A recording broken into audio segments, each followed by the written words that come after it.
We realize the folks watching tonight are chasing 270. We realize everyone is on edge for a change in any of the states we are tracking. Obviously, if we see any movement, we will go right there. We will go to Steve Kornacki at the board. Georgia is getting a lot of attention, deservedly so, tonight. They are still too close to call. But right there, that is Priscilla Thompson in Atlanta, where the counting goes on. Priscilla, how many votes do they estimate are still out there? 21,000, Brian. That is the magic number here today, and folks are working to get those ballots counted. I want to step aside and just give you a look at the operation they have going here. For the past 14 hours, people have been in and out of this room working to count those ballots. They started the day with 74,000 ballots and have made pretty significant gains here, but they still have a long way to go. Right now, they're averaging about 2,000 to 3,000 ballots per hour, but to be in this room, you feel a sense of energy, a sense of urgency. We spoke to one man here who has actually been here counting ballots today, and he says that you get into a rhythm, and before you know it, the hours have passed, and the time just passes so quickly. And so that is what it's like to be in this room right now as folks are working to get that done. And I should say that efforts like this are happening across the state. There are still multiple counties needing to get their ballots counted. The last update we have from the Secretary of State's office puts it at around 90,000 ballots still needing to be counted in Georgia. And, folks had hoped in Fulton County and in the state to have this done by the end of the day today. But obviously that is not happening. It looks like it'll be going into the morning. But officials here in Fulton County tell us that they will get it done, even if it means bringing in a second shift of folks to help out. They want to get this done as soon as possible.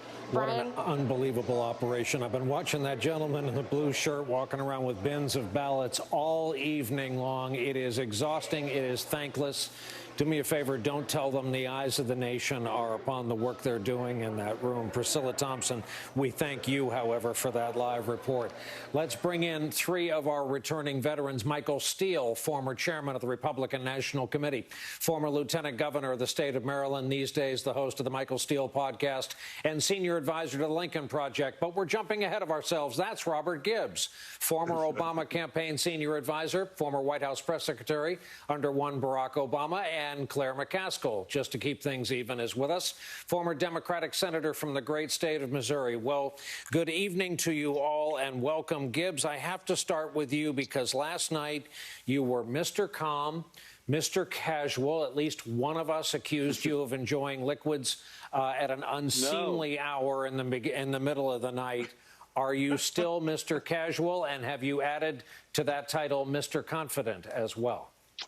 I am calm, cool, and collected, and very confident, Brian. And just for the record, I have, as much as I wanted to have something to drink at many points last night, I still haven't. So no, I think what gives me confidence, honestly, Brian, is as we look at the maps, the number of combinations that are in front of Joe Biden to get to 270. Really have to give viewers confidence. They have to give the Biden campaign confidence, because unlike President Trump, where there's really just one route to that, there are a number of different routes. And I think that's what opened up really early in the morning for the Biden campaign. And, in the states like Pennsylvania and Georgia, those margins have gotten smaller and smaller and smaller throughout the day. And I think tomorrow will be a decisive day. Michael Steele, you were straight up brandishing a bottle in the middle of the night, so we know about you. Michael, look into the future. What do the next couple of days look like to you, and what does 270 plus for one of these guys look like? First off, I think 270 plus looks very good for Joe right now. I mean, he is, as Robert said, he's got so many lanes in front of him to really kind of lay down the tracks he needs to get across the finish line and to begin immediately the process of healing the country. And that's really what I think a lot of folks are going to be looking for and are really anxious about. When you see the possibility of Joe Biden eclipsing 50% of the vote, winning the national popular vote at the same time, that says something. That says something, I think, very, very important for the country at this time. And one can only hope and in some sense even pray that Donald Trump becomes the president in the moment and recognizes and does the right thing, concede if that's what's required, and, of course, transition and all of that. That's a little bit ahead of us. Right now, to Robert's point, tomorrow is probably going to be the decisive day when we get the numbers in Georgia and Pennsylvania, for example. And I think at that point there will be a collective sigh of relief. And for those of us who have been drinking just to stay up over the last 48 hours, we'll continue to do so. Okay, speak for yourself. Now, Claire, as much as I know you have cheered the success of your fellow Democrats and are rooting for Joe Biden, interestingly, because I follow you on social media, you raised the curtain today on perhaps a conversation your party must have now in the future. There is no hiding the fact that this was not the result the Democrats hoped for in the Senate. This was not the result the Democrats hoped for in the House, where they had real losses. And if I read you right today, you seem to indicate the way the party speaks to and approaches vast stretches of Americans out there needs to change, and fast. Yeah, I think one of the problems with Trump is his behavior is so bad that those of us who see it clearly can't see and understand the people who are supporting him. We just shake our head and go, well, how can they support this guy? He lies, he makes stuff up, he busts norms, he blows up the rule of law. But they support him because there is something he is connecting with. Their sense of displacement in America, their grievances. And our party, rather than just look down their nose at people who have supported Donald Trump, needs to figure out how to talk to them. You know, populists and white working class people used to be a big part of the Democratic Party. Donald Trump, we may have stolen some educated people in the suburbs, but he has certainly stolen a lot of working class Americans from our party. And we need to figure out how to get them back, because guess what? We voted their interests. We do the right thing to provide a safety net and health care and pensions and workplace safety and all the things that I think we need to talk more about. So I do think it's a gut check moment for our party, that we've got to communicate more effectively to people who feel like America's left them behind. And Claire, I know you think about this a lot, especially given your home state. And let's go one more. When did, in your view, when did the Democrats become the Whole Foods Party in a nation I insist is still a Ralph's country, a Piggly Wiggly country, a Safeway country, and so on? Well, I think it's hard to pinpoint. I think it began around cultural issues. The Republican Party, I think, very adroitly adopted cultural issues as part of their main theme, whether you're talking guns or issues surrounding the right to abortion in this country, or things like gay marriage and the right for transsexuals and other people who we as a party have tried to, quote unquote, look after and make sure that they're treated fairly. As we circled those issues, we left some voters behind, and Republicans dove in with a vengeance and grabbed those voters. And you've seen this shift. You saw it in the South. I've seen it in the rural areas of my state. So we've got to get back to the meat and potatoes issues. We've got to get back to the issues where we are taking care of their families. And we also need to quit acting like we're smarter than everybody else, because we're not. We're not smarter than everybody else. I get it that Trump's a disaster, and I get it that we need to get him out of there for a lot of reasons, but that doesn't mean that we don't have work to do. Robert Gibbs almost lost in last night's coverage, and I said this earlier, for a lot of us when we got off our shift early this morning, we kind of caught up with what else had happened. There's a QAnon member of Congress now on the Republican side. Susan Collins is going back to the U.S. Senate. A lot of things Democrats didn't want to happen last night happened last night, and I imagine you're going to be part of this discussion as well. Well, look, and I think we have to do what Claire's talking about, which is we've got to look ourselves in the mirror. Look, I've never been involved in a perfect election, even the ones where you win. And I think it's a good moment, even if Joe Biden wins this White House, to take a look at how we're portrayed as a party, how we think about ourselves as a party, and go through this intellectual exercise of how do we demonstrate to people that we want to help them get ahead on the economy. And look, we're going to have a great opportunity to do exactly that because the economy is still in a big hole from COVID, and it's going to take a while to get out of it. It's going to feel a lot more like the Great Recession than it is going to feel like a quick dip and recovery.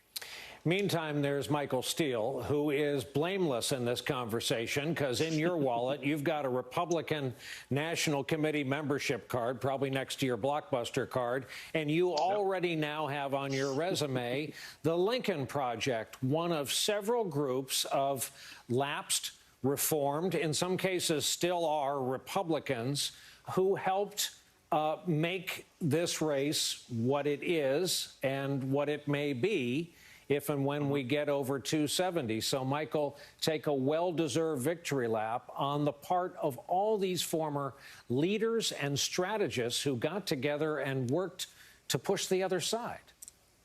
Well, I'll start by saying that I'm still a Republican, a very proud one. And as I mentioned to Vice President Biden, and I'll say to my friends here on this set, I look forward to doing the tango over big policy issues when we disagree. And that's been the beauty of this discovery for a lot of us, this rediscovery of America, and understanding what we value. And I think a lot of Americans, to Claire's point, feel that that's been taken away from them. They've been shortchanged, and their sense of being able to value this country and see themselves in it, and have the institutions that they have come to respect and regard them in return.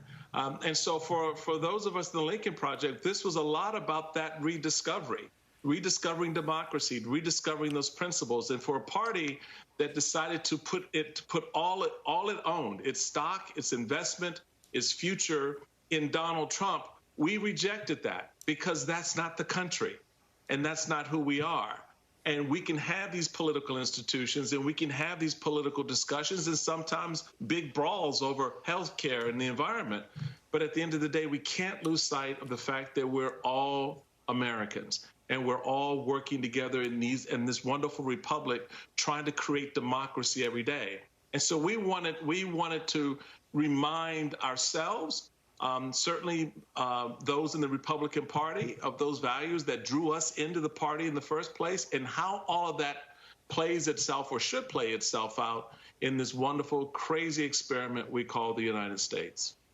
Great conversation. I know something about how tired the three of you are, because I can speak for everybody here at the mothership at headquarters. You all put one word in front of the other, which is more than I've been able to do at this hour. Michael Steele, Robert Gibbs, Claire McCaskill, three of our returning veterans. We're lucky to have them. Thank you very much for staying up with us, folks. Back to the big board for Steve Kornacki. Steve, I know we're awaiting a tranche from Arizona. Love using that word. Have there been any change? I see you got Pennsylvania up. Any changes in the numbers since we've been away from you? Yeah, no, still sitting there. 164,000 is Donald Trump's advantage there. Again, we were expecting, and I'm waiting to see if there is a change here in Allegheny County, where Pittsburgh is. We've been expecting to get a bunch more out of there potentially, so I've been keeping my eye on that. And I'll just take a look here. Let's go and see Georgia right now.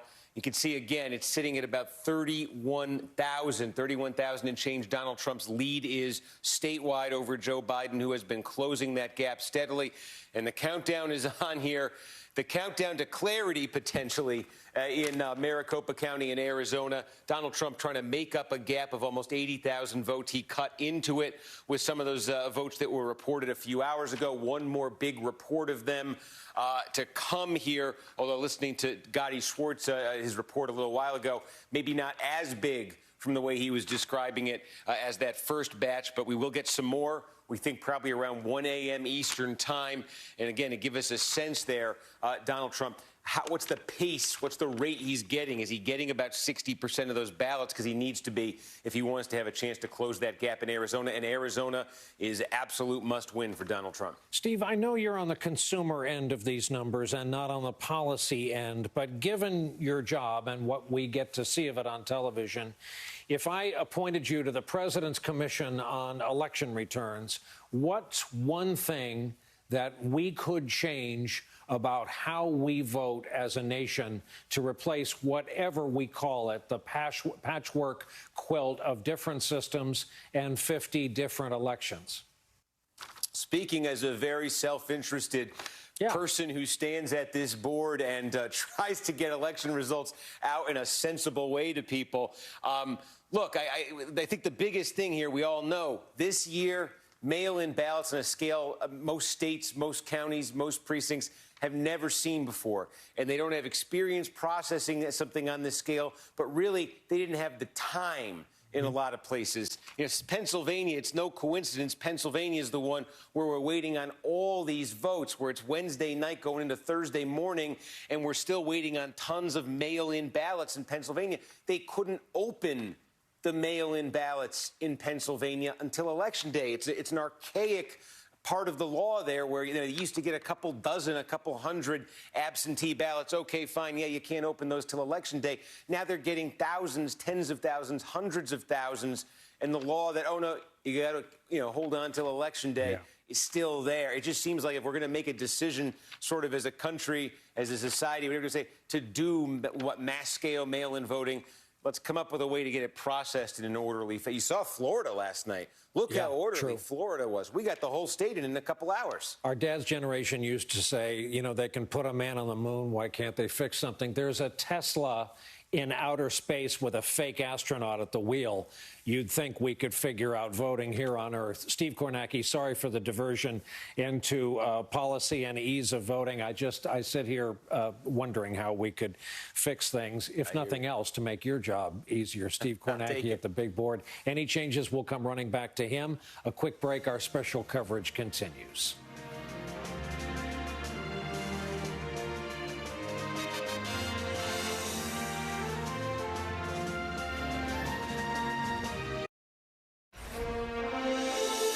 So we're watching a number of states, any one of which, with a few numbers here or there, could go a long way toward 270.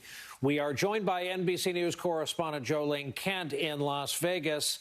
Joe, no pressure. Do they realize there that starting about tomorrow morning, the eyes of the entire nation are going to be on the count, largely in 2 counties in that sprawling but mostly rural state?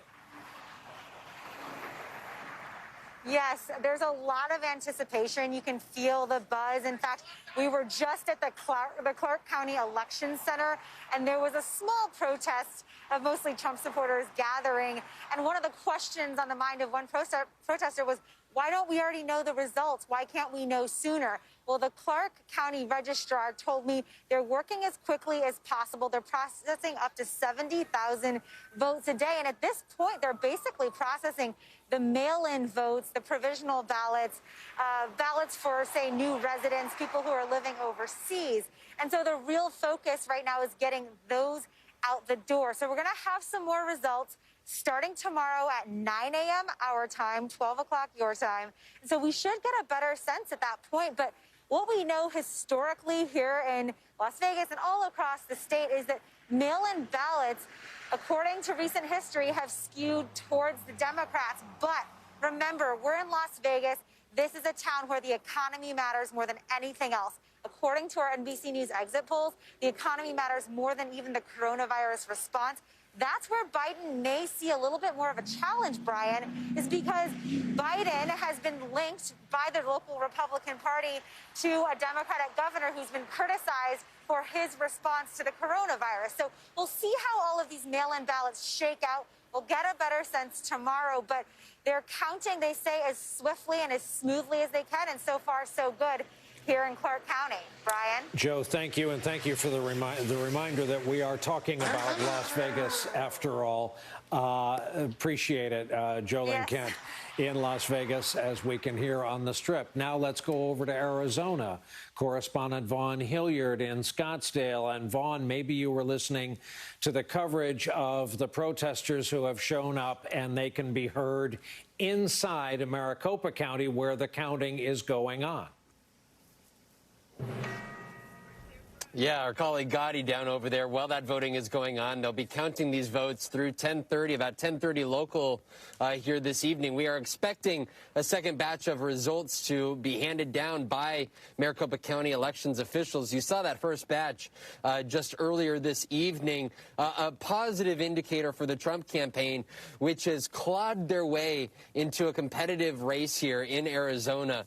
You saw what started off this evening as a 93,000 vote lead for Joe Biden dwindled down to 80%, you know, and with Steve crunching the numbers there, the number of, when we're looking at the evening, there were about 550,000 outstanding uncounted ballots. And the number we were putting out was that Donald Trump would have to win 60% of those remaining ballots. And in that first batch that was released earlier this evening of 75,000 votes, well, Donald Trump hit that mark of 60%. And now the question is, where do these votes go from here? And that is where Democrats that I talked to, and I was talking with one official from the Biden campaign who is encouraged and believes that ultimately the mail-in ballots that were hand-delivered by voters on Election Day, just yesterday, will lean a little bit more Democratic.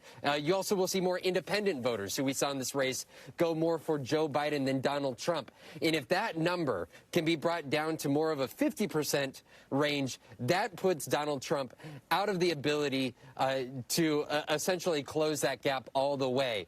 Of course, we are now looking at about 475,000 votes. It's not very clear exactly what we are going to be seeing tonight, Brian, but it looks like we may at least have another 24 hours ahead of us out here in the desert. Yeah, Vaughn, thank you for another great day of your coverage, though. We appreciate every minute of it. Vaughn Hilliard out in Scottsdale in the beautiful state of Arizona. Back with us again tonight is our friend John Meacham, the presidential historian and author, Pulitzer Prize-winning biographer. His latest is His Truth is Marching On.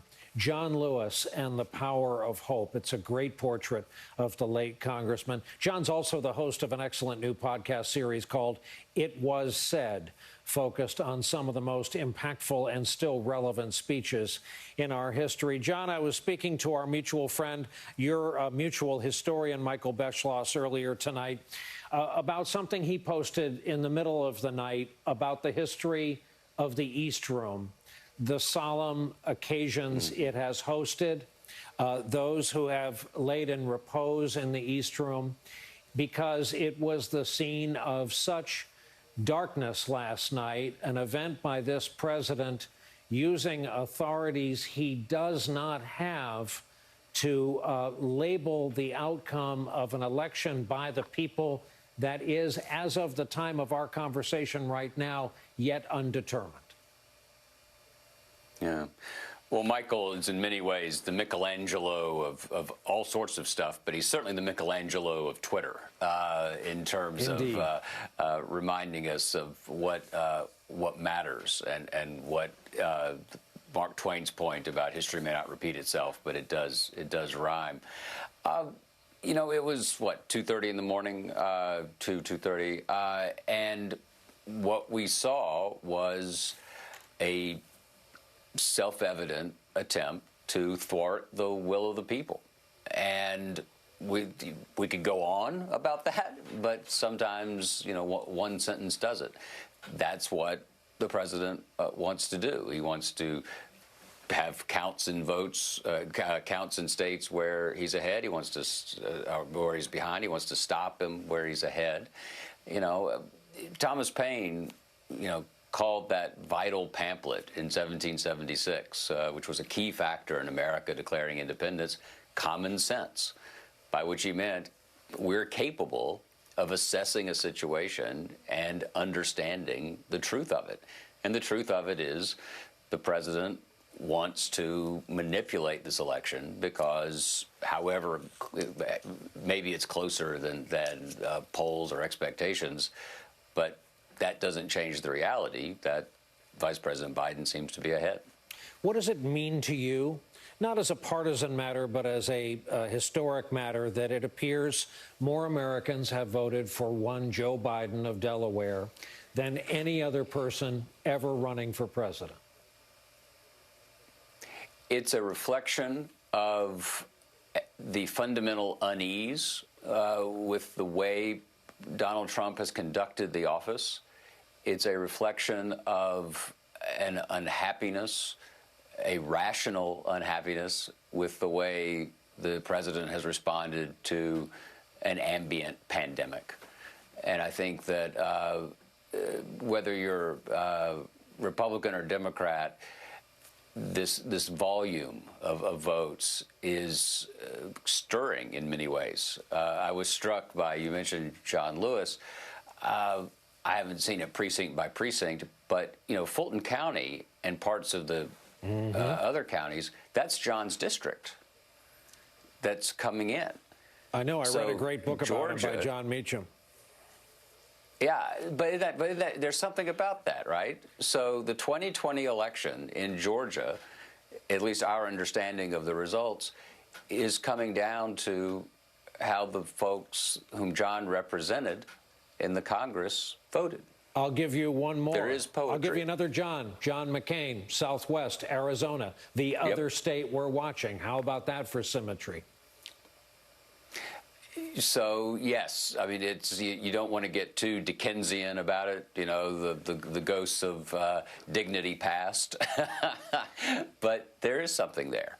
There is a sense, it seems to me, again, a sense that whether you agree or disagree with Joe Biden on policy, you intuitively know this is a decent guy, right? Unless you're really lost in the right-wing hall of wilderness of mirrors, you know that. You know the video that's gone around of Lindsey Graham saying, if you don't think Joe Biden's a good guy, there's something wrong with you.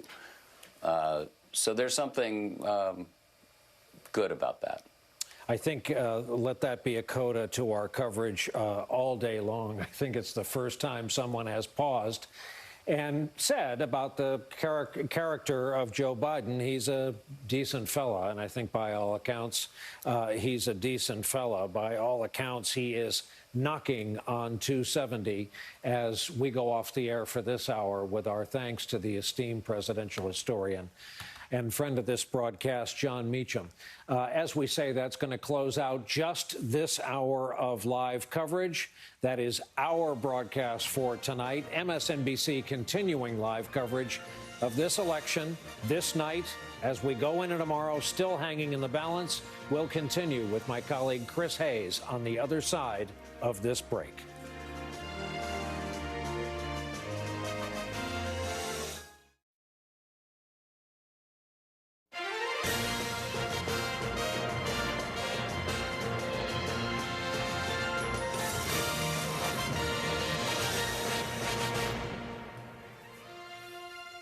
Good evening from New York. I'm Chris Hayes. Officially 2 days after election in the East Coast, and I want to start right off the bat with a change in a characterization of one of the outstanding races we are watching in the key state of Pennsylvania, the Commonwealth, as the folks there like to say. We had that race as too early to call. As the votes have come in, we have now changed the characterization of that race to too close to call. It is now too close to call. We're showing too call. I want to go to Steve Kornacki to figure out what that means. We should just put a pin in the Pennsylvania situation. What's happening here is that we have. Let's go to Steve right now. So I'm not sure what just happened, and you're the person who seems to know. So tell me what just happened. Well, we're looking at two different scenarios here. So in Pennsylvania, you're looking at what had been just when you looked at the vote tabulation for Donald Trump, sizable leads here. They've continued to shrink, and I think as the lead has continued to shrink that Donald Trump has had, and the total vote in has gone up, and we've gotten closer and closer to all the vote in, it's become clearer that the final result here, however exactly it lands, is going to land in a very tight range, and so it gets that designation of too close to call. And then if you go out to Arizona here, where it is now too early to call, I believe the designation there. Again, it's a situation here where we are waiting, I think about an hour from now, we're expecting to get another batch of votes. We're kind of waiting on those to give us a sense, just a little clearer sense here of exactly how much ground Donald Trump is trying to make up here and exactly his capability of doing it. All right, well, stay with me. I was going to read some text, but no one wants to hear from me. They want to hear from you. So let's stay here on where we are. Let's go back to Pennsylvania and talk Pennsylvania. Yep. So, you know, we all know Pennsylvania, infamously part of the Blue Wall, a huge number of electoral votes, 20 electoral votes. We knew what was going to happen, which is that vote was going to come in, the same-day vote, and then there was going to be the Biden-leading vote coming in, and all of that has been happening. Where are we right now, and what trajectory is this count on? Yeah, I mean, look, what Biden is winning, let's see if I can call this up here. Biden is winning the early absentee vote where it's been tabulated. Now, this is a little skewed because we've got some problems in a few of the counties here, but he's been overwhelmingly winning the mail vote in the counties where we've been able to track that to. Now, some of that is Philadelphia, which I think is skewing that a little high. Excuse me, Chris. But he's been overwhelmingly winning the mail vote. He's even been winning it in Republican counties. Right. So if you're just looking at this ocean of red here and you're saying, oh, we've got vote coming in, we got mail vote coming in from a red county, that doesn't mean it's going to be Trump vote. It just means Biden's not winning it by as much as he's winning it in the Democratic areas. So that's why just every update we've gotten from Pennsylvania, Biden's been getting closer and closer. I just want to zoom in on the math here because I think if people look at that, I want to give them a sense of the picture. So when we see 89% in, and that lead for the president right now at about 164,000 votes. That seems like a lot of votes, and that seems like a lot of the vote is in. But if Biden is winning these batches of votes, large pools of them, hundreds of thousands of votes, along those 75-25, 80-20 lines, there's lots of vote that he has been clawing back, it's not back, it all happened at the same time. And that's what we've been seeing fairly reliably, and it's not saying what's going to happen in the future, over the last day or so. And the pace that Biden has needed to be on here with this mail-in voting has been about 65%. Right. He's needed to win it by 65%. And when you've been in like Philadelphia or Pittsburgh or the core Democratic areas, the mail vote in these places, some of these you're seeing like 85, 90% for him. Then you get to some of these Republican areas, you might see 53, 56. But when you average it together, he has been above 65% so far. So, you know, we got to see as the final vote comes in here, does he stay above that? Does he come in just a little bit below it at the end? But you look at the number of votes out, you look at the pace that he's been on right now, you look at that gap and you say it's certainly possible that he could get over that. Now, you know, it's useful here, and this might be a pedantic point, but let's just indulge it for a moment. You know, someone said yesterday that this is like someone writing down every basket in a basketball game and then reading them to you out of order to tell you how the game. There's a temporality that is imposed here that has nothing to do with anything other than different voting procedures. What we're seeing in Pennsylvania is the exact opposite of what we saw in Ohio on election night, when at the beginning of the night it looked like, oh my goodness, huge gains for the Democrats and Biden in Ohio, and then that was the early vote. Then the same date vote came in, and it looked like a margin about equivalent to 2016 in terms of that state. So these things can really change considerably as all the votes are counted. Well, that's been the story of this election, too, and it's just the pandemic nature of it, the rise of early voting, and then different states having radically different systems. So Florida, North Carolina, you mentioned Ohio, Texas, states where when you were watching the first part of the vote come in the state, Joe Biden seemed to be doing very well, and then he would kind of reach a high water mark, and then the same-day vote would come in, and it would erase it all. And you saw that dynamic play out in a number of states. And we always said a state like Pennsylvania, it was going to be the opposite of this. Or Michigan. Michigan, this already played out where Donald Trump had opened up what looked like a considerable lead if you were just looking at the statewide total. But then the mail votes came in. And not just that, in a lot of these states, too, where are they most overwhelmed with the mail ballots? Often it's in the biggest cities where you're getting tens of thousands, hundreds of thousands of mail-in ballots that they have to individually process. That's where you're seeing these backlogs. That's where you're seeing sometimes it takes a day or two to report it. That was Michigan. It was Wayne County. It was Detroit. It was Biden suddenly getting mail-in votes from there that came in late relative to everything else. And then once he took the lead statewide, he just built the lead from there, and that was that. That's a great point. In fact, can I keep you for one more state here? So let's go back to Arizona, because Arizona has been a strange situation. Obviously, there's two news outlets that have called Arizona, the AP and Fox, and they did it somewhat early. There's some anger among some people. We're going to go, I think, to Arizona. There's protests, people yelling at Fox News. What is your read on it? I know that basically, what is the batch of votes we're getting now, and what do they mean in terms of where we are in counting this and getting a result? Right. Arizona's an interesting, again, they all have their different sort of twists on this. Arizona's a state that they kind of gather the votes into groups. You know, and the groups are kind of based on when the ballots were cast. And then they go through them. They count up this group, then they count up that group, then they count up that group. So what they're doing tonight is they're starting to release the votes from kind of the final group of ballots.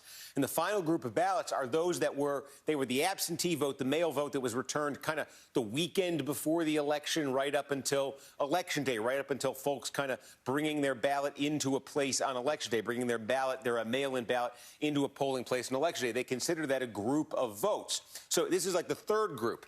The first group was the early vote. We knew that was going to be Democratic. We got the report from that. The second group was the same day, Election Day voters. We knew that would be a Trump group. We got that last night. So the anticipation then was this third group, and the question was, well, would these be Republican ballots? Would these be Democratic ballots? There were arguments. People were saying, well, it'd be Democratic because they were technically early votes. And you heard Republicans saying, well, there'd be Republican ballots because they're bringing them in close to Election Day. And that's what Republicans do. So what we finally got a couple hours ago was the first batch of this last installment of votes in Maricopa County, which is the Phoenix metro area, which is, you know, the majority of the vote in the state is going to come out of Maricopa County here. We got the first batch, and we got a pretty powerful clue. Donald Trump got 59% of this new batch of votes. And so basically it suggests there's going to be a couple 100,000 more to come from Maricopa County. There's going to be some more coming from the other counties around Maricopa, around the state. And basically that establishes, if you do the math, Trump needs to be getting somewhere around 60% of all the outstanding votes in Arizona if he's going to erase that now 79,000 vote lead that Joe Biden has. So that first batch, getting 59%, said maybe he could do that. Right. And it's, again, we're flying blind in terms of our extrapolation of this as a subsample, right? I mean, it could go below that, it could go above that, but what it means is that there's a plausible benchmark and a plausible mathematical story to tell about Trump essentially evening this, coming very close. The other place where we've seen something similar, again, inverted, and it's a remarkable story, is Georgia. So let's go there, and then I'll let you take a break for a second.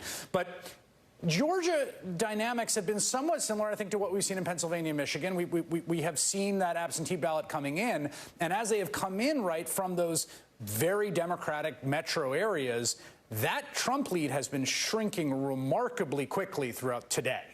Yeah. Oh, well, absolutely. This is one where when you were watching on election night, Trump was up like 14, 15 points in the vote in Georgia. Now, I should say, all of that is not necessarily COVID specific in Georgia, because we've always known the Atlanta metro area, which is sort of the core of Democratic support in Georgia. We always knew that's going to be kind of late to report. And, you know, more than 40, see the 9 blue counties here, more than 40% of the vote for the entire state of Georgia comes out of those 9 counties alone. So we always knew the Democratic vote was going to be late. Then you add into it this mail ballot dynamic where it's the mail votes, the most Democratic votes from the most Democratic counties that are going to come in the latest in Georgia. It just kind of exaggerated something that's always been a trend. So, yeah, we have just been watching. I mean, we came on the air tonight, I think this 7 o'clock, 8 o'clock, whenever it was over 100,000. It's just since we started, this various specials we've been doing here tonight, it's come down to 31,000, Trump's lead over Joe Biden. So whether there's, I think let me see too here. Let me just check in on Fulton County and see where we stand there.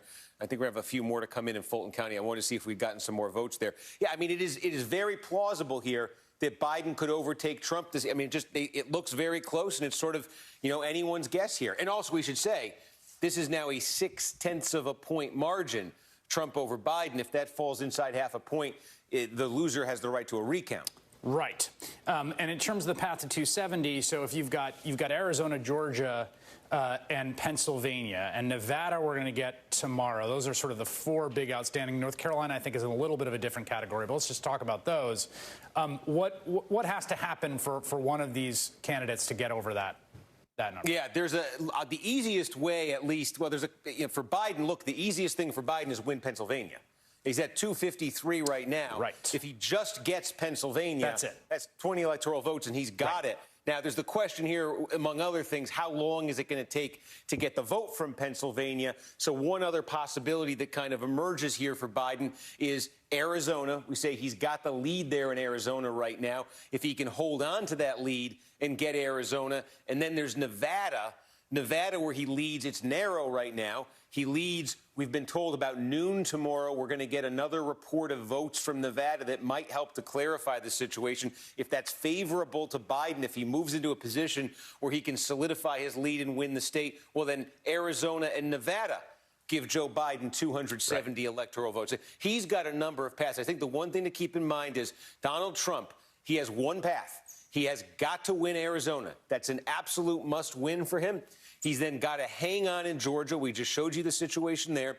He's got to hang on in North Carolina. That's very plausible for a complicated reason, but we'll take that for now. And then he has got to hang on in Pennsylvania. He's got to do those things to get to over 270. Yeah, and it's hard to come. I mean, Pennsylvania we've known this, and in the many elections that you and I have covered in our careers, Pennsylvania has loomed large in just precisely this way. But Pennsylvania seems make or break on its own in terms of the math right now, and we'll be getting more. Steve, that was incredibly edifying. Thank you so much, and go take a break. All right, so now I want to go to Georgia. Let's go to Priscilla Thompson, who's in Atlanta. She's inside the State Farm Arena, where they are counting votes at this hour. And what is the latest there? 17,000 votes to go. Chris, we are heading into the 16th hour of ballot counting here in Fulton County, the most populous county in Georgia. And I want to give you a quick look and walk you through what this process actually looks like. So the folks here are having to get those envelopes, open them up, and then open up another envelope once inside, an inner envelope, in order to get to that ballot and pull it out, flatten it so that it can be scanned. And then once it's scanned, there will be a computer chip that's going to be sent to a warehouse, and that's where that vote is actually counted and tabulated. So right now they're getting through about 2,000 to 3,000 of these ballots per hour, and we're told at this point they are hoping to continue going until they have them all done. Likely to be another couple of hours. We're looking at tomorrow morning possibly before they have this done here, and this is happening across the state. Fulton County is the largest, but it is not the only one that's still working to get those absentee ballots counted, get those numbers in. The latest numbers that we have from the Secretary of State's office has it at about 90,000 ballots that we are waiting to have counted in order to get a clearer picture of what the race looks like here in Georgia. Chris?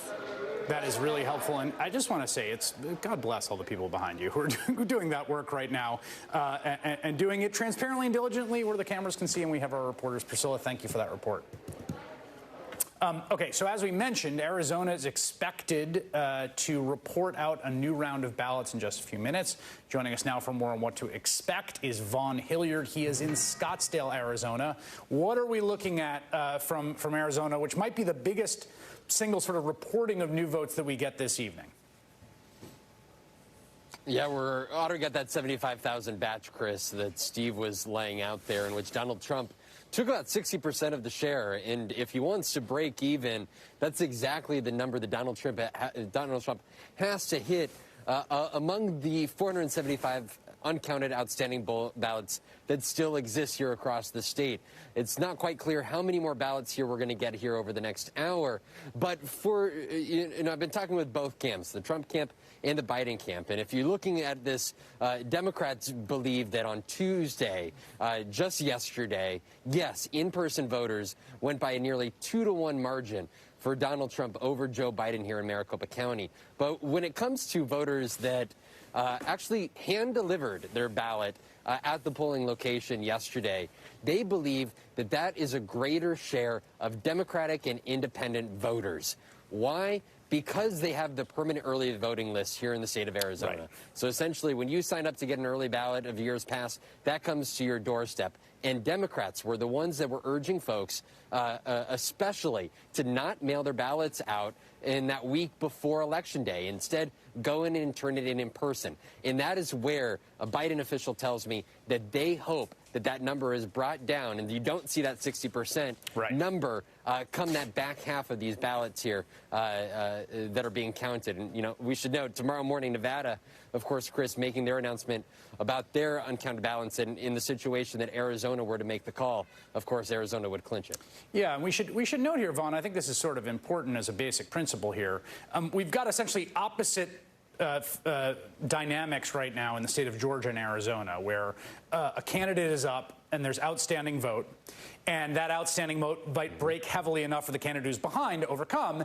And the obvious solution in both places is just to count all the votes. We will find out at a certain point, whatever modeling everyone's doing, that's really the way forward here, and that's what's going to happen.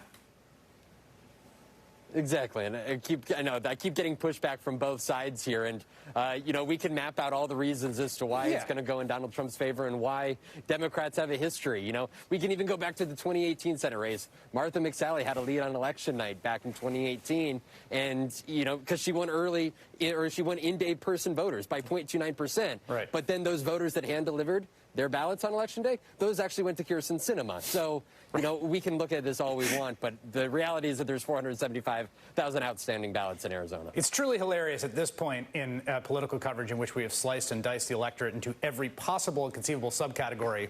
We're now looking at the features of the person that hands the mail-in ballot in the last 4 days, what their political affinities are, and that will be what's determined here. Vaughn Hill, you're doing great reporting for us in Scottsdale. Thank you. Joining me now, David Plouffe, former campaign manager and White House senior advisor to President Barack Obama. He's the host of Campaign HQ podcast and is as sort of literate in the numbers of all these different benchmark counties and everything as anyone I've ever talked to. Where do you feel about where the race stands? Well, not as literate as Kornacki is these days. But, yeah, listen, we'll know more about Arizona imminently. You know, my view is it's going to be hard for Trump to get 60% of the remaining ballots. You may see some continuing tightening, but, you know, my sense is, you know, it could end up 20, 30,000 vote lead. I feel very confident about Nevada. Again, we'll know that in the morning. And then, listen, I think Pennsylvania, I think at the end of the day, if you just look at what's out and the trajectory of the vote that's come in today, you know, this could be more like Michigan than Wisconsin. This could be something that, you know, Biden wins by some margin. And I think Georgia, you know, literally could come down to like 5,000 votes. It's going to be super close. But if you're Biden right now, the good news is you've got multiple pathways to the presidency. You went through this with Steve. There's only one pathway really for Trump. And again, even though Biden, you know, didn't have the landslide, Chris, that some people wanted, Texas and Florida and Ohio, what he still has now is multiple pathways to the presidency. And if you're running a presidential campaign, that's where you want to be prior to Election Day, and that's certainly where you want to be as the votes are counted. Yeah, and we should, I mean, let's focus on Pennsylvania for a moment, because your point about Michigan there, I think, is, and we don't know the future, but at a certain point, you know, Michigan really did move as votes came in from specific areas, specifically Wayne County around Detroit. And I would say, unlike us trying to model the voting behavior of the people who hand in their ballots in the last 4 days, as we're sort of thinking about Georgia, it became pretty clear what those margins were looking like in a place like Wayne County. And we've been seeing some similar margins in some of the places, again, that are very studied and modeled and understood by both campaigns as they're running turnout operations in these battleground states. Right. And obviously, the biggest margins in terms of Biden's vote yields lately have come from Philadelphia. But as you look at the York counties of the world, the Dauphin counties of the world, Northampton, Luzerne, Erie County, where the Biden margin is improving, he's doing what he needs to do to win back Pennsylvania. So this isn't just about the city of Philadelphia. If you look at what's happening in the counties, and Pennsylvania is interesting because in a lot of the smaller counties in the center of the state, and as you get farther outside of Pittsburgh, Trump did maintain his margins for the most part and got strong turnout. But what Biden's able to do is in the blue-collar counties perform better, and we'll ultimately see the final vote counts, but do what it needs to do in the suburban counties outside of Philadelphia. So it's not just, Philadelphia County and the city. What you're seeing as the vote gets counted in these other counties is highly encouraging. Last thing to you, and this is, we have the Constitution we have, and it has a system we have, and the reason that we have the Math 270 and these, these maps and all this insanity right now is because of the Electoral College. It is what it is. Joe Biden's going to, there's two things that are striking me. Joe Biden's winning the popular vote now by about 3 million votes, about a little north of 2%. He will go up from there. He will probably end up in the 3 or possibly 4% range. And what's really striking to me, I think you may have said this to me at some point, the first day of campaign school is 50% plus 1 wins any election mathematically. You could win with 46, you can win with 45 or 48, depending on the third party share. If you win 50% plus 1, you won an election. And from a popular vote standpoint, it is striking that a majority of voters, an outright majority of the people who cast votes, are when all is said and done, will have voted for Joe Biden. Well, sure. So, Chris, what I'd say is, number one, let's even look at what's changed in the last 8 years. When Barack Obama won re-election in a very tough race against Mitt Romney, we ended up winning the national popular vote by 3 points. But we had 332 electoral votes, and more importantly, none of them were particularly close. Right. We won them by 3, 4, 5. So here's Joe Biden. I think he's going to have a bigger lead nationally than Barack Obama did. But it's going to be more narrow. So here's what I'd say. Listen, Donald Trump sent out a tweet, if I remember, on Election Day 2012 saying, you can't have a democracy if you have an electoral college. So he's changed his tune on that. There's always a tweet for everything with him. So I'd say two things. What is the pathway over a number of years or decades to turn this into a national popular vote system? That's what we need to do. But until we do that, if you're a Democrat, you better feel confident heading into 24, 28, 32 that you've got a path. Correct. And that's not just having a superhero candidate who runs a perfect race. Like there's work that has to happen in Texas and in Georgia and in Arizona. Correct. And in Wisconsin, 21, 22, 23, 24. So, yeah, let's move to the popular vote system, but we've got to strengthen our electoral college situation in each and every presidential cycle. Very wise words from David Plouffe. Thank you for staying up with us. Appreciate it. You at home, don't go anywhere. And who am I kidding? Where are you going to go? We will go to Philadelphia, where the race is now too close to call, and Nevada, where we're just a few hours away from an announcement of their latest vote tally. So do not go anywhere. Stay with us.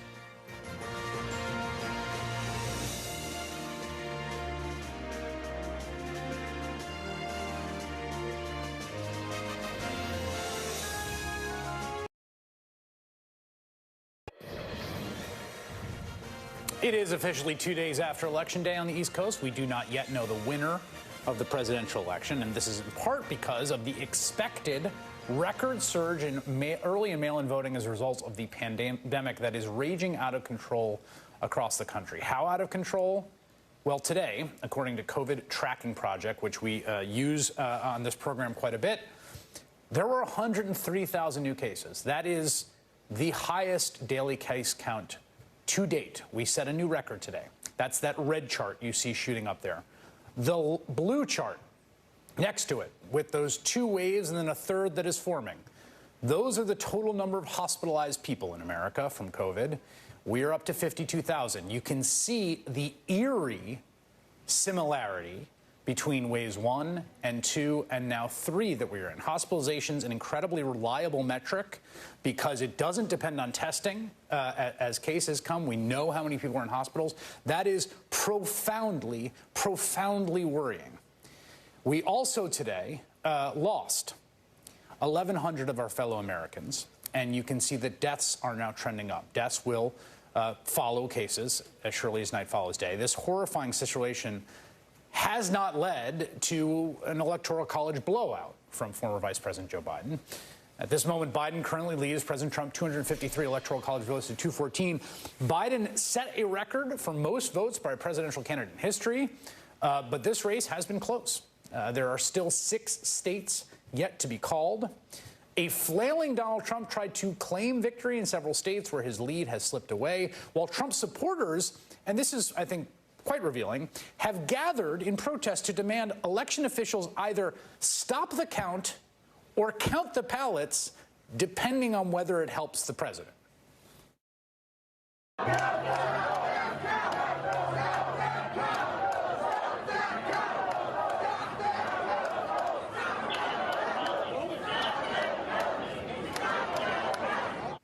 That's the folks in Maricopa County, Arizona, chanting, "Count the vote."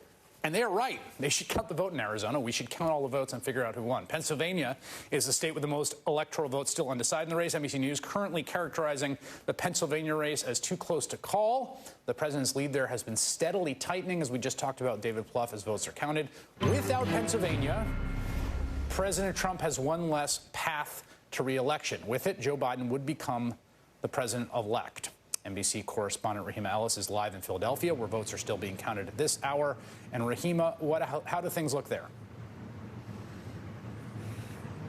They're busy here, and it's interesting that you're leading into me talking about the horrible numbers around COVID, because the concern people had about the coronavirus led to an historic number of mail-in ballots being cast in this state, the first time ever in a presidential election.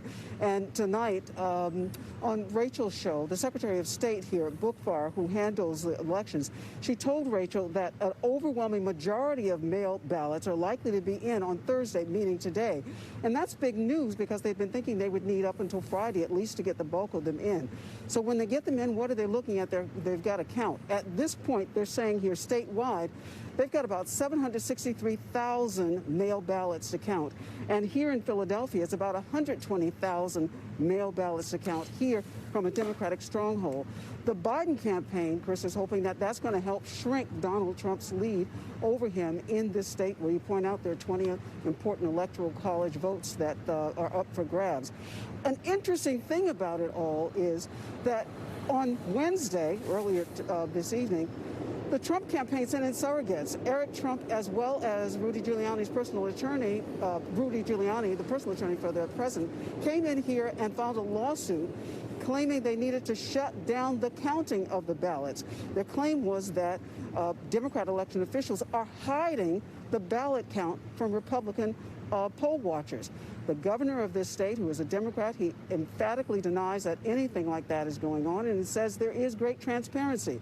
Right behind me in the convention center, where they are counting ballots at this moment, they even have a camera in streaming so you can see what people are doing. They also say that they have certified independent, Republican, and Democratic poll watchers who can go in and actually see what's going on. So in essence, the governor is here saying, bring the lawsuit on. In the interim, they're going to keep counting votes all night long. Chris? Rahima Ellis, that was great. Thank you very much. Votes are still being counted in Nevada, a state with just 6 electoral votes, but one that could turn out to be very consequential to this race. I now want to talk to John Ralston, editor of the Nevada Independent. You know, John, I love your state, and we all love Vegas. There's 2 things I think of associating with Vegas: counting and staying up all night. And yet somehow we find ourselves in a situation in which everyone went to bed and there's no counting. What gives? Well, Chris, your impatience coincides with my impatience and that of millions upon millions of Americans, right? They're wondering what's going on in Nevada. Listen, it's been a very different election here. You talked about mail balloting and how it's been implemented because of the pandemic. They did that here. We've never had a substantial mail balloting here. It's just been less than 10%. Suddenly they have hundreds upon hundreds of thousands of mail ballots, and they didn't really know how to handle it. They weren't as prepared for it as they should be. And to their credit, Chris, they're trying to do it right. I think it's frustrating to people because they've sent mixed messages about when the counts are going to be done, when they're going to show up. But I have to believe Chris, that when they start to count those ballots and announce the numbers, we hope, fingers crossed, starting at 9 o'clock tomorrow morning, that all of that will be forgotten and we can just focus on what the results are. So we're expecting 9 o'clock tomorrow morning. Accuracy over speed, I would agree with you 100%, and people should be patient. What is, right now, Joe Biden has an 8,000 vote margin in that state. Where are those votes? What is your anticipation of what the contours of that look like? I've been trying to figure that out, Chris, for the last, well, however long I've been up. I can't even remember how many hours. And the bottom line is we know that most of them are in Clark County in Las Vegas, where 2/3 to 3/4 of the votes usually are. There are probably about 120,000 ballots, maybe a little more, in Clark County to be counted. Now let's talk about what's going on with those mail ballots, Chris. They have gone more than 2-to-1 for the Democrats so far. Now, a substantial portion of those ballots are also what are known as provisional ballots. They implemented same-day registration here, and so people got a provisional ballot when they registered and voted. Those have split fairly evenly between the Democrats and the Republicans. But if the pattern holds, Chris, and again, let's wait for the numbers, but if the pattern holds, the Democrats are going to have a huge advantage in those mail ballots. Now, there are other ballots to be counted. There's some ballots to be counted in Washoe County, which is where Reno is, not nearly as many as Clark County. Washoe County, Joe Biden has a relatively small lead, but it's unlikely that he's going to lose much off of that lead in Washoe County. And then there are some votes left, probably about 10% of the votes that are left, Chris, are in rural Nevada, which has gone overwhelmingly for Donald Trump. Right. But the margin there that Trump is likely to pick up is unlikely to be able to make up for what he is going to lose when those ballots are counted in Clark County. If, Chris, let me emphasize, if the pattern before Election Day holds. That's a great, that's very, very clear read on the situation. Again, we see that Joe Biden is leading there in that state, and it would be crazy if the Trump lawyers were to go to Nevada and say, stop the vote count there. They haven't done that for good reason. They want the votes to be counted because that's the only way they can win. John Walston, thank you very much. Today, we got 2 key calls in battleground states. Really striking calls, given where things looked like they might be last night. NBC News projects Joe Biden is the winner in Michigan with a lead of over 130,000 votes. That's a significant lead. That is a much larger margin than Donald Trump won it by last time when he won it by, I think, 10,000. In Wisconsin, a much closer margin of about 20,000 votes. NBC News projects Biden is the apparent winner, which means NBC News has projected Biden has won the race, but the results are close enough. The outcome may depend on a potential recount or a potential confirmation the results that have been reported are accurate. Ben Wickler is someone you may or may not know. He's the chair of the Democratic Party of Wisconsin, and he joins me now. And I got to say, Ben, when were you elected chair? I was elected in June of 2019, so about a year and a half, and quite a year and a half it's been. And from the beginning, you're a native Wisconsinite. You moved back to your home state to do this. You have been laser focused on producing the organization and the party infrastructure and the mobilization to win this state in the presidential. Other things as well, but this has been how it worked. It looks like. Why? So the thing about this election, it's the 4th out of the last 6 presidential elections in which Wisconsin has come down to less than 1 percentage point. And in this state, people mobilize year-round. We've been doing intensive year-round organizing in communities in every part of the state, fighting for every vote, and we jumped our turnout up 18%. And Trump almost won because he jumped his turnout up 15%. So this is an every vote counts situation. And for us, it meant working across race, across language. We had Spanish language phone banks for Latino Wisconsinites, organizing in rural areas, organizing in suburbs. Women, especially leading the charge across all communities in our state. We've been building neighborhood teams. We've had thousands of people making phone calls, tens of thousands of volunteers in the last month, doing virtual phone bank shifts. It's an all hands on deck, every square inch of Wisconsin fight. And by a hair's breadth, it worked. and it's a voter uprising. Yeah, the turnout really is striking, and I was particularly struck in both the margins and turnout in Dane County, which is, funnily enough, a county I worked as a field organizer in 2004, so I know a little bit about. In Dane County, which is surrounding Madison, I mean, you had bonkers turnout there, and it's something like a 75-25 margin that produced a huge chunk of what you needed. Absolutely. The thing is that we fought everywhere. I mean, Democratic turnout was up in every part of the state. It's not this old story where red places get redder, blue places get bluer. There were more Democrats in every kind of community in our state. It's just that the Republican operation, Trump fired up a ton of people who were not showing up in polls. The polling margin was, the polling error was strikingly similar to 2016. A lot of people who just weren't talking to pollsters. We've been saying for this entire time that you have to basically fight as though you're 2 points behind, even if the polls show you 6 points up. And thank goodness everybody did, because every piece of it made the difference. You know, you and I have spoken and corresponded throughout, and you have always had the kind of hunted look and temperament of someone who thinks they are in a 20,000 vote margin kind of race. That, you know, we kind of had to keep telling each other to ignore the polls. There was one poll that said we were 17 points up in the last 2 weeks. And you just had to crumple that up and throw it in the garbage and fight like the next call could be the one that found the voter who tipped the entire electoral college. This has been, people have not slept very much. People have been, calling their friends and recruiting them to join these text banking and phone banking shifts. People across the country became obsessed with Wisconsin. And thank you to everyone who did. Every single person who poured themselves into this made the difference. And Wisconsin this year went from red to blue.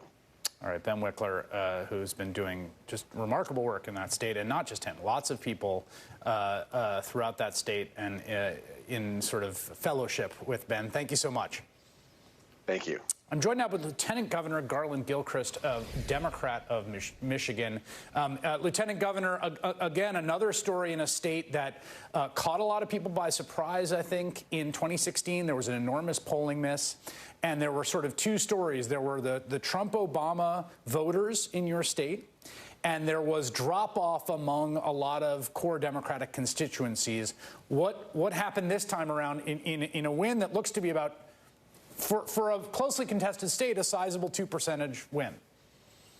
Well, Chris, thank you for having me on to talk about this. And this has been a big win, frankly, for Democrats, showing that organizing works and showing that if you invest all across the state of Michigan, if you invest in turning out people of color, black voters, black men specifically, something I've been focusing on, if you focus on the rapidly diversifying suburbs of our state and seeing that those coalitions are the ones that will deliver for Democrats, if you have conversations with them, that's how you win. And that's how we won in Michigan here for the vice president, for Senator Gary Peters, and up and down the ticket.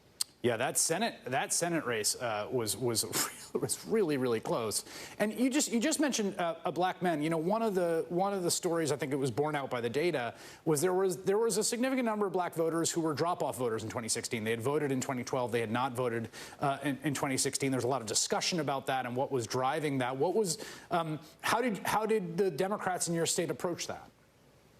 Conversation and engagement. I made this my mission to make sure that black men showed up at the polls. So it was really the basic organizing fundamentals. I led marches of people to the polls. 200 plus people marching to the polls with me in Detroit a few weekends before November 3rd. We had folks that were making calls and text messages specifically to black residents, in the canvas operation when it picked up was going to black communities and black neighborhoods, but also, again, those rapidly diversifying suburbs. I want people to understand that the story of the suburbs in this election is both a story about how white women were deciding to trend more Democratic, but also because our suburbs are not the ones from the 60s. It's like Donald Trump never knew what year it was when he talked about the suburbs, but instead we knew that all types of people live in the suburbs. We have immigrants from the Indian American community and Latinos who really stepped up. And when we engaged them, they were ready to vote for a Democrat. And so that is what delivered. And if we keep that diverse coalition, we're going to be able to continue delivering for people electorally.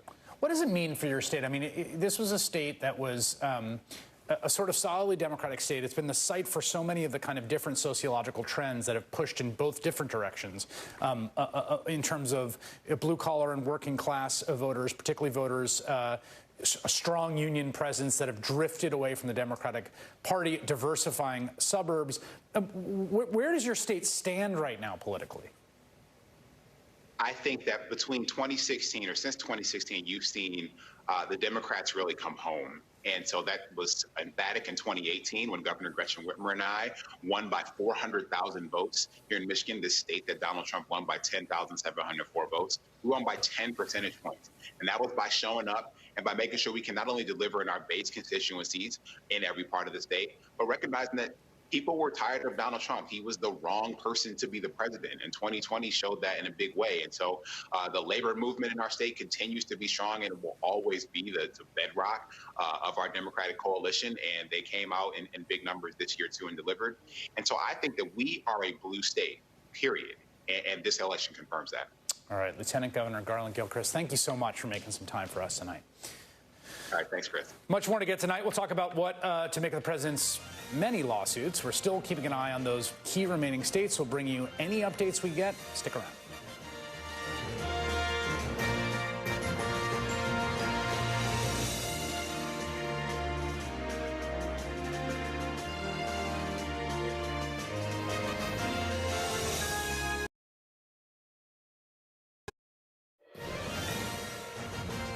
Now, after a long night of counting, it's clear that we're winning enough states to reach 270 electoral votes needed to win the presidency.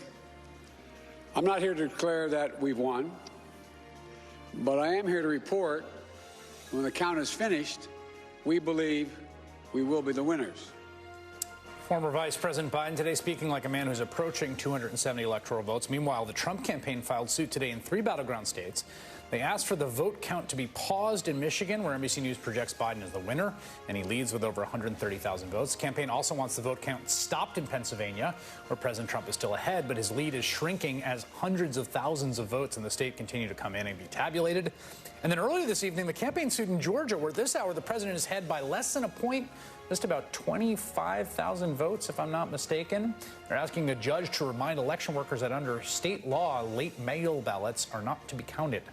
I'm joined now by Edward Foley, the Ebersole Chair in Constitutional Law at The Ohio State University, and Amber McReynolds, CEO of the National Vote at Home Institute and a member of the National Council on Election Integrity, which launched the Count Every Vote campaign.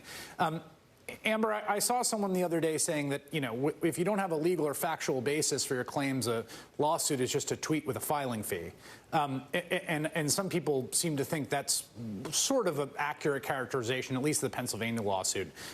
What is your sense of these attempts at legal intervention? Well, look, poll watching and observation has a legal and fundamental process in place in every state. And so some of these lawsuits popping up at the last minute, and I've looked at a few of them, are alleging different things that frankly are a bit frivolous and seem out of place given the process that we're in right now, and given that poll watchers have had access in all of the states where it's alleged that they haven't. So I think it's really just an attempt to interfere with the process, and obviously we need to make sure the laws are being followed in every state, and the safety and access for watchers, but also for the election workers that are working in these counting facilities are observed and are followed correctly. You know, Ned, you and I had you on my podcast, Why Is This Happening? And we had a long conversation laying out some of these scenarios. And, you know, one of the things I took away from my conversation with you is your confidence that Trump has bragged that the courts will be there for him when he needs them, and has telegraphed he is depending on them, quite frankly, to deliver him victory. And your confidence that essentially meritless claims are not an avenue that anyone can litigate their way from a defeat into a victory. Do you still feel that way? Yes, I do. I think that's right. I mean, judges do follow the rule of law. They base their decisions on facts and evidence and the rules, and I think that will ultimately prevail. You know, in ballot counting litigation, if you're behind, you have to do something. So I think a lot of these lawsuits are motivated by just an effort to try to change the narrative and change the terrain. but it doesn't mean they're going to be successful. One of the other things that strikes me as important here, Ned, is just the fact that the margins matter a lot. I mean, when we think about the nightmare scenario of 2000 in Florida, where there was a margin of 537 votes, you can't, if there's a 50,000 vote margin, there's nothing to litigate. It's very hard to litigate your way out of a 50,000 vote defeat, correct? That's exactly right, and that's what history shows. That's one reason why Richard Nixon in 1960 did not try to litigate in Texas, because he was behind by 50,000 votes and thought that was just an insurmountable obstacle. So, he looked at Illinois and he looked at Texas. He would have had to change the outcome in both places, and he couldn't do it mostly by looking at Texas and that 50,000 vote gap that he just couldn't make up. Amber, there's a legal aspect here about election integrity, and then there are other concerns. And we've seen a scene in Maricopa County in Arizona tonight. My great colleague Gotti Schwartz has been there. A group assembled outside, and obviously they are protected by the First Amendment to peaceably assemble outside that building, yelling at them to count their votes. It's also an open carry state, so I always feel that there's a certain different flavor to a First Amendment assembly when you have a gun. And I think some concerns a little bit. I just saw a reporter saying that she was threatened by one of the members. Do you have concern about these sorts of assemblies, what they mean for the integrity of the process as it goes forward and hopefully winds to a close? Well, it can certainly be intimidating for election officials that have been in there working long hours and trying to count every vote. I mean, this process is pretty simple. Voters vote, and election officials count every vote. And that's really what's happening right now in every single state around the country. According to the laws on the books in every state, this process is finishing. It's coming to a close. And we have to give election officials the space and the patience to finish this process. So it can be very intimidating for some of these assemblies to be happening. Hopefully they remain peaceful. And I would certainly encourage that, and hopefully everyone on both sides of the aisle continue to encourage the peaceful demonstrations that folks have an eligible right to do. But it can be very, very intimidating, especially in a very stressful environment like election officials are facing. Final question for you, Ned. Lawyers, they get to argue in the alternative, even if normal people find that bizarre. And you don't have to have logical consistency across different venues if you're filing a bunch of lawsuits. But it is striking, nonetheless. The pattern here is, calls to count votes in states where they're behind and need to make up votes, and interventions to stop them in states where they are ahead and afraid they will fall behind. Right. No, you see that. I think about the Minnesota litigation over the U.S. Senate race in 2008. And the lawyers on both sides, flipped their positions as soon as the count flipped. Because the basic rule in these lawsuits is if you're behind, you argue one thing, and if you're ahead, you argue the other. What we're watching now is seeing that play out at the same time in different states. So that's why you're seeing this kind of inconsistency. But democracy hopefully will require consistency across all states, which is the point that all these valid votes must end up being counted. Valid votes must be counted. Very simple and straightforward. Edward Foley and Amber McReynolds, thank you both. All right, we're coming up on 1 a.m. here on the East Coast. Going to be a long night for everyone again, right? We are expecting to get some updated vote counts in Arizona in the next hour. Do not go anywhere. Our coverage continues right after this.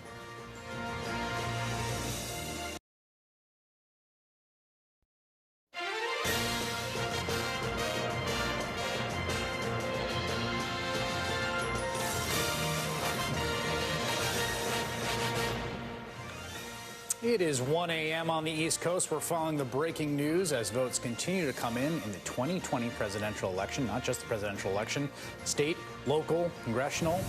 Here's the latest in some key states. Votes coming in tonight, we believe, in Arizona, where Donald Trump has been eating into the gap with Joe Biden as those final votes are tallied. That last group of votes, those are people that mailed in the last few days or hand-delivered their mail-in votes. The state looks likely to be tight when all is said and done.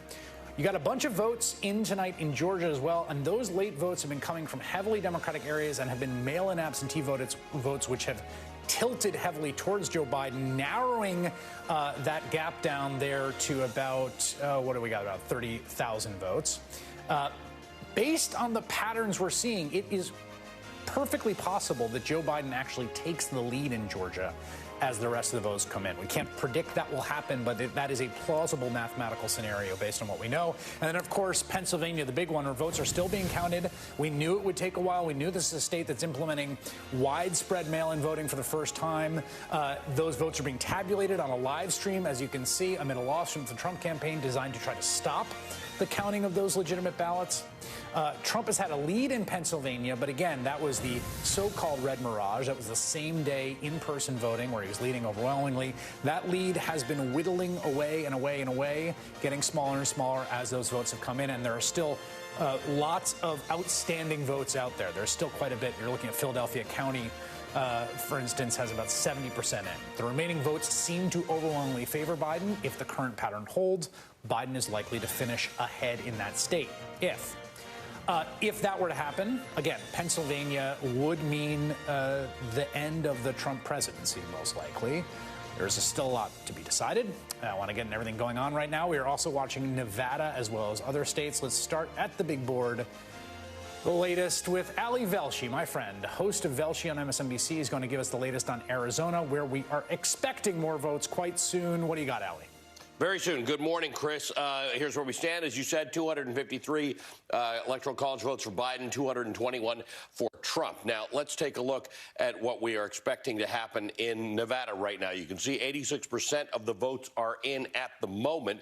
About 551,000 remaining to be counted, and the lead for Biden has narrowed to 79,000. Now, the question is where these 551,000 are coming from, and if you look at where the remaining vote is, these bubbles give you the largest indication. So the absolute largest indication is Maricopa County, which is really the massive suburb area around Phoenix. And when you look at those numbers, Maricopa County's 83% in. It is tilting toward Biden fairly convincingly, but there are 356,000 votes. So the lead for Biden in Maricopa County is 85,000 right now. There's 356,000 to come in. The issue is how do they come in what proportion? If they start to come in more heavily in favor of Donald Trump, he starts to narrow things out.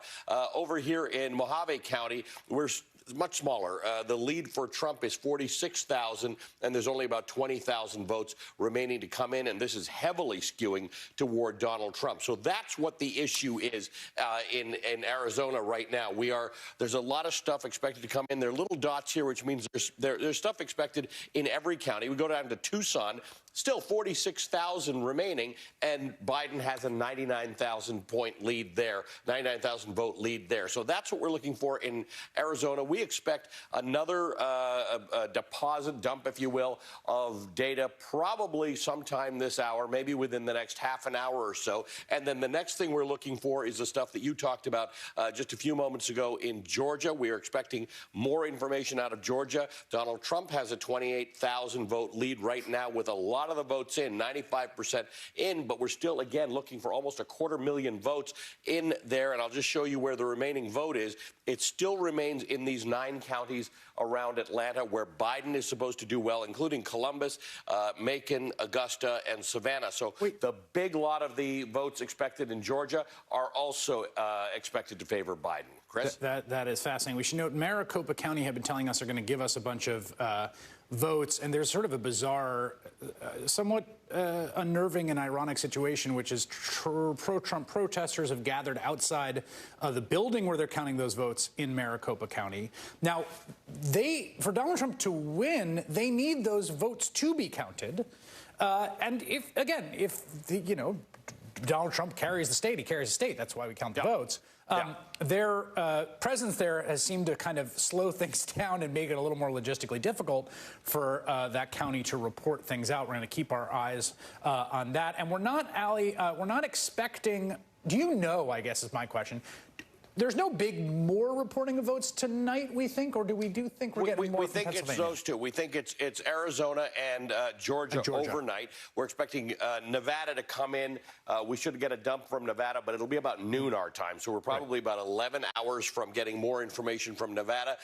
Pennsylvania will start coming in with more numbers in the morning. They've got to schedule about 3 to 4 deposits of votes a day. So we'll start to get information there. We're getting nothing, just FYI, nothing nothing from North Carolina. We will not hear from North Carolina.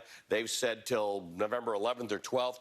Alaska gets a week after the vote. So Alaska and North Carolina, we're not going to be able to populate the board, but today we will be able to populate more information in Arizona, in Georgia, in Nevada, and later on probably in Pennsylvania in the morning. All right, Ali Velshi, thank you so much for keeping us up to date. I want to go now to NBC News correspondent Mike Memoli.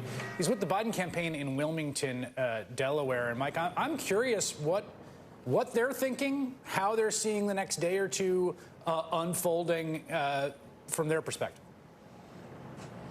Well, Chris, this morning when the Biden campaign laid out their view of the states that remained uncalled, they went in order, starting with Wisconsin. They said there was very few voting left, and they thought that state should in fact be called. They said Michigan, there was the outstanding vote was heavily Democratic counties, and they were confident they would take the lead. And in Pennsylvania, that while there was a bigger deficit to overcome there, they were confident based on their contacts with the Democratic Party officials in the state that ultimately they'd end up with about 100,000 vote margin in his favor once all that vote comes in. What did we see play out over the course of the day? Wisconsin called, Michigan called, and Pennsylvania, that gap narrowing quickly.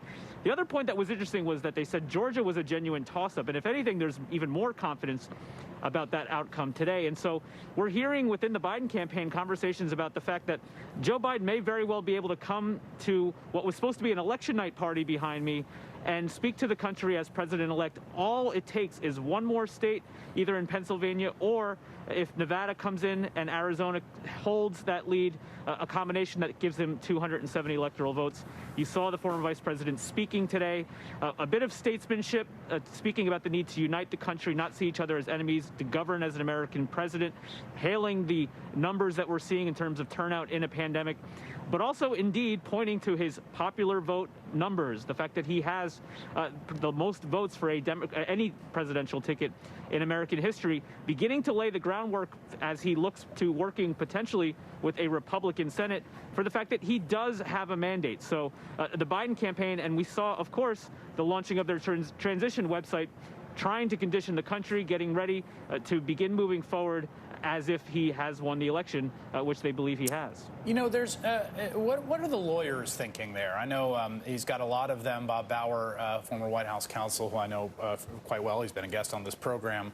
What is their position right now? They think that what we're seeing from the president and his legal team is a waste of time, frankly, that as they pointed out, despite the president saying very late, right around this time, in fact, last night, if not a little later, that he was going to go right to the Supreme Court, as Bob Bauer put it this morning, if you drive by the Supreme Court right now, you will not see Donald Trump, you will not see his lawyers, that any attempt to go to court would be met with what they called the biggest potential embarrassment for a sitting president before the high court in American history. They are ready to deploy in all these places that the president's team has now gone to court within the hour to challenge them. We've also seen Mark Elias, another lawyer in the Democratic Party who's been involved in these kinds of issues for years, ready to go toe-to-toe with them.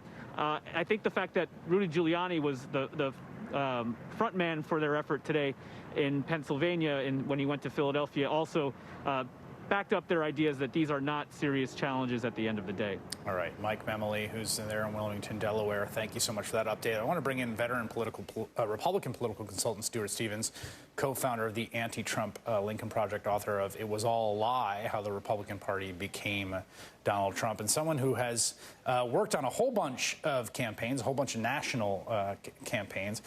First, I'm curious your read on this campaign and where things stand from someone who tried to carve out a path to 270 and successfully and unsuccessfully for Republican candidates.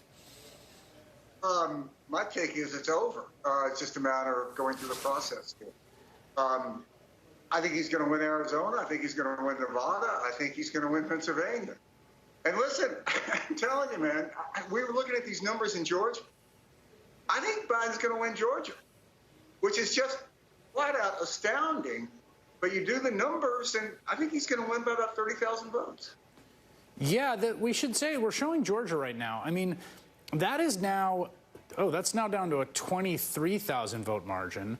There's still a lot of vote out, and that vote, when it comes in, is just coming in crazy, colossal numbers, margins for Biden, again, because this has been polarized, and there's a polarization among the electorate about voting by mail because COVID is dangerous and real and not.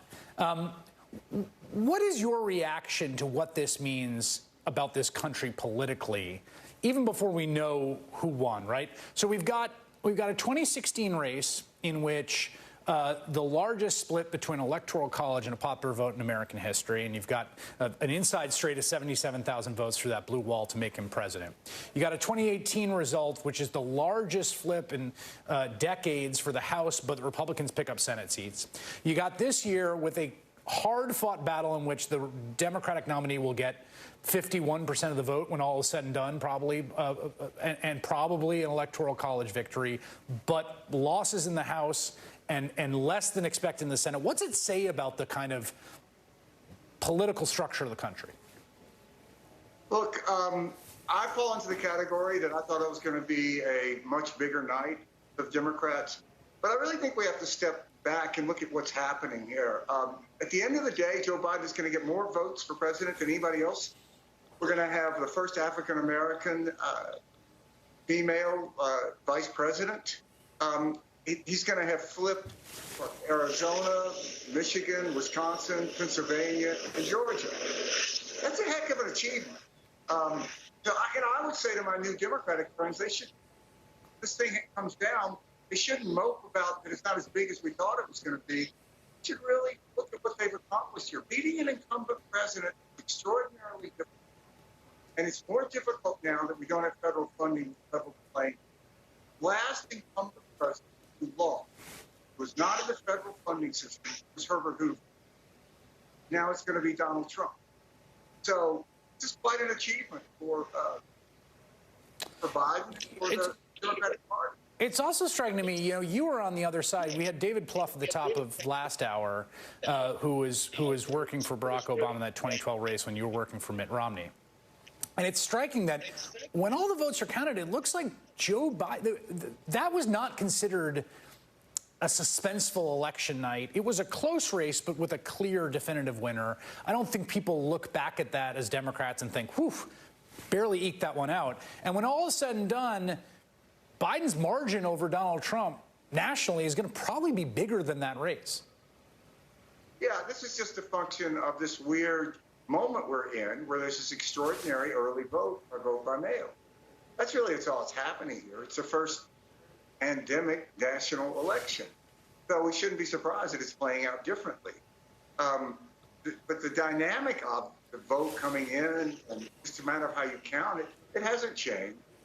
I think something else is happening in Georgia. It's going to probably press Purdue under 50%, which is going to generate 2 runoffs for the Senate. So the Senate's actually still in play. Yes.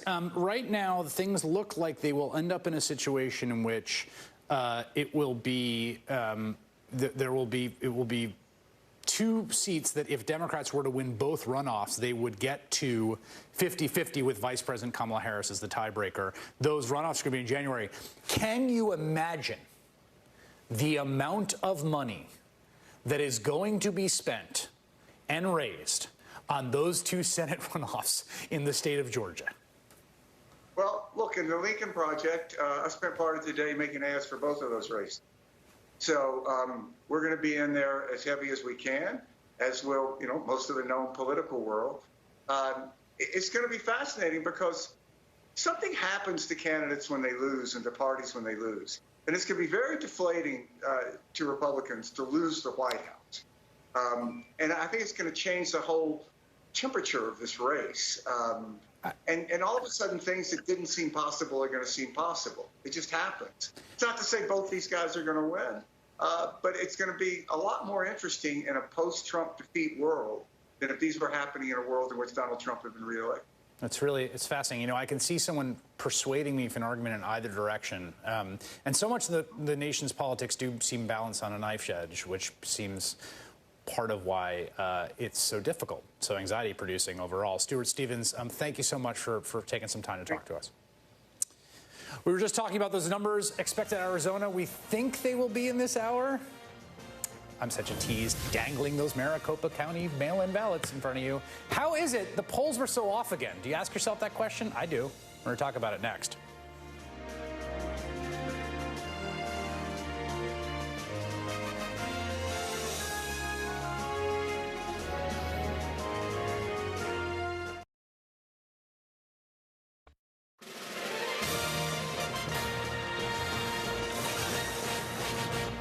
so much of the experience of watching returns last night, so much of the experience today was anchored by the polling going into it. And it was a bad night for polling, an enormous polling miss, a polling miss that was happening at district levels, that was happening in public and private polling, a polling miss that happened in states, in different regions, not just in presidential races, but in Senate races, a polling miss that screwed up Maine as well as South Carolina, which are two very different states with two very different candidates. Something systemic really looked wrong last night with polling. And it seems important that we sort of figure out what that is. I want to bring in two people who understand polling from the inside out. Sean Trende, he's a senior elections analyst at Real Clear Politics, and Matt Barretto, a Democratic pollster who worked on the Biden campaign and a founding partner at the polling firm Latino Decisions. And Matt, I want to get to you. But Sean, let me first start here. Like, I just think there's nothing that can be said other than the polling was wrong in a million different places, all in the same direction, to the peril of lots of decisions that were made based on it in terms of resources and money and all that sort of stuff. Yeah, there's no way to disagree with that statement. I mean, here in Ohio, the polls were off by like 8 points. They were off in Wisconsin and Michigan. Not only that, but this is the fourth cycle in a row that the upper Midwest has shown this exact polling error, not to the same degree, but Mike DeWine didn't lead in a single poll in 2018, and yet he is the governor. It's a huge problem. Florida's another state. I don't think, Ron DeSantis led in a single poll that cycle, and yet he's the governor. So something's going on that pollsters have to figure out, or we're going to be flying blind. Matt, what you did polling for the campaign. I got the sense that the internal polling wasn't that different from the public polling, but do you think there's something fundamentally broken about the industry right now? Well, I'd say internally, we always had the race very close in all these states. And we were saying that on any of the public commentary, that we had it as a very tight race and we were expecting it to tighten.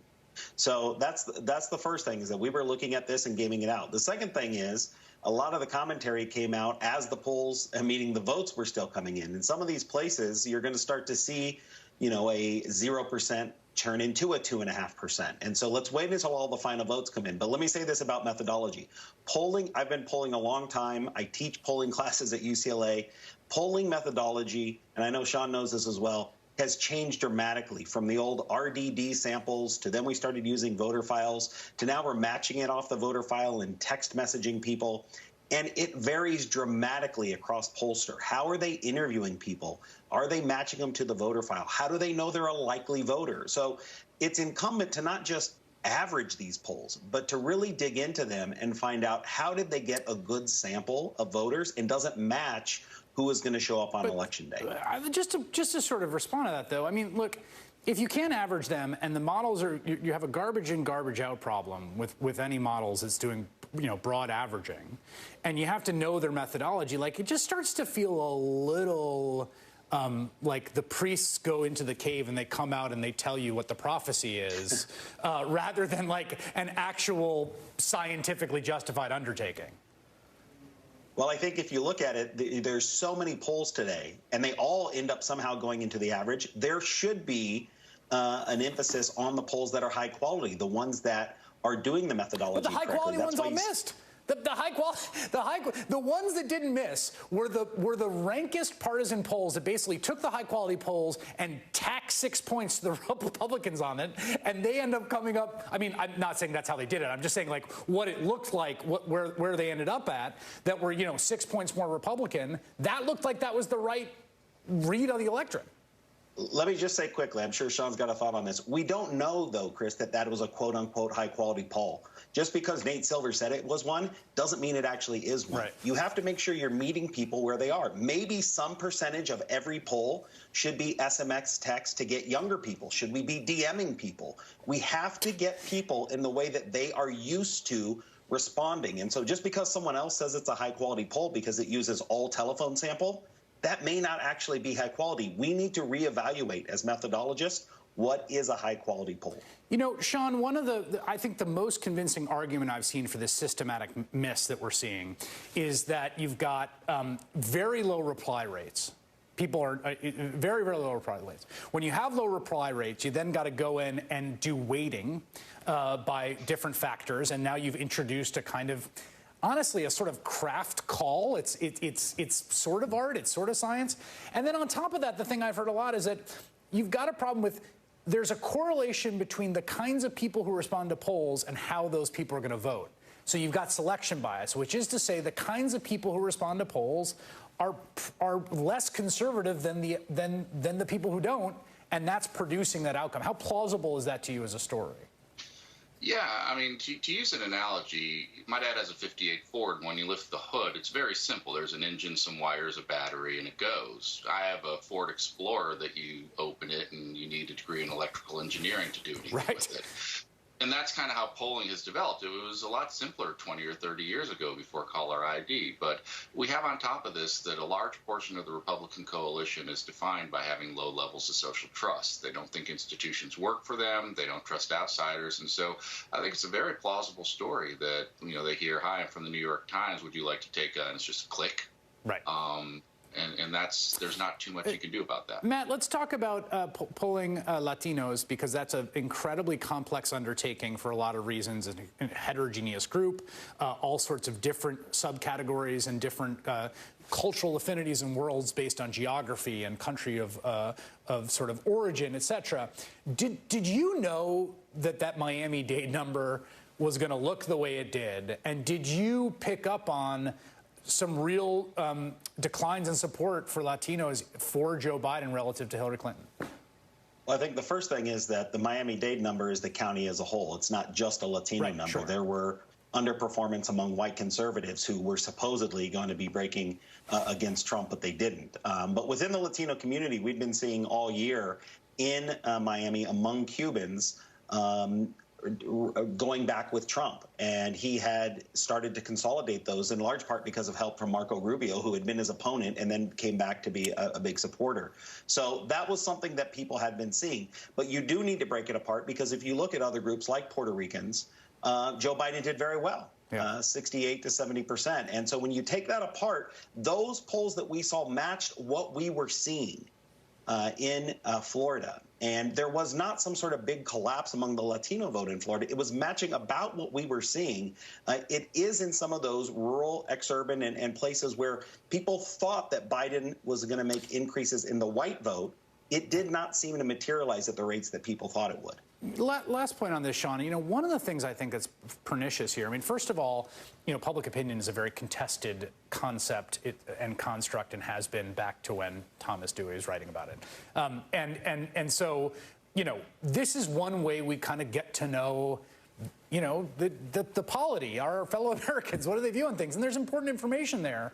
But, you know, second of all, I sort of wonder, like, what does it mean if we're flying blind?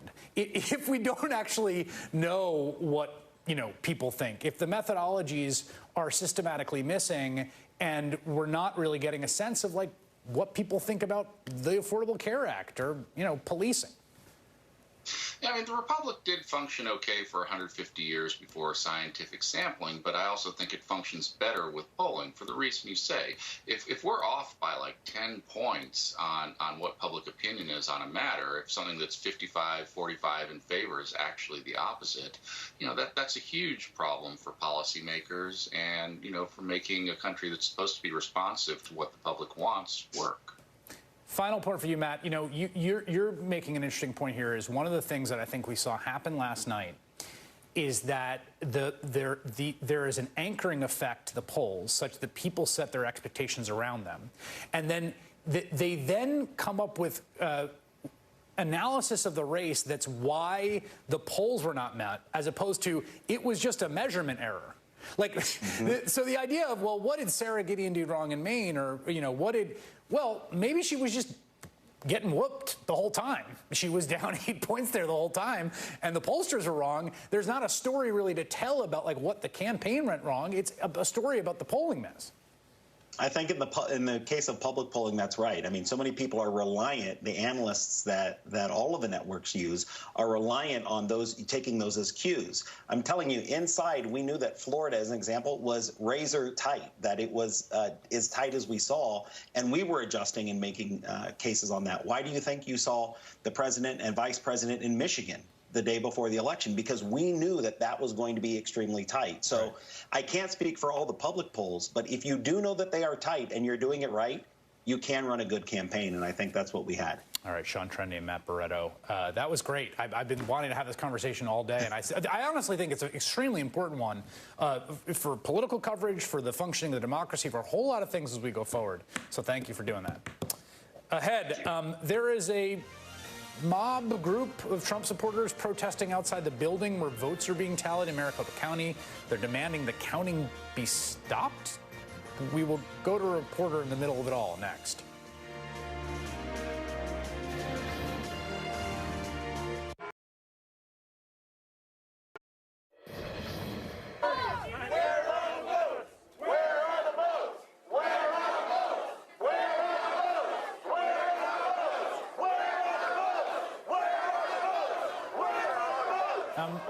A strange and somewhat unnerving scene unfolding in Maricopa County, Arizona. We were expecting Maricopa County election officials to post a new group of votes they are counting inside the building outside where those protesters are is where they are counting them. Some people started to assemble, pro-Trump protesters, some of them carrying long guns. One of whom may have threatened a reporter. You saw their Congressman Paul Gosar, who has now joined the crowd. The Maricopa County Sheriff's Office is providing security at this moment as the people inside that building are trying to count the votes. And what's strange here is that they need the votes to be counted. So any interruption of the votes is bad for Donald Trump because he needs the votes counted in order to make up the margin in Arizona. I want to bring in someone who is on the scene, Simon Romero, who is a great reporter. He's a national correspondent for the New York Times. He's covered violent street protests during his time reporting in South America. He can give us some perspective on what's currently unfolding outside Maricopa County Election Center in Arizona. He's in the protest right now, joins me by phone. Simon, what's going on down there? Well, hi, Chris. It's just a crazy scene all around. There's a good 150, 200 people gathered on the steps of the county recorder's building, and lots of them are holding Trump flags, shouting chants, singling out the Maricopa County recorder, Adrian Fontes, by name. He's a Democrat who runs elections in Phoenix and the surrounding suburbs, and so it's just a very tense scene out there, and you have well over a dozen guys walking around with AR-15s and other long guns, clad in camouflage. And quite frankly, it does remind me of covering protests of this type down in South America, in countries like Brazil or Venezuela. Say more on that. Well, I covered, paramilitaries and armed extremists in those countries for years, and so returning to this to my own country here and to see this on the streets of a major American city is still a jolting experience. Arizona is an open carry state, so they're legally allowed to do this, but it still can be quite intimidating, I think, especially for journalists who are covering the scene, bypassers who are just like walking by and wondering what's going on, and especially for the public employees who are inside that building doing their duty and counting the votes. So it's just it's a very tense scene right now.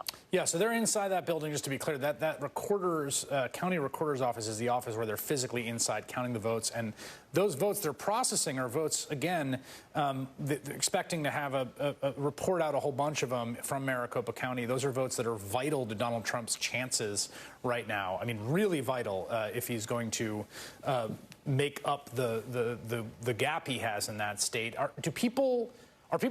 Do they want them to count the votes or stop counting the votes? Like, I'm a little confused. I mean, I guess people are just upset. But what is the... They're extremely upset, and they claim that there is no legitimate way that their candidate, President Trump, could have lost this election in Arizona and in Maricopa County, which is the most populous part of Arizona. So they're voicing a lot of conspiracy theories about ballots that may have been filled out improperly, that weren't counted. Maricopa County officials have vehemently explained that is not the case. They're counting all of the ballots in question, and they're just taking the time to do the job correctly and thoroughly. We should know the Maricopa County Sheriff's Department, which you see those are the law enforcement officers there who are now sort of in the building. That is, of course, was for years a notorious sheriff's department led by Joe Arpaio, who was convicted and then pardoned by Donald Trump, a kind of pre-Trump Trumpian figure. It does seem that they are there and providing security, which seems probably a good idea given things. Do you expect? Is there a plan, or people are just going to hang out there, or do you have a sense of what's going to happen? You know, it's very fluid right now. Some of the people who are leading the protest are saying they're going to stick around and camp out there and maybe, stay overnight. They're saying they're going to take it, do this as long as it takes. Then again, the protest has thinned out somewhat. It's already past 11 o'clock here in Phoenix, so people are going home. But what I have noticed is that others are arriving right now, and those who are arriving right now are coming with guns, which is just pretty notable. Yeah. Simon Romero, who, like I said, is a great reporter. I've been very lucky to read for a while. Thank you so much for joining us. I appreciate it. Thank you, Chris. My pleasure. I want to bring in Christina Greer, Associate Professor of Political Science at Fordham University, Politics Editor of The Grio, Sahil Kapoor, National Political Reporter for NBC News, Maria Teresa Kumar, co-founder of Voto Latino, a nonprofit organization dedicated to registering voters that is big working on the ground in Arizona. Maybe I'll start with you there, Maria Teresa. I mean, one of the big stories last night does seem to center around the Latino vote, both in places in which it appears to have swung towards Donald Trump. Cuban Americans in Miami-Dade, Mexican Americans in the Rio Grande Valley, particularly some crazy swings in the Rio Grande Valley we saw, but in other places where it provided a really huge margin for Joe Biden, like in Arizona. How are you making sense of what we've seen so far? So thanks so much for the conversation, Chris. I think the big thing is that we have to recognize the Latino vote is not monolith. And that at Voto Latino is something that we've recognized for a very long time. We also recognize that there are real fractures in the Latino vote, not just from where your family may come from, but what generation you're from. And so at Voto Latino, we focus very heavily on young Latino voters because they are the ones that are growing up at a time where they are seeing show me your paper laws in places like Arizona, in places like Texas, in Georgia, in North Carolina, if you see a pattern. And it is the young Latino vote that has surpassed and disproportionately supported Joe Biden, not by a little, but by a lot. In Arizona right now, 25% of young Latinos actually cast their mail-in ballot. That is some of the people that they're trying to process right now. But I want to pause a little bit because I think the fact that you had this reporter talking about what he's seeing, these protests analogous to what he has seen in Latin America, that has been very much on par with Donald Trump and reminiscent for so many Latinos that are not necessarily from Cuba when they hear his shenanigans and how he actually reacts to protests all the way down the list. And one of the things that we should flag is that this tactic by the Republican Party in contested elections is not new. This is very reminiscent of Roger Stone's Brooks Brothers, where they basically trumped up these protests to intimidate the voting going on inside. And sure, in this case, they're stopping Arizona, where it's good for Donald Trump, but they did that again in Detroit. And so we should be alerted that this is a pattern, not necessarily to protest the vote, but more to intimidate the individuals in that election office counting those ballots. And so really thank those election individuals doing that, but really we should be on alert because this is not something that we should be seeing on American soil. Chrissy, I want to talk to you about black voters in this election. There's a lot to talk about beyond that, but just let's start there because it's one of the stories of the night. You know, I was talking to Lieutenant Governor Gilchrist of Michigan about this, where there was a real drop-off vote that happened between 2012 and 2016. And if you look at a lot of crucial states, particularly Michigan, Wisconsin, that was part of the story. There's a lot of different stories. It was part of it. The turnout among African Americans in crucial states from Georgia, Michigan, Wisconsin is through the roof. And I think there's a connection to the fact that it was black voters that single-handedly revived Joe Biden's presidential aspirations in South Carolina and flip things on his head. Do you see continuity there? Yeah, so first things first, Chris, we have to remember black voters aren't a monolith either. True. I wrote Absolutely. a book called Black Ethnics. So in presidential elections, yes, we do tend to fall in line in roughly about 90% for the Democratic Party. But as I wrote in Black Ethnics, we have a robust diversity within the black community of Afro-Caribbeans and Africans. But as far as this campaign is going, I mean, let's back up a little. Chris, we talked about when Joe Biden went down and met with Representative Clyburn. Black voters are strategic voters. We understand how white voters are going to behave. Most of the time, we sometimes have to choose a second or even third choice because we're trying to maximize the strategy. And in many ways, black voters are the canaries in the mine. Things that are happening in our communities, we see and we know that particular candidates will be worse off, not just for us and our communities, but for the entire nation. That's what so many black women tried to warn the country about with Donald Trump in 2016. So there is this through line. And it's not surprising that, in a place like Georgia, where the margin is razor thin, and we can't forget alternative party candidates are yet again sort of collecting 60,000 votes in particular states and making up that difference between Biden and Trump.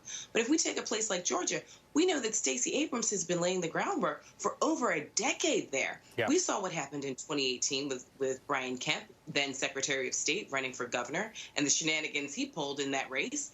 And so the groundwork that Fair Fight Action has been doing and New Georgia Project, it's a long line of organizing a multiracial, multi-ethnic, multi-class coalition of people, not just in cities, but across the states. We saw this in Michigan. Garland Gilchrist, the lieutenant governor of Michigan. We see a progressive lieutenant governor in Wisconsin.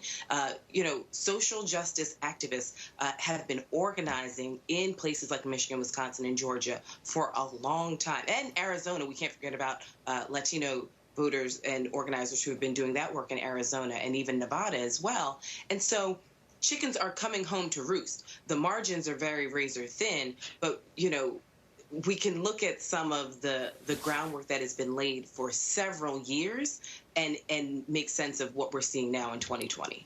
Sahil, it was a strange and kind of confounding night for an obvious takeaway, I think, in many ways. As we're watching this map come together, you can imagine a plausible map would be, the blue wall returning and then also Georgia and Arizona, or the blue wall returning and maybe Georgia, not Arizona. There's a bunch of things that I think are, I think there was a desire on the part of the liberals particularly, but I think the sort of anti-Trump forces in the country and what I would call the pro-democracy forces for a sort of historic repudiation, and that did not happen.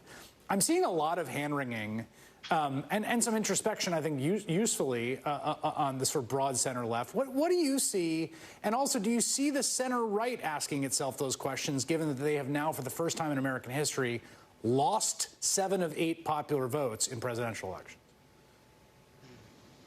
For the most part, Chris, I would say the answer is no. I see Trump skeptics and Trump critics in the Republican Party who have been asking this for a while, the direction of which way their party is going. But among President Trump's strongest supporters, I think the feeling is precisely the opposite. They believe they should be winning this election, and they're confounded at the idea that President Trump isn't winning. And look, as far as Arizona goes, I was there in Phoenix in Maricopa County just last week attending one of President Trump's final rallies there. I spoke to a number of his supporters, and I asked them this question. What do you make of President Trump claiming that the election could be stolen from him? And almost all of them, to a person, believe that if the president loses, that there would be some kind of foul play. They repeated conspiracy theories that the president has stated about ballots being dumped in a river, about ballots being sent out or cast illegitimately, about voter fraud. There's no evidence for any of this. But the president has planted the seeds of doubt about the legitimacy of this election, and that might be a little bit of what we're seeing there in those images. And kind of in that raw emotion. Arizona is obviously a state that has been a Republican stronghold. It has only supported a Democrat for the White House once, I believe, in the last half century. Maricopa County is kind of ground zero for suburban metropolitan areas that have tilted away from Republicans toward the Democrats in the Trump era. So a lot of those people are strong Trump supporters. They believe Arizona is a red state. They're confounded by the idea that it's turning. And as you pointed out, Chris, Arizona is pretty essential. It's becoming very, very important to President Trump's path to 270 electoral votes, if he does have one. It's not looking likely, because if he loses Arizona, he's got to run the table elsewhere in Georgia, North Carolina, and Pennsylvania, and then pick up Nevada, which is looking very, very difficult for President Trump. So eyes on Arizona at this moment. Yeah, Arizona is I think, essentially must win. Christina Greer, Sahil Kapoor, Maria Teresa Kumar, thank you all three for staying up with us tonight and lending us your wisdom. Stick around. We'll go through most up-to-date results we have at this hour. We're going to where things in the battleground states stand next.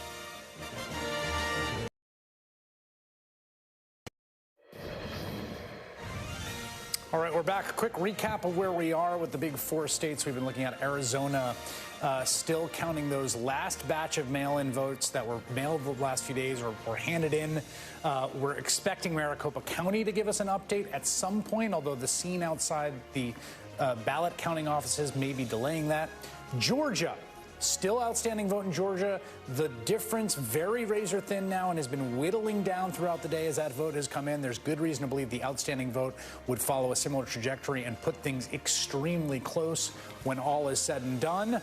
We're also going to be looking at Pennsylvania. There's a ton of outstanding vote in Pennsylvania. Again, similar trajectory there insofar as the vote that is coming in, mail-in votes that are swinging very heavily towards Joe Biden. And Nevada will be reporting out tomorrow, I believe 9 o'clock local time, and at noon, a bunch of vote out remaining largely in Clark County, which is expected to go heavily to Joe Biden. Joe Biden, of course, winning the popular vote right now by quite a bit, 3.6 million votes, give or take. That's where things stand.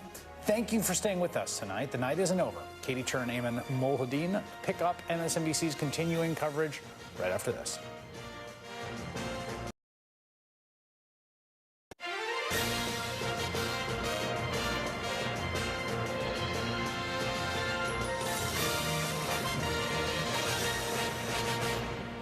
Good morning, everyone. Welcome to night 2 of MSNBC's continued special coverage of the 2020 election. It is 2 a.m. on the East Coast. I'm Ayman Mohyeldin. And I'm Katie Tur. Here's where the race stands right now. Joe Biden has a 253 electoral lead to Donald Trump's 214. Biden widened that margin earlier on Wednesday when he became the projected winner in Michigan and the apparent winner in Wisconsin. But the Trump campaign isn't going down without a fight. They intend to file for a recount in Wisconsin and file lawsuits to stop counting ballots in Michigan and Pennsylvania. All right, so at this hour, we are still awaiting results from 6 states. And here is how the key races stack up. We'll start in the Southeast, in the state of Georgia right now. Still too close to call. President Trump with a slight lead, a difference of 23,000. But at this hour, it is too close to call. Voting is still taking place in Fulton County. Nevada, also too close to call, though Joe Biden there has a slight lead, the difference of 7,600. North Carolina, also too close to call. And Pennsylvania, the Midwest wall, the state there, part of the blue wall, I should say, also too close to call. And, of course, the state of Arizona, all eyes on that state this evening. Too early to call, though Joe Biden has a slight lead. I want to bring in Ali Velshi for us at the big board. I think all eyes are going to be on a few states. We are expecting a few different counts to come in throughout the course of the evening. Ali, bring us up to speed on what is at play. Well, we're waiting for the thing we're waiting for right now. Here's, by the way, the state of things: 253 electoral college votes to 214 for Donald Trump. We're waiting for 71 of them, and we're looking at Arizona right now. That's the one that we're expecting maybe very soon, at least some of the stuff. Now, we've got 86% of the vote in Arizona, but there's 551,000 votes outstanding. Joe Biden's leading by 80,000. Now, the conventional thinking is that the votes that are outstanding, I'll just show you where we have votes outstanding, they tend to be in places that should favor Joe Biden. So the Phoenix area, Maricopa County, which is basically the massive suburb around Phoenix, still has votes outstanding, and the county that Tucson is in, Pima County, has votes outstanding. Now, in Pima, we're looking for 46,000 votes. Biden's got a lead of 99,000 there. And in Maricopa County, Biden's got a lead of 85,000. But look at this. We're still looking for 350,000 votes. 83% are in right now. I'm hoping this number changes in the course of the next little while. The issue is, how is it going to change? Is it going to break in these proportions? Remember, they're not that far apart, 52% to 47%. So if they continue to break in this pattern, this increases the lead for Biden. But that is not what happened earlier this evening. So that we're looking at. We're also going to be looking at stuff from Nevada coming in probably a little later this morning. But you mentioned Georgia, and I want to just show you that. We are expecting votes coming in from Georgia. And if you look at the remaining vote in Georgia, the big areas, these are 9 counties around Atlanta. They're not all looking for big numbers, but the counties just northeast and northwest of Atlanta, we are expecting big numbers. Cobb County's got 95% of the vote in, 15,000 left to go there. Walton County, that's almost done. DeKalb County to the east of Atlanta. Look at this. We had 95% in. We're only looking for about 3,000 votes there. Clayton County, we're looking for 20,000 votes. So there's a lot of places all over. Columbus County over here. This is Muskogee County, which is where Columbus is, has 89% in. We're looking for 10,000. So Georgia's got slightly smaller numbers. Overall, Donald Trump has a 23,000-point lead here, and that's what we're trying to solve for. And, of course, in Pennsylvania, you talked about that. We will continue to get more numbers in Pennsylvania through the course of the day. The 89% are in, and Donald Trump's got a 164,000-point lead in Pennsylvania. You'll recall he declared victory in Pennsylvania yesterday. Here's why that seems a little premature. In Allegheny County, where Pittsburgh is, we're still waiting for 80,000 votes. Joe Biden's got the lead there. Philadelphia County, we're waiting for 250,000 of the votes. Biden's got a 343-point lead. Look at this, 79 to 19. I have to tell you, historically, this doesn't seem right. Biden should have upward of an 85 or almost 90% lead in Philadelphia County and the suburbs around Philadelphia. Take a look at this one. This one's interesting. Bucks County, north of Philadelphia, has 86% in. We're looking for 58,000 votes. Donald Trump's got a lead of 3,200. I would say that this would be very, very surprising if Bucks County stays red. This whole area, these are the collar counties around Philadelphia. It's actually where I live. These are typically blue. So that's what we're looking at right now. Those are the 3 things that we're looking at over the course of the next few hours. We know we're going to get Arizona this hour. We're going to get something. We'll get something else in Nevada over the course of the next few hours, and Pennsylvania. That's what we're looking at close. Ali, we are so close in all of these states in terms of the margin. Let's talk about what Joe Biden needs in order to overtake Donald Trump. And then let's start off in Arizona. We're still waiting on that Maricopa count, and they're still doing it right now, even though there's quite a bit of drama in Arizona. There's a protest outside of the elections office in Maricopa County. They are still continuing to count in that county. I know we've been getting a trickle of the count as the night has progressed. What is the expectation for when we're going to get all of those numbers? Yeah, this is a really peculiar thing that's going on in this country. In some places, there are Trump protesters saying stop the count. In other places, they're saying finish the count. This is the road to victory here. Right now, we are sitting at 253 to 265. I've colored in a few things. Let's uncolor them for just a second, all right? Let's say that the lead stays in Arizona and the lead stays in Nevada. That gets you to 270 right there without even having to worry about Pennsylvania, North Carolina, and Georgia. So even if you were to assume that Georgia doesn't go Joe Biden's way, let's give that to Donald Trump. North Carolina, let's give that. North Carolina, we're not going to hear about till November 12th or 11th or something like that. So just for argument's sake, give that to Donald Trump. Give Alaska to Donald Trump. He gets to 248. Joe Biden still got 270. If Joe Biden takes Arizona and Nevada, or Arizona and something else, that gets him to where he needs to be. So I'm just going to give you an example. If I give Joe Biden Arizona and North Carolina instead of Nevada, 279. So it's a better early morning to be Joe Biden right now. Your paths to victory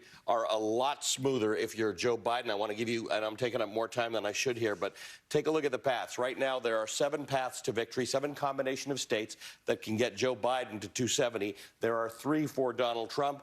and there is one situation in which there would be a tie that would go to the House of Representatives. Ali, at 2 p.m. today, you did this same thing, and there were 11 different ways that you could get to a tie. I told you not to tempt No, we're not tempting fate. There is still one, and as we know how things go, because it's 2020, who knows? We can Very explain on brand for the year what it means to go to the House of Representatives if it gets to that point a little bit later. It gets convoluted. Basically, if you've seen Veep, you know what happens. Yeah.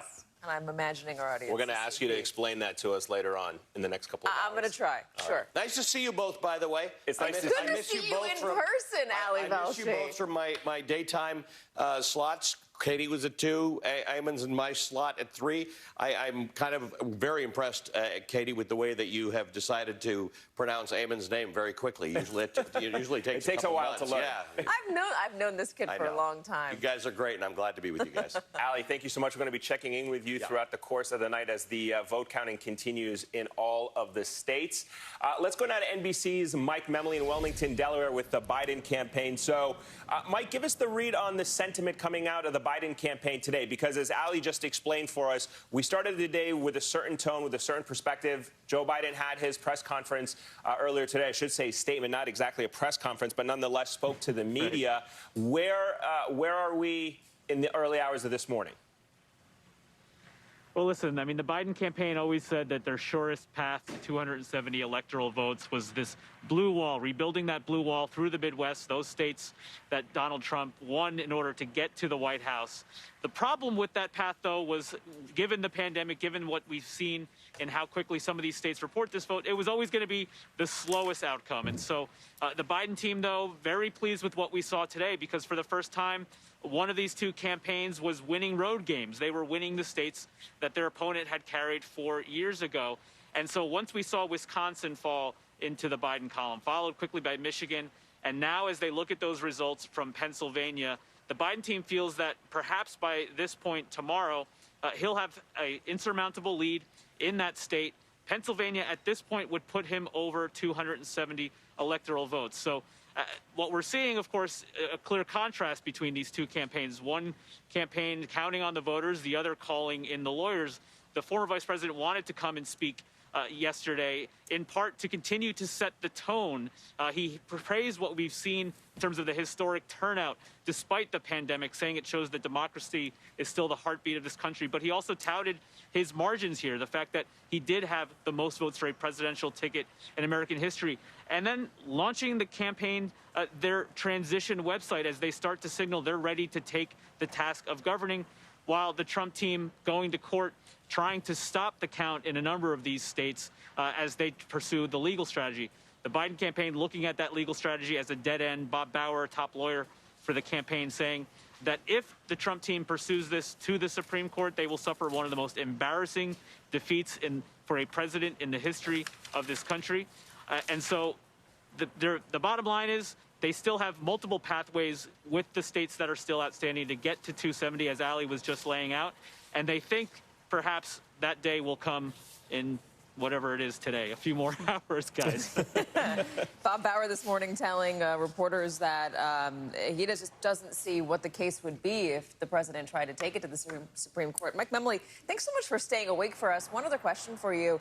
The Biden team does obviously feel pretty confident. They've released a transition website, already planning for the purposes of the transition. If they do win, we can put up a shot of it on the screen so everyone can see it. What does that tell you? Yeah, I think this is part of the, effort to communicate to the country that he is ready. Now, interesting, I don't think a lot of people realize this because it's only a fairly recent phenomenon. There's actually a federal law that requires both campaigns in a presidential election to begin the work of preparing for a transition early. And do you want to know who wrote that law? The guy who is now running the transition team for Joe Biden, Senator Ted Kaufman, who actually took Joe Biden's seat in the U.S. Senate. So Biden actually formed his transition team in April, added some members to it over the course of the summer. But I tell you, they are ready as soon as they feel comfortable beginning to roll out the formal process of staffing a Biden administration to communicate that to the country. But the website today was perhaps just a sneak preview of what's to come. Mike, let me ask you really quickly just about going back to the issue of the sentiment of the Biden campaign here. I assume at this point they're looking at the same data that the rest of us are doing. And when you're looking at some of the numbers that Ali was just, describing, the number or the lead in Arizona slightly shrinking a little bit. You still have, obviously, Pennsylvania. As this narrows down to perhaps just one state of Pennsylvania, do they still have the same confidence they had in the outcome that they had 24 hours ago when Joe Biden addressed the nation?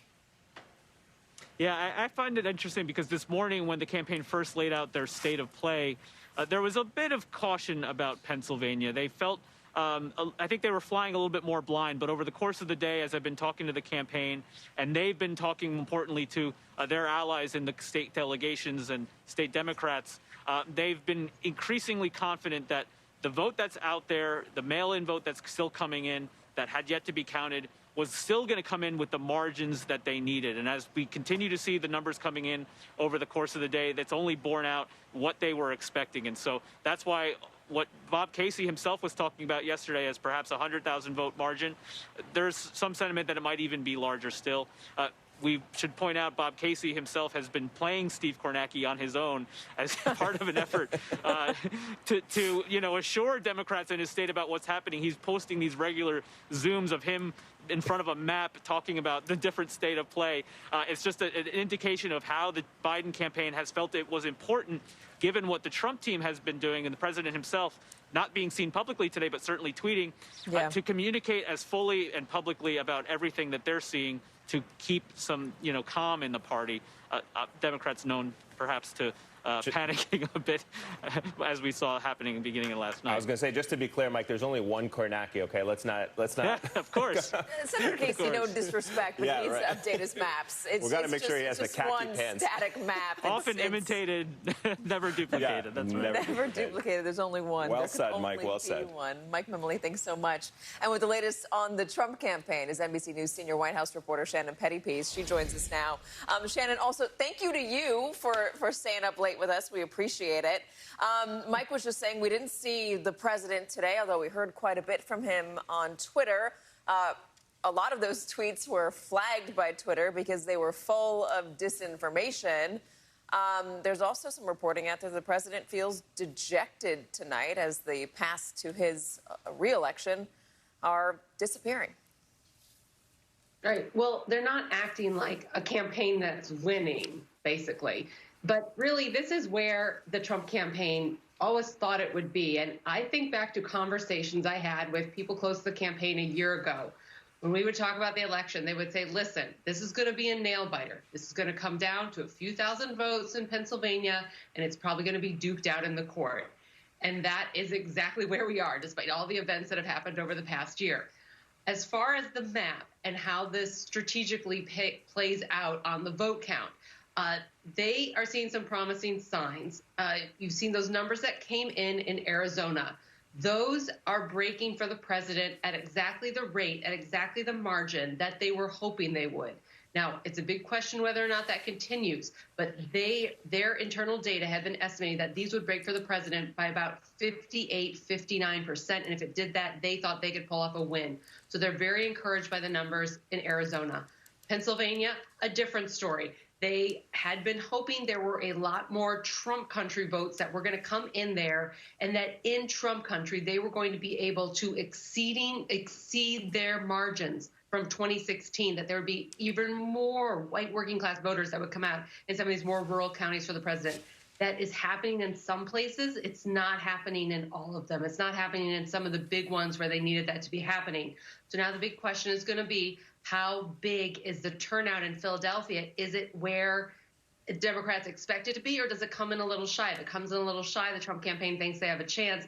And then in Georgia, they think that could be in recount territory. They're thinking that's going to be really, really tight there, too. And then, of course, overlaying all of this is the legal strategy. They have filed lawsuits in a number of states, Michigan, Wisconsin, Georgia, and Pennsylvania. And a lot of that has to do with trying to stop votes that come in after Election Day from being added to the tally. So in Pennsylvania, for example, they say, the state law says that ballots that come in after 8 p.m. should no longer be counted if they come in after 8 p.m. on election day. Now, the state made some adjustments to that because of the pandemic, but that's kind of the legal strategy. They're trying to curtail any late absentee ballots from coming in, from being counted in that total. So when they say stop the counting, that's kind of what they're referring to in a lot of cases. Stop the counting in Pennsylvania, keep on counting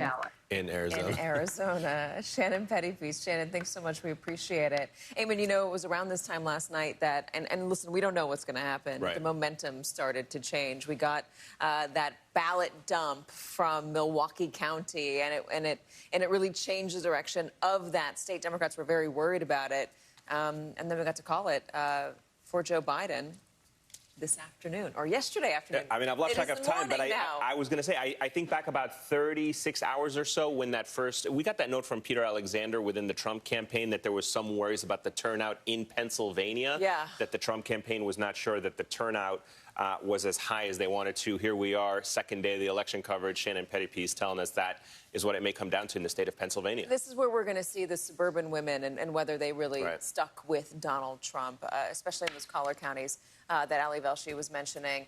We've got a lot more to cover tonight. There are still votes coming in. They are being counted. We are getting updates hourly. Stay with us for an update from Nevada, a state that is a lot closer than anyone expected it to be. We will be right back.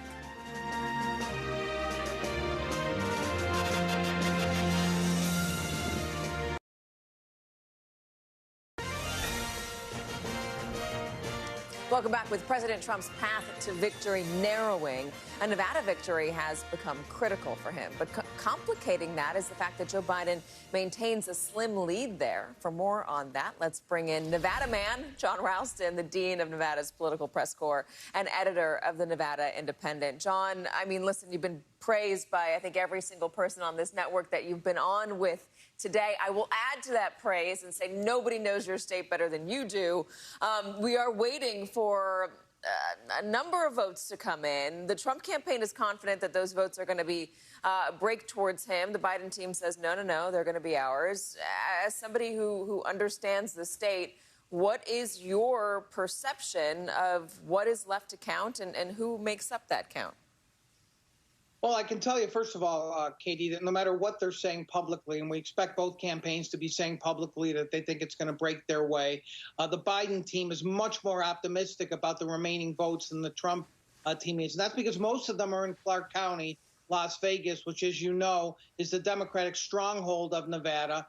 There are tens of thousands of mail ballots that still need to be counted. The state's election changed this year. Usually we don't have a lot of mail, but because of the pandemic, the Democratic legislature mandated every voter get a mail ballot.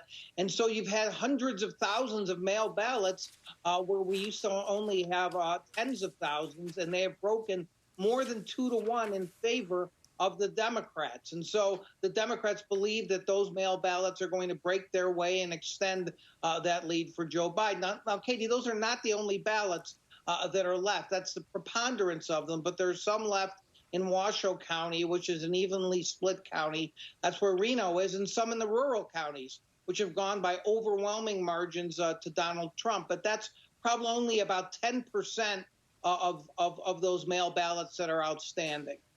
John, are you surprised? I'm sorry. Go ahead. Are you surprised that it's this close? I am surprised. I thought that Biden would win based on the early voting and mail numbers. I didn't think it would be a blowout. I thought he'd win by 4 points. So I am surprised. The main reason I'm surprised, Katie, is Hillary Clinton won this Democratic stronghold of Clark County by about 11 points. And so I thought that Biden would be able to at least equal that performance. So far, and again, there's a lot of Clark County ballots to be counted, he has not. He is only about 8 points ahead in Clark County. And anytime a statewide candidate and the Democratic Party is below 10 points in Clark County, that's a sign of trouble. As I said, though, maybe 100,000 ballots or so still need to be counted in Clark County, and so that could change things. John, one of the things we've been doing is keeping a pulse on the various states and their recount laws, if there are any. Bring us up to speed a little bit on what it is in Nevada as we go forward, as this narrows down, as this number narrows down. Certainly in a state like Arizona and Nevada, these are going to be critical for President Trump. If Wisconsin is any indicator of the president's strategy, he's demanding a recount there. He'll probably get it because it's so narrow. Not likely to change anything. What is it in Nevada?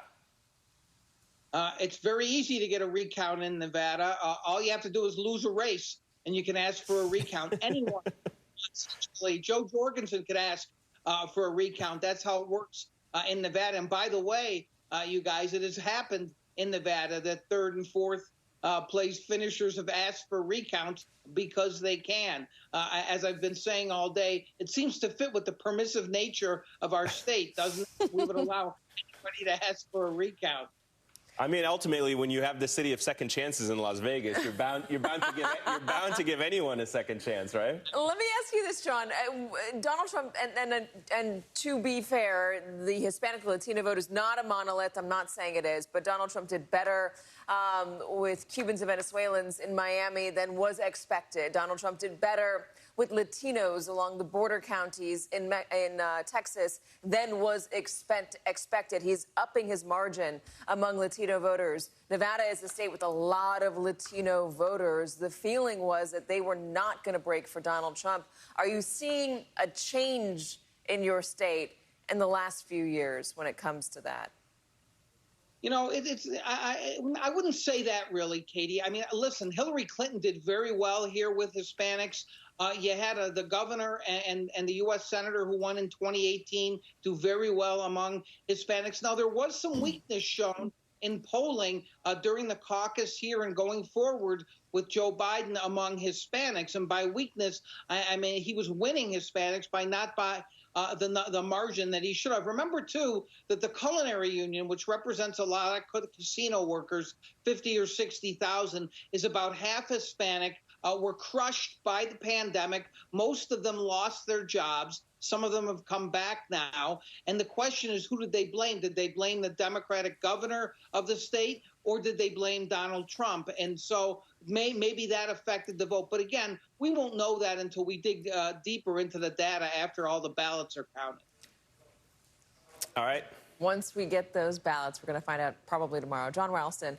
John, always good to see you. Thank you so much for staying up for us. We appreciate it. Thanks, John. After the break, our panel joined us. We were just getting started. Got a lot of stuff to break down, I should say. a lot of things to break down. Plus, our own Ali Velshi returns with some new numbers to break down the path to the White House. We're awake. Hopefully you are too.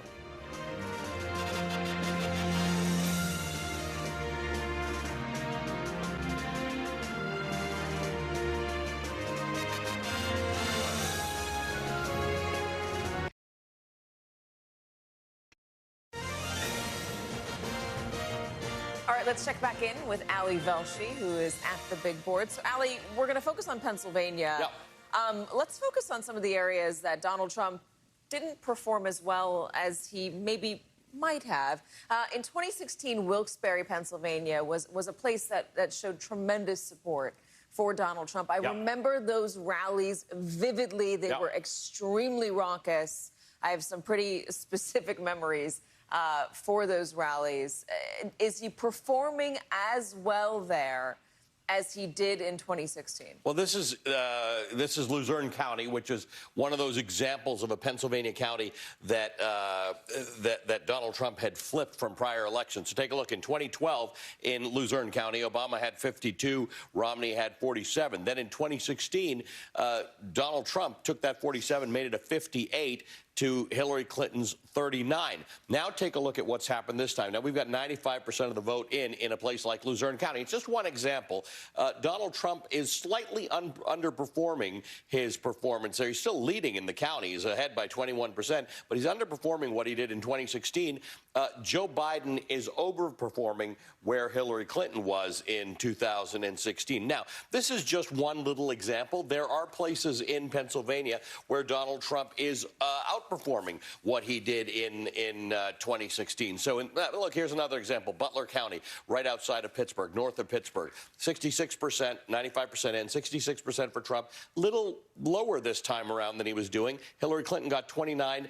Joe Biden got 32. So the bottom line is all of these lawsuits and all of the, again, the Trump administration, the Trump campaign has declared victory in Pennsylvania. We certainly don't have that view, and no other news organization has shared that view. But really, it's just about the counting of the ballots. We just have to count the ballots. I'm not entirely sure what we're suing about here because let's get it counted. Allegheny is Pittsburgh. That's where we are expecting more numbers in, maybe about 80,000 more. Biden's way ahead over there. Philadelphia County is over here. That's the city of Philadelphia. We're still expecting a lot of votes in here. And these collar counties, these are the so-called collar counties, the main line around Philadelphia. I'm just going through a bunch of them. A lot of uncounted ballots here. Montgomery County, which is where I live, is mostly counted, 95%, and we only have about 12,000. But look at the split, 62 to 36.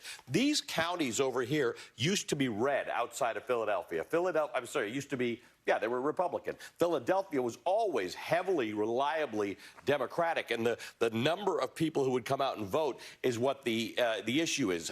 Biden's expected to grow there. So, again, my point is, they just got to count the votes in Pennsylvania. And I think everybody's chanting and protests should all be the same. You don't actually have to protest because everybody believes we should count the votes. Everybody, it seems, except Donald Trump. Donald Trump wants the votes counted in some places and not in other places, but they feel like they've got gains to make in Pennsylvania. The Biden campaign thinks they've got gains to make in Pennsylvania. And in the end, as we look at this path to 270, it is the thing that has to happen for Donald Trump. So if Donald Trump wins Pennsylvania, gets him to 234. If he wins North Carolina, gets him to 249. If he wins Georgia, gets him to 265. He still has to sweep those. Let's give him Alaska, 268. He still doesn't get to 270 without taking all that stuff and one of Arizona or Nevada. So there are paths to victory, as we have discussed, but they are not as numerous for Donald Trump. Let me just clear that up. Right now, 9 paths for Joe Biden, 3 paths for Donald Trump, and 1 path toward a tie. Ali, can I just ask you to pull up that Luzerne County, Pennsylvania comparison between 2016 and 2020 real quick? Because, Katie, I want to ask you about this as well. Obviously, you covered the campaign in 2016. What I found interesting, and correct me if I'm wrong, is that Trump voters actually showed up. When you look at the number between, and I think, Ali, the 2020 number so far is that 86,000 people voted for President Trump. 84,000, yeah. Yeah, compared to 78,000. Correct. So when you look at it, 84,000, there it is.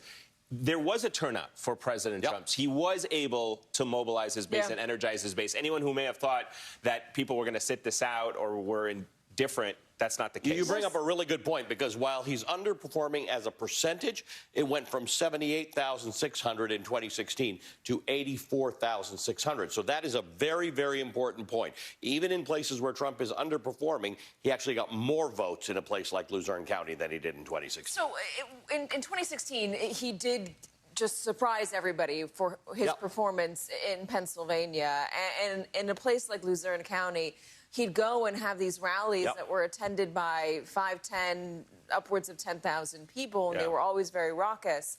And I've been really interested in talking to the people that I met out there about whether they still supported him. And there's one woman in particular who I took a picture with back in 2015, and I ran into her again at another Wilkes-Barre rally in 2019. I think it was last year. And she was just as fervent about Donald Trump as she was back in 2015. She hadn't wobbled at all. And so I checked back in with her during the pandemic, wondering if that was going to change anything. And she said, no, absolutely not. There was a feeling among voters in that part of Pennsylvania, Trump supporters, that the economy needed to open. So he garnered more support as the pandemic went on, because people were tired of the lockdowns. The problem, and Ali Velshi is pointing this out, Steve Kornacki is pointing this out, anybody who can do simple math is pointing this out, Joe Biden also garnered a lot more support for people who did not like the way the president was handling this. So although Donald Trump upped his numbers in turnout, Joe Biden upped his numbers even more. In 2016, Hillary Clinton got 52,000 votes there. Joe Biden's percentage is higher, and he got 62,000 votes. So people were just voting. Pennsylvania voted in force. That's the bottom line, and everybody thinks this works in their favor. I will say, when I was in Wilkes-Barre on the weekend, I had a conversation with somebody about COVID, which still does seem to be the #1 issue for most people. And I was showing her the numbers. She said what a great job Donald Trump had done on COVID. And I showed her that we're, 4% of the world's population, but 19% of the world's cases and deaths. And I had sourced, I had it printed out, I gave it to her, and she said, I believe your numbers are wrong. Yeah, well, run into that a lot. Yeah. Donald Trump is the ultimate truth teller for #1 of his supporters. Ali Velshi, thank you very much. We're going to be talking to you again in a little bit. Yep. With us now is the former executive director of the New York State Democratic Party and Democratic strategist Basil Smikle, former national deputy director of African American Outreach for President Obama, and Democratic strategist Elena Beverly, and MSNBC analyst and the Washington bureau chief at Mother Jones, David Korn. Thanks to all of you for joining us. Let me, if I can, Basil, start with you and pick up on that point that we were talking about in Pennsylvania there, because I think when this is all said and done, there's going to be this moment of reckoning, if you will, in this country, and having a conversation about the Democratic Party, its messaging to a diversity or a diverse group of voters, but also what we were just discussing, that there was a large turnout for President Trump, despite everything that we have seen play out in this country, despite Trumpism, despite COVID, despite the economic fallout. He was still able to mobilize his base, and that certainly speaks to a moment, an inflection moment in this country. Well, I agree. It certainly does. And when we talk to a lot of voters, there's a genuine happiness that Joe Biden, who predicated his campaign on bringing out a lot of those same types of voters that voted for Trump but may be dissatisfied with his leadership, by going after voters that may have been leaving the Democratic Party over the last 10 to 20 years. He was able to do that. But what is also concerning is that Donald Trump is still getting a lot of votes, right? And what that says, and I teach at 2 universities, and all of my students, even with Biden's leads, are still rather melancholy because they still think about all of those people that voted for Donald Trump. And what I've been saying is that what his voters are able to do, and this kind of goes to Ali's point as well, is that in this era of anti-intellectualism, right, which has existed in other times in our country, those voters have found a way to sort of compartmentalize their vote. They're focused on the agenda and not the man. So if the judges that they wanted are in office, if their 401k plans are doing well, they're still going to go out and vote for him. Racism, sexism, misogyny, xenophobia are not deal breakers in this instance because they found a way to compartmentalize that. And there are a lot of people who may be happy that Joe Biden could pull this thing out. They're still very nervous about where the country is, and considering that he's still got 67, maybe 70 million votes when this thing is said and done. Yeah, he's gained more votes than he had in 2016. Elena, Trumpism not rebuked as many Democrats had hoped it would be. Claire McCaskill, a little bit earlier tonight, said the Democratic Party needs to figure out a new way to talk to voters, talk to Americans, especially the ones that Donald Trump has won over, figure out a way to win them back. And Basil's just talking about the economy right there. Is there a way for the Democratic Party to reframe their economic arguments? Because clearly it's a messaging war. When you look at the numbers, the economy generally does better under Democrats. Is there a way to do that, to reframe the message, to make it, I guess, to make it more appealing to the voters that have peeled off over the past decade? Well, I have 2 lines of thought related to that. The first is that in terms of messaging, certainly Joe Biden is going to have a message of hope and a message of unity, and also a message of how getting COVID under control will be good for the economy. That is our way back for a rebound. But I also think that the Democratic Party does need to be a little bit less concerned about winning back the Trump voters and more concerned about continuing to invest in and mobilizing the core and the base of the Democratic Party. So, for example, we're waiting for the final tally for Pennsylvania, and part of that tally is Philadelphia County, which is 43% African American and majority minority overall, and those voters are going to turn out for Joe Biden. So in part, it is making sure that the message and the mobilization is consistent, even beyond this cycle, about making sure that we are engaging those voters in a large metro area and in states across the country, like Georgia. We're going to, again, see the African-American vote propelling Joe Biden to victory. Well, Elena, can you not do both? I think you're totally right. The African-American vote, the black vote, has turned out for Joe Biden in big numbers. It potentially is largely going to explain, if he does win, why he won, especially in places that could turn for him, like Georgia. But can you not appeal to the Trump working class coalition and black voters at the same time? Is there not an economic message that transcends political parties? Yes, well, that was my first point, was just that part of the economic message is understanding and appreciating everyone's pain. And I think that was part of the lesson that we learned from 2016, that there was a sense that the Democratic Party was not responding to, or was not even aware of, the economic pain and the need and the dignity of work that the white working class was confronting. So I do Elena, think that there's I'm just going to stop you, and I apologize. I want to hear the rest of your answer, but we just got new Maricopa County numbers, and we want to get to those quickly. We're going to continue this after this update. Allie, what do you got? Yeah, they're trickling in. Let's go to Maricopa County, where we knew we were expecting some numbers.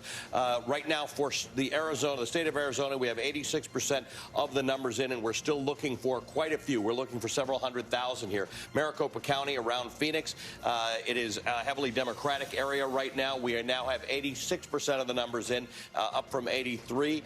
Joe Biden is leading there, up by 74 points. He's got 51.4 to 47.2. We are still expecting a few 100,000 votes to come in Maricopa County, but the bottom line is we are getting closer to the finish in Arizona. We will not get new numbers for a few more hours, but the counting is underway. We were expecting this increase. It's only about a 3% increase in the total, and again, way more to count than we've got in here right now. But Joe Biden with 912,000 votes in Maricopa, Donald Trump with 838. It remains close, 51 to 47. Maricopa County still leaning toward Joe Biden. When you look at the statewide numbers in Arizona, it is still too early to call for us because we've got 86% of the number, but a slim lead by Joe Biden, 50.5% to 48.1%. The difference is 68,000 votes for Joe Biden right now in Arizona. Is this less or more than Joe Biden had in terms of a lead a few minutes ago? This lead is shrinking for Joe Biden. That's what the issue is here, that he is still getting more votes in these heavily Democratic precincts, but the rate at which those numbers are coming in, the percentage at which they're coming in for Donald Trump is a little bit higher. So, again, it's not enough to make a trend because we just went from 83 to 86, but the bottom line is Donald Trump is eating into Joe Biden's lead. You know, I know everybody is asking themselves, or asking the television this, why in the world is it taking so long? That is a good question. They have issues in Arizona. There are protests going on. We have been told by the election counters that the delay occurring right now is not because of those protests. So unclear yet. As you know, every state's got this combination of ballots that have come in immediately, absentee ballots, mail-in ballots, and they're all processing them in different ways at different times. We know, for instance, in the state of Michigan, in Pennsylvania, in Allegheny County, they let everybody go overnight and said they're coming back in at 10 in the morning to start counting. So, you know, everybody's counting them a little bit differently. That might be something we look into for future elections. You know, let's just have one national standard. You can all run your own elections, but let's have one national standard. Have 3 shifts the way we do here at NBC when, you know, things are happening. Drink a lot of coffee. Yeah, that's what we're doing. Well, not to take away anything from all the volunteer workers and all those it's fantastic. centers. It's hard work. They're doing incredible work and absolutely hard work as well, under tremendous amount of pressure because they know the eyes of the world in this country are on them. It's important work. Yeah. And by the way, if you've got mail-in ballots, it's just the bottom line is it takes extra time. They say it takes an average of 40 seconds. How about we allow states to start voting? I'm sorry, start counting the vote as it comes in or in the days ahead of time so that we're not waiting days afterwards. And Florida is a good example of that. It was a purposeful effort to keep the votes from happening early so that we would be in this position where there was a delay and Trump and the Republicans could say, what's going on with this delay? They didn't allow these states that had petitioned to start earlier to do so. This was But it's state legislatures that do this, right? So this is why we say vote all the way down your ballot, because the state legislatures are the ones you can complain to say, hey, folks, can we bring our voting into the 20th century? And that could actually change. We can have a national standard for voting where everybody can start counting their ballots at the same time and they can count them the same way. I think we can all agree that we need a dose of election reform in this country. With that, Ali, thank you very much. Let's go back to David Corn for a moment. Actually, Elena, let me just let you finish your thought before we move on to David. I think we apologize. We interrupted you mid-sentence. But, Elena, let you finish the point that you were making. I'll make it short and sweet. In 2016, we learned the mistake of the Democratic Party in terms of the outreach to the blue-collar worker who's struggling to make ends meet. I think that what we have right now is Joe Biden reaching out to all Americans and saying that the economic argument that he is making is that if we get COVID-19 under control, we can reopen our economy. We can put our people back to work. And he is the Democratic nominee, and he will be, I believe, the president of the United States. He will be the president for all Americans, not just Democrats. All right, thank you for that. David Corn, thank you for your patience. Let me ask you about Donald Trump's behavior over the past 24 hours, from declaring himself the winner and then claiming, again on Twitter, that they are claiming... For electoral purposes, that they are the winners in Pennsylvania, which is absolutely false. That is not the case as of yet. And the fact that we haven't seen him today and that he has no public events scheduled for tomorrow as well. Give us the thinking on the Trump world here from your perspective. Well, I don't know if there's a lot of thinking, a lot of strategic intent.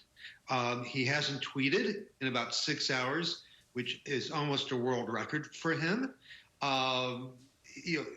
Last night he gave his strongman routine. There we see him coming in saying, I won, it was fraud, and declaring victory. There seemed to have been a lot of discussion within his family and his campaign staff on whether that was the right move to make. I think what's really interesting, and this is why I don't think we heard much from him, I think he's feeling very isolated tonight. Have you seen any Republican elected officials running out and endorsing his view that the election has been stolen by him? I mean, I hate to say this, where I don't do it that often, but I watched a little Fox News tonight. And even on Fox News, they're not amplifying and echoing the election's been stolen from me theme that we've been getting from Trump. He's sending out almost every half an hour an email solicitation for funds to his funding, his donor base, in which he says they are stealing. The left-wing mob is stealing this election from me.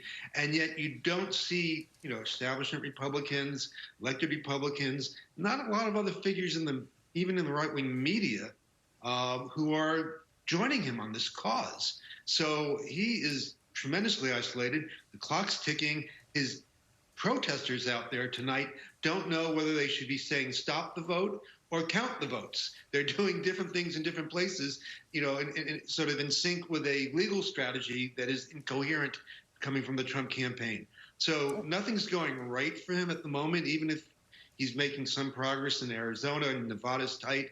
In terms of a message, in terms of a strategy, he's all on his own. And in a few days, he may even be lonelier than he is now.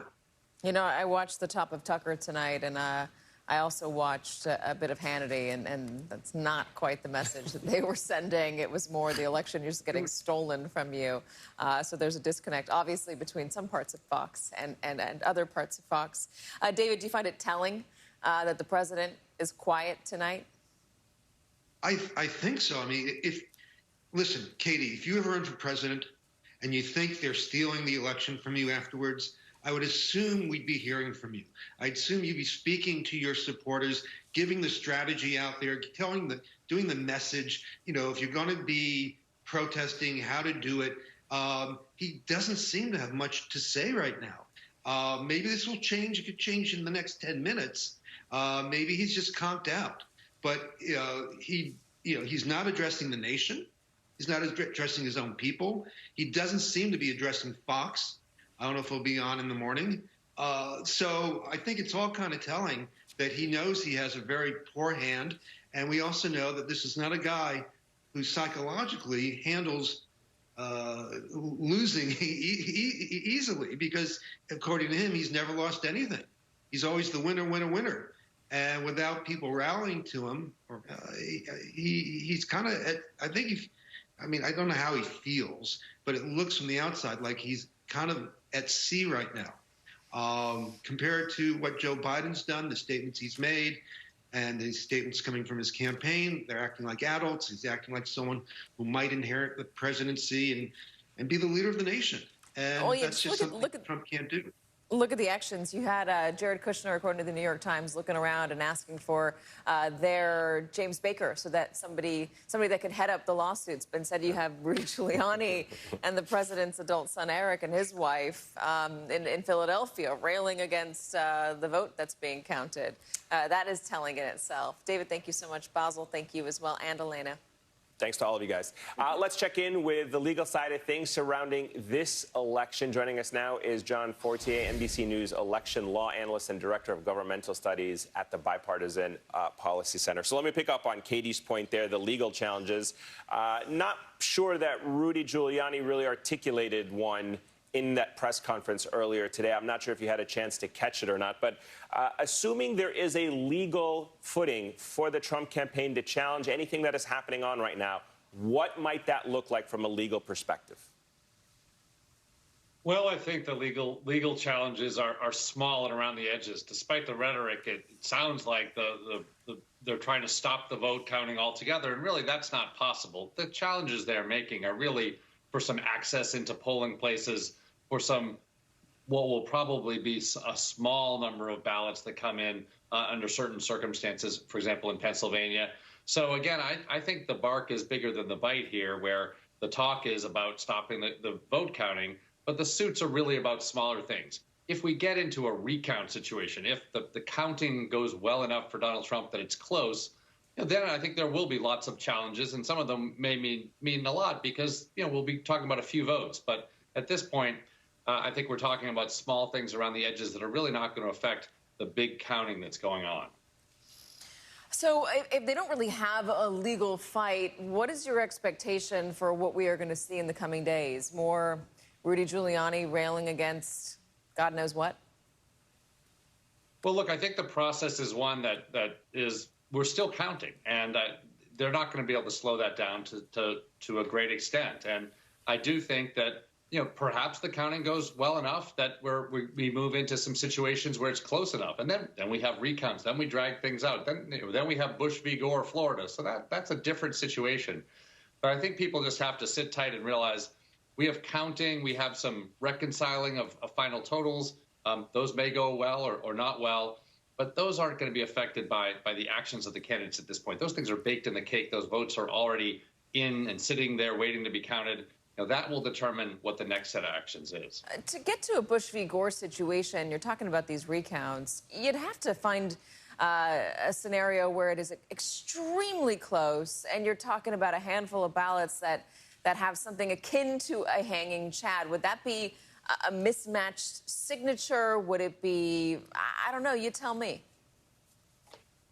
Well, if, again, the counting leads to a place that's pretty close. I mean, I think the recounts themselves, the formal recounts, are usually kind of boring. They don't really change a lot of votes. But then there's some legal challenges. And, we have innumerable things. We have military ballots coming in late. We have ballots that are provisional ballots, people curing their ballots. Those are piles of votes. They're not tens of thousands of votes at the end of the day, but they're definitely things to fight about. And we found plenty in Bush v. Gore. So I think there's a lot to fight about if we get to that point. But we just aren't there at this point. All right, John Fortier, thank you so much. We appreciate your legal insights at this hour. Thank you so much for staying up with us. And we are coming upon the top of the hour. We are about 10 seconds away from 3 a.m. in the East and midnight out West. You're watching MSNBC's continuing coverage of the 2020 election. I am Katie Tur. And I'm Ayman Mohideen. There are still hundreds of thousands of ballots being counted across the country as we await the final results of 6 states. As it stands right now, Donald Trump continues to trail Joe Biden by 39 electoral votes, yet both candidates are still looking for that path to 270. We're also keeping an eye on those outstanding Senate races. There is a lot at stake for the Democrats, who are hoping to take over control of the Senate by now. Let's get a quick check on the big board with Ali Velch, who's been monitoring all these for us. So, Ali, it's a slow process at this point of the night where we're getting batches of tallies. Yeah. The last one we just got within the last half hour in Arizona. All eyes are on the Southwest. Yeah, and we're not going to get more from Arizona for several hours now. So what we have in Arizona right now is a lead for Biden. Let me just actually take you to the other one where I can show you exactly what we're looking at. In Arizona, what you have statewide, we've got about 86% of the vote in. Sounds like a lot, but we may have several 100,000 votes to come, and Joe Biden has a 68-point lead. So it's relatively close, but still looking like it favors Biden. We're also looking for Nevada, where we have a slightly bigger percentage in 86%. We're going to get stuff from Nevada in a few hours, probably about noon Eastern. We'll get another drop of information in Nevada. We're looking for about 200,000 votes. But again, we're mostly missing votes in the Reno area, where Joe Biden is outperforming Donald Trump, not by much. It's about 10,000 votes, but we're still looking for about 30,000 votes there. And in Clark County, which is Las Vegas, same thing, but we've got a bigger lead there. Joe Biden's leading by about 60,000 votes, but we're still looking for more than 150,000 votes. The other places we are looking for across the country are Georgia, where we should get votes. They say that they're doing quite well with their vote counting, so sometime in the next 12 to 16 hours, we should have information on Georgia. Statewide, Donald Trump is leading in Georgia. We have 95% of the vote in, but just to give you a sense of that, still maybe about 200,000 votes remaining. And if you look at where the votes are outstanding in Georgia, it's in the Atlanta Metroplex, right? These are 9 counties around Fulton County, which is Atlanta, all of which tend to be overly Democratic. We've got Columbus, Georgia, which is Muskogee County. That is, again, favoring Joe Biden by a very large margin. Macon, Georgia, favoring Joe Biden. Augusta, which is Richmond County, favoring Joe Biden. And Savannah. So all the outstanding votes, the large areas with outstanding votes in Georgia are generally favoring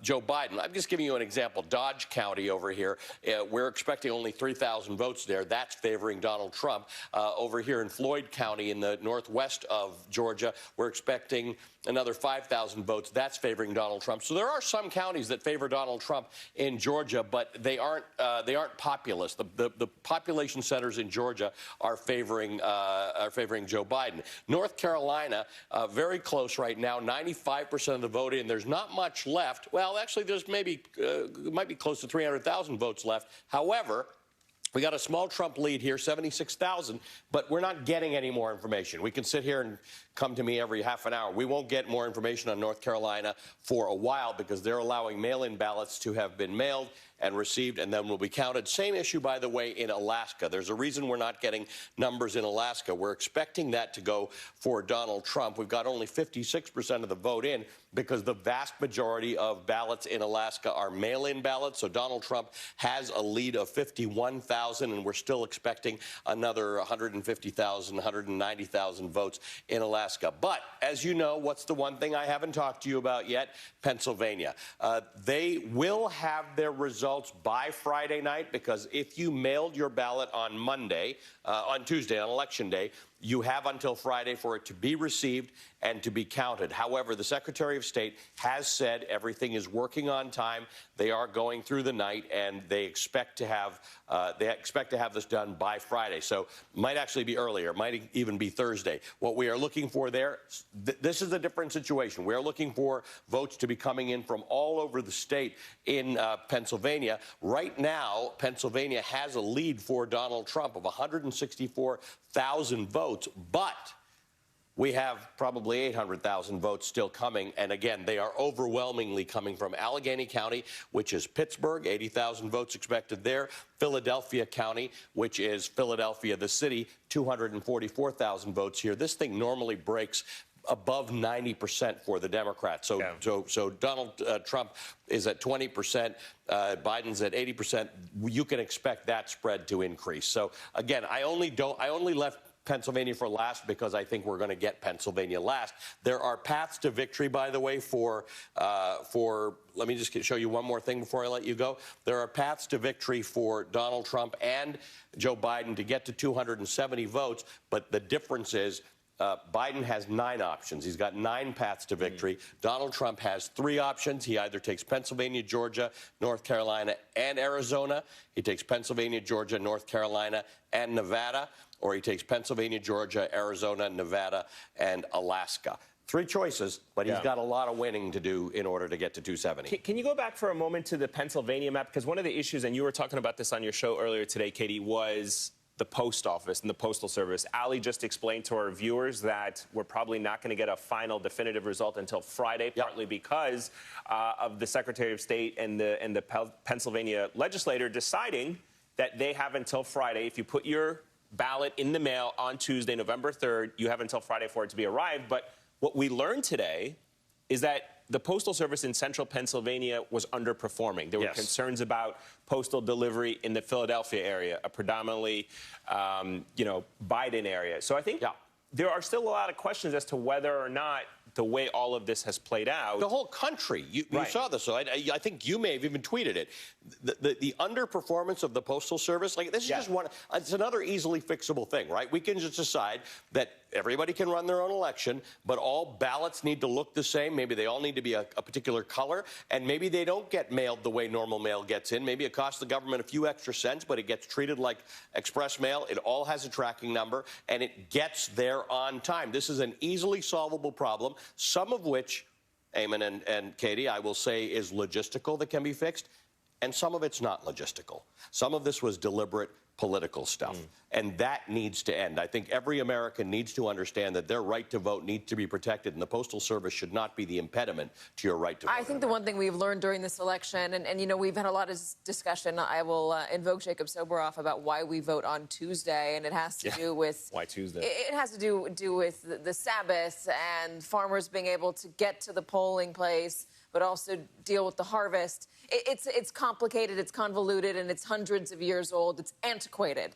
Yes. What we've learned in this election is that there's a better way to do it, and what we've seen because of the pandemic, one silver lining is that we can have voting begin much earlier than November 3rd. We can do it in a way where voters are allowed to drop off their ballots at not only polling places that are or go and vote at polling places that are open before Election Day, or go drop off their ballot at elections offices, or drop them off in drop boxes, or request a mail-in ballot and get it in early so the Postal Service has the time to get it back to the election offices. Can I give you 2 more ors? There's just so many ways we can do this better, and we're learning. I want to give you 2 more ors. In Australia, anybody can vote anywhere in the country. It's There's also a way we can figure that in out. Australia. In North Carolina, you can have an app that tells you what the voting lines are at different places and go to a different polling place in order to vote. And Domino's Pizza has a thing that tells me when they put it in the oven, when it comes out of the oven, when it's getting quality checked, and when it's left, and when it's supposed to be expected at my house. Domino's Pizza can do this. America, you can do this. I think Domino's Pizza is a little bit more technologically advanced than the American Than our voting government. system? 100%. You can also insure your pizza. I'm not sure about My wife tells me all the time, you live in New York City, why do you eat Domino's Pizza? It's because of the app. Really? Do you really eat Domino's Pizza? Because of the app. I know where my food is at all times. I know where my food is once I digest it at all times. I have full control over my ingestion of my food when I use Domino's Pizza. I would like the same system for my votes. I will personally deliver you better pizza than that. I will go to the... But will you text me to tell me where you are in the process? Because that's what I need. I will give you a full, movement by movement count of where your pizza slice is. Allie, come on. Katie Tur, is who we are. All right. Thank you, Ali Velshi. We digress onto a very important subject of pizza in New York, but we'll leave it at that for now. I'm horrified. I know, seriously. We won't talk about it. Ali, thanks for that. Let's go now to Wilmington, Delaware, where NBC's Ali Vitale has the latest from the Biden campaign. I know Ali Vitale's horrified as well. I can see it in her eyes. She's definitely not eating Domino's. I have to say I am.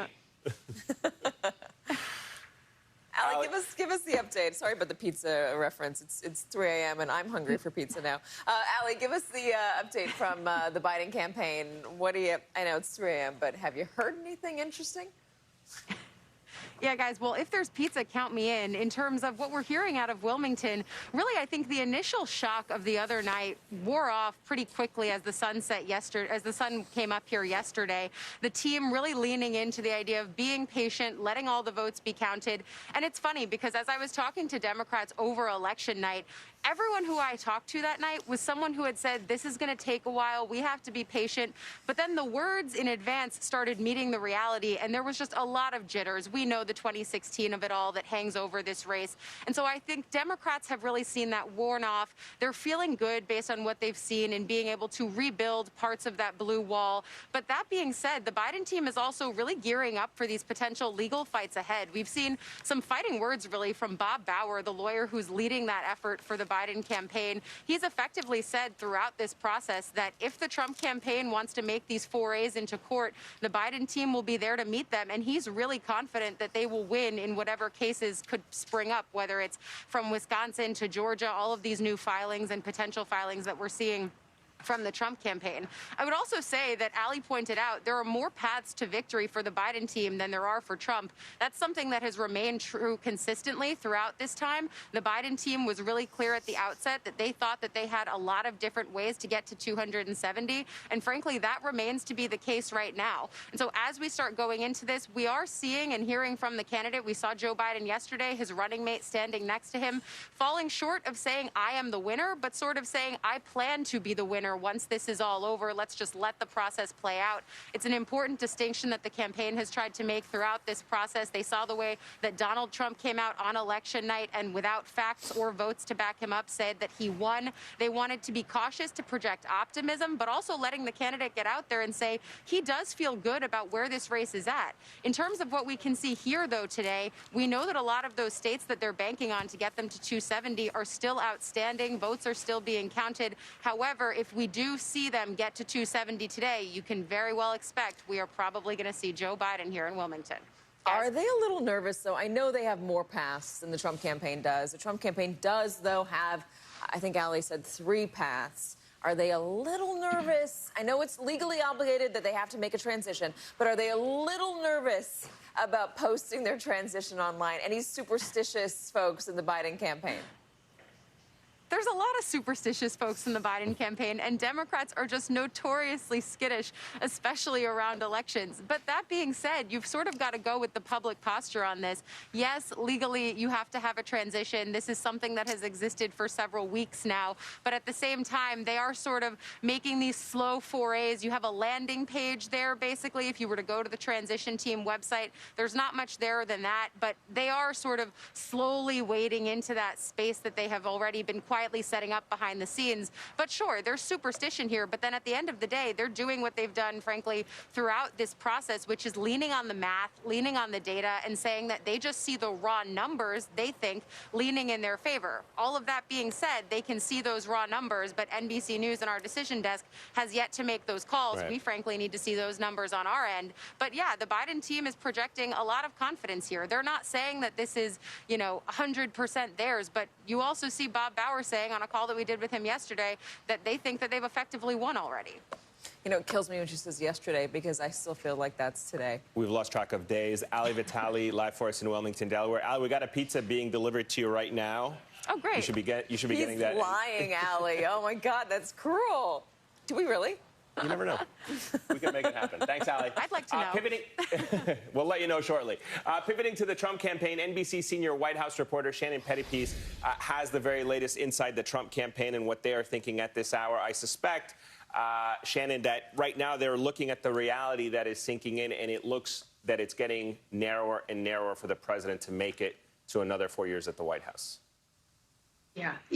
These numbers that are coming in from Arizona, they are breaking at exactly the margin that the Trump campaign needed to be able to eat into, Biden's lead enough. So those numbers that are coming out of Arizona overnight, they are encouraged by those. They need to keep going on that trend, though, and that's the big question. Is the next batch of ballots going to be breaking at the same level for Trump? Pennsylvania and Georgia, much different stories. Earlier in the day, the campaign was saying they were very confident about what they were seeing in Pennsylvania from these Trump country, rural, working class parts of the state. But as the numbers have continued to come in, they're not hitting their targets in all of those places. There was an expectation they would be exceeding the white working class vote in 2016, in Lancaster County and in Erie County and those parts of the state, and they're not really doing that. So that's a concern there. So now a lot of the attention is on Philly, and kind of the hope among the Trump campaign is that the Philly numbers aren't as big as 2016, aren't as big as their models are predicting. But then, of course, we've got this whole legal undercurrent over all this legal battle that they're trying to fight on a number of fronts. And the big issue there underlying these legal cases is trying to limit the number of mail-in ballots that get counted, essentially. For example, in Pennsylvania, they don't want to see ballots be counted if they came in past 8 p.m. on Election Day. So all about trying, these mail-in ballots that have been breaking really hard for Biden, trying to limit how many of those get counted. So that's really at the crux of these legal cases we're seeing. Shannon, savor this question, because if Donald Trump doesn't win, this might be one of the last times I'm going to get to ask you this question, or at least in the coming months. Anyone in the White House or in the campaign a little freaked out by the president going on Twitter and claiming states for electoral purposes when that he doesn't have the... I mean, you can claim that you're going to bed right now, but you're on television with us. It's not reality. Right. This isn't, I claim this land in the name of Spain, which is what that tweet sounded like. It is, when you hear, when the Trump campaign, is talking to reporters, when you're talking to sources, it's I'll just say a much different message than the president is saying. When you talk to the campaign, they're talking about the legal nuances, the numbers, what their data is showing, how they think they can pull this off. No one in the White House or the campaign is saying, we claim this, the Commonwealth of Pennsylvania. But at the same time, the president's advisors have been urging him to keep fighting this, to not give in, not throw in the towel, encouraging him to fight this, and pushing him in this direction. And so there is still, even within the campaign, while they maybe not claiming electoral votes, there's confidence and there is defiance, and they are ready for a full court press to try and fight till the very, very bitter end in all this. They do still have a path. Yeah, Shannon, let me ask you really quickly. One person I've been keeping an eye on, and I haven't heard anything from, and maybe you know, so please tell me if you haven't, is William Barr. Where is he in all of this over the past 24 hours as we begin to see the issue of legal challenges emerge from the Trump campaign? Because despite the fact that he is the Attorney General and is responsible for the judiciary, or at least the prosecution in the cases in this country on a federal level, he does sometimes act, to the criticism and observation of many, as President Trump's personal lawyer. Right. Well, we've seen one of President Trump's personal lawyers resurface, Rudy Giuliani. But you're right. We have not heard much from the Attorney General. It is possible that he can stay out of it, that this remains an issue in the states and at the court level and not at this federal district level. But, of course, we will see. And the president may even try and bring him into this at some point. But no, he has not been a figure in all of this so far. Shannon Pettypiece. Shannon, thanks so much for staying up with us. Thanks, Shannon. And we got a panel coming up for us after the break, right? Absolutely. Stay with us. We've got a lot more to talk about.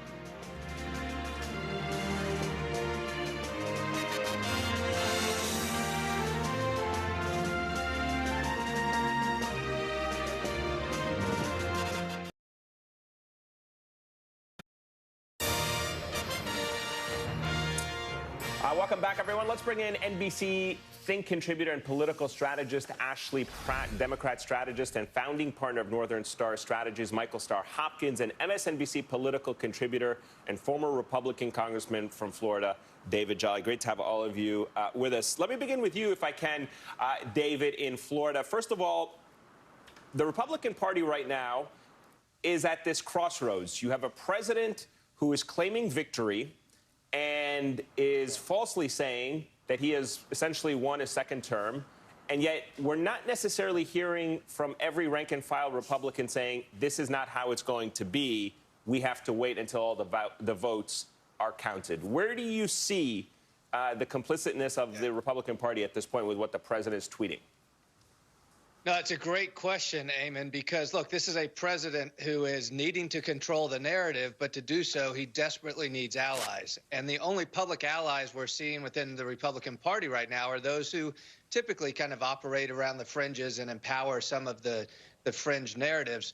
Look, where the president sits tonight, he's kind of wrestling with three elements, or three opportunities, if you will. The first is to be able to actually capture the votes. It's largely out of his control, right? But if there is one pathway still left, the president doesn't want to completely resign that over and then shift to a second element or strategy, which is the legal one.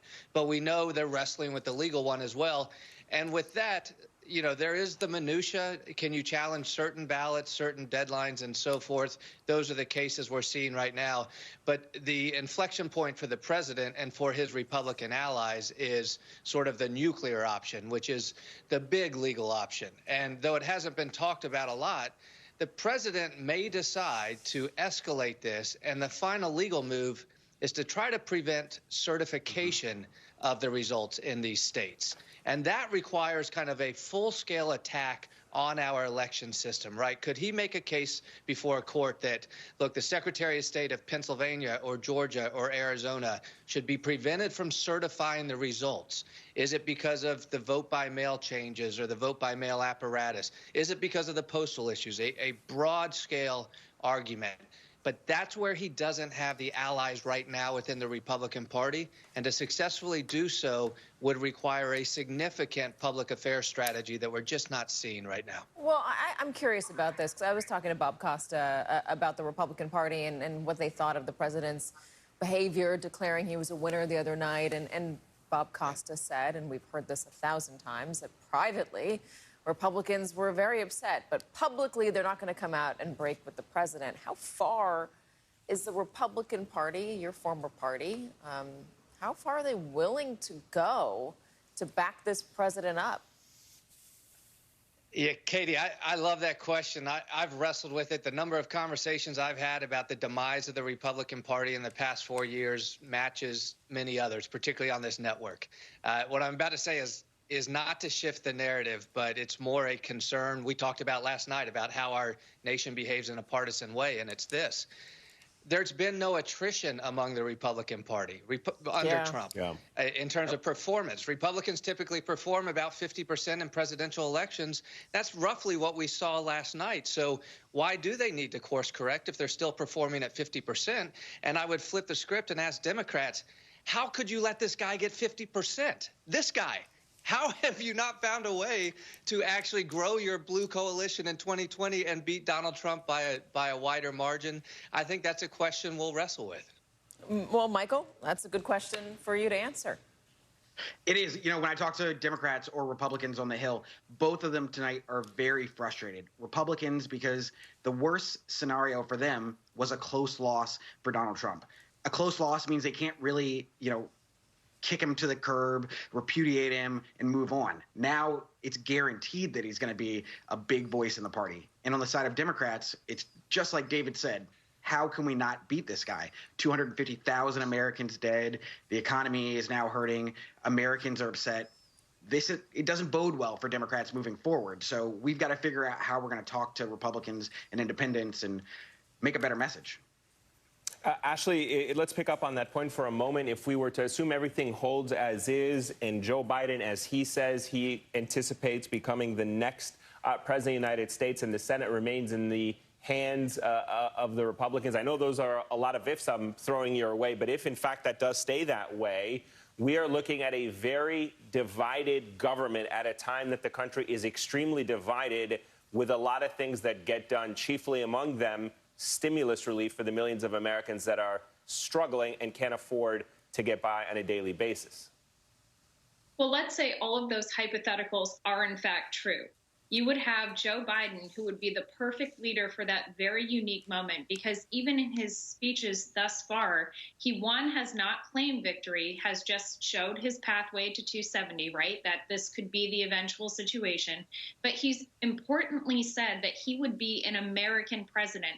And this is a theme that he has conveyed multiple times continuously throughout his campaign, because he knew he was going to get the support of people like me, who were former Republicans, who are now independent, who voted a blue ticket. And that's exactly the new situation we've created here in the United States.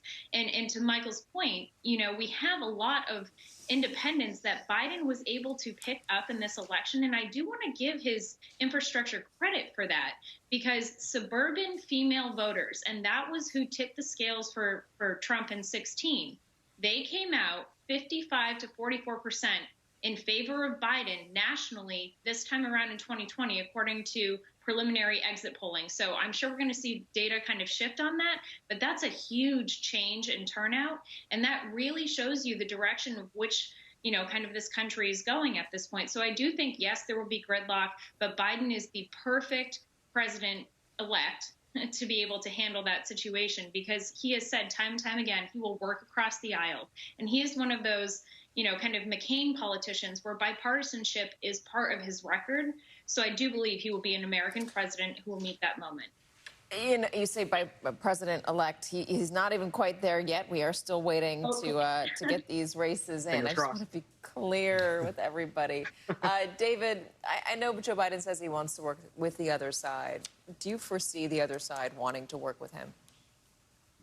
Look, Mitch McConnell famously said that his goal was to make Obama a one-term president. And so reaching across the aisle requires somebody to reach back. I do think the success of a let's call it a cross-partisan Biden administration is going to rely on the relationship and negotiation between Mitch McConnell and Chuck Schumer.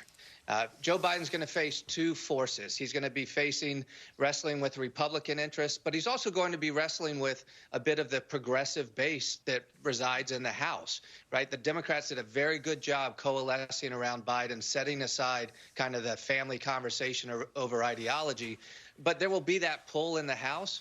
But I think if Nancy Pelosi can marshal something to the Senate on whatever the policy proposal is by, let's say, a President Joe Biden, then it comes down to whether Mitch McConnell and Chuck Schumer can reach agreement on what to move. I think anything that McConnell and Schumer can reach agreement on, you'll have Pelosi and Biden affirming it. Does Nancy Pelosi keep her seat?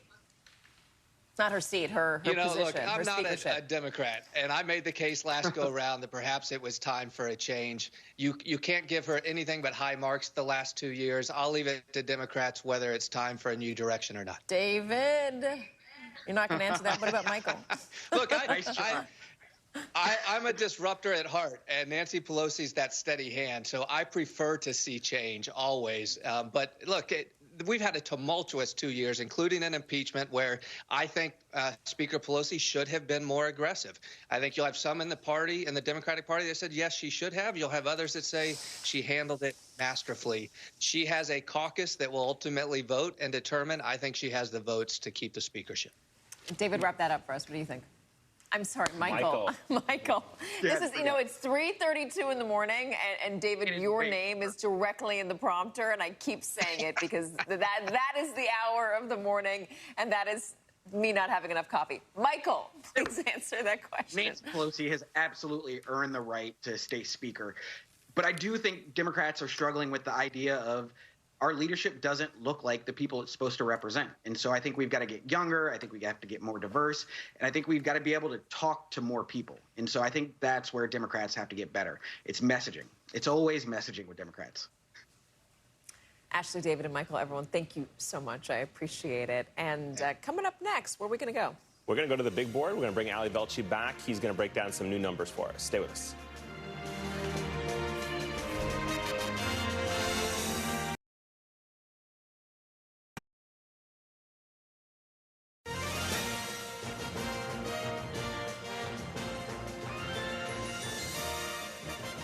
Welcome back, everyone. It is 3:37. You're looking at, we had the map there of the road to 270. You're looking at Ali Velshi. Now we're looking at Ali. Were you just ordering a pizza there? I was not ordering a pizza. I was actually doing calculations about Maricopa County. I wanted to tell you something because we about half an hour ago, we went from 83% to 86% of the vote in Maricopa County, and we are running with a 68% advantage for Joe Biden, 50.5% to 48% in the state. Now, let's just quickly look at Maricopa County. There's a difference of 74,000, 51% for Joe Biden, 47.2% for Donald Trump. Now, what's important here is the last time we got a big dump, 75,000 votes from Maricopa County, which is the biggest area that we're missing votes from in Arizona, still about 300,000 votes missing. Donald Trump was running at about 59% of the vote, which is he was eating into Joe Biden's lead.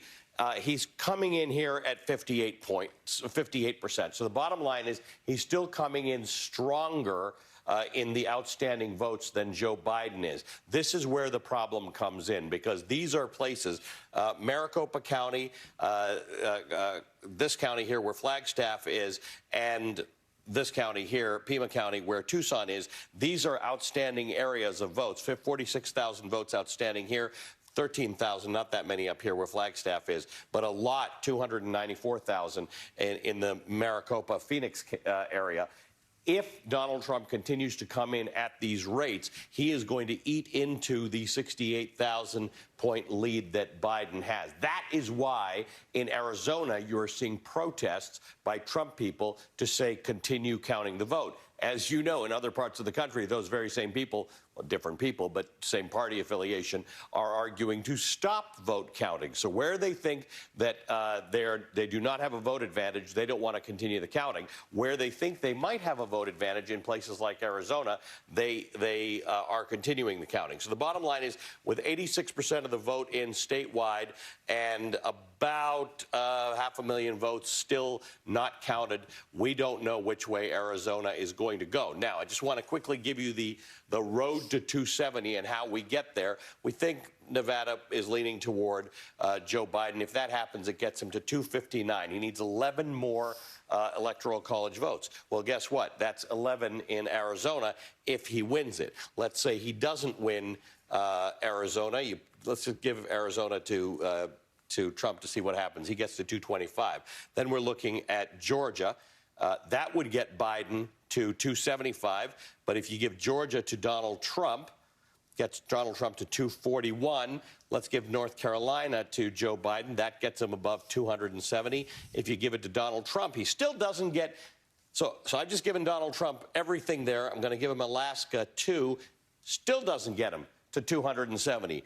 Donald Trump has got to get Pennsylvania at this point in order to win this thing. That gets him to 279. So that is why all eyes remain on Pennsylvania. However, if Joe Biden does win Nevada, and we will get numbers by about noon our time, noon Eastern, we'll get numbers on that. Maybe not all of them, but we'll get more. And he wins Arizona. If he keeps his lead in Arizona, Joe Biden comes out with exactly 270 electoral college votes. Ali Velshi, can we zoom in on Georgia? There was a note from Blaine Alexander a little bit earlier tonight talking about the vote count there, and I believe it was, I want to say it was DeKalb County. It could have been Fulton, where they still have quite a few outstanding votes, and they were saying that they could count 2,000 votes an hour. Are we still getting updates from we Georgia, are getting, from and they actually say they're on track in DeKalb County, which is just east of Atlanta. Atlanta's in Fulton County. We've got 95% of the vote in. Very, very little left. Joe Biden leading in DeKalb County by 247,000 votes. He's ahead, but not that much to come in. In Cobb County, which is on the west of Atlanta, again, we've got 95% in. We're expecting very little. Again, a strong lead by Biden. In Fulton County, we're at 95%, and we're only expecting 20,000 votes there. Douglas County expecting 5,000. Gwinnett County, we're expecting 14,000. Rockdale, 5,000. So this one's only 500 in Henry County. Are we still getting these numbers, though, at this late hour? Yeah, they're coming in slowly. We've still got numbers coming in slowly. Remember, it's not just Atlanta, right? We've got 2 counties in Columbus. We're expecting 10,000 votes there. That's 500, so we're not expecting much there. In Macon, we're expecting 12,000 votes to come in, roughly, almost 17,000 in Savannah, that's Chatham County, and about 14,000 in Richmond County, which is Augusta. And then we've got a few blue counties down here where we're still expecting stuff. Let me give you this chart. This is the remaining vote. These are the big areas we're expecting votes from. So Atlanta, Columbus, Macon, Augusta, Savannah. Still a lot of votes to come in. The statewide lead that is underway here. Donald Trump has a 23,000 vote lead. Democrats are fairly convinced that because of where the outstanding vote is in Georgia, they have an opportunity to take the lead. But at the moment, Donald Trump is leading in Georgia. We've got over 200,000 votes to expect. I was going to say, around the time that you and I were on the air earlier this afternoon, that number was in the 80,000s, I believe, like around 80,000, 85,000. So the fact that it's down to 20,000 just gives you a sense of how quickly that lead is shrinking. And those big circles. Yeah, still a long way to go. Democratic areas where a lot of the Democratic votes could still be coming in. Yeah. When Ali Velshi says Maricopa County, do you hear Maricopa Coffee? That's the hour, right? We're all looking for a cup of coffee right now with my Domino's pizza. I have no idea what's going on. Ali Velshi, thank you so much, my friend. I appreciate that. We're going to talk to you again in just a little bit. And we've got a lot more to cover. There are still numbers coming in. Votes are being counted. We're going to get a little historical perspective as well on this wild year and this truly wild election.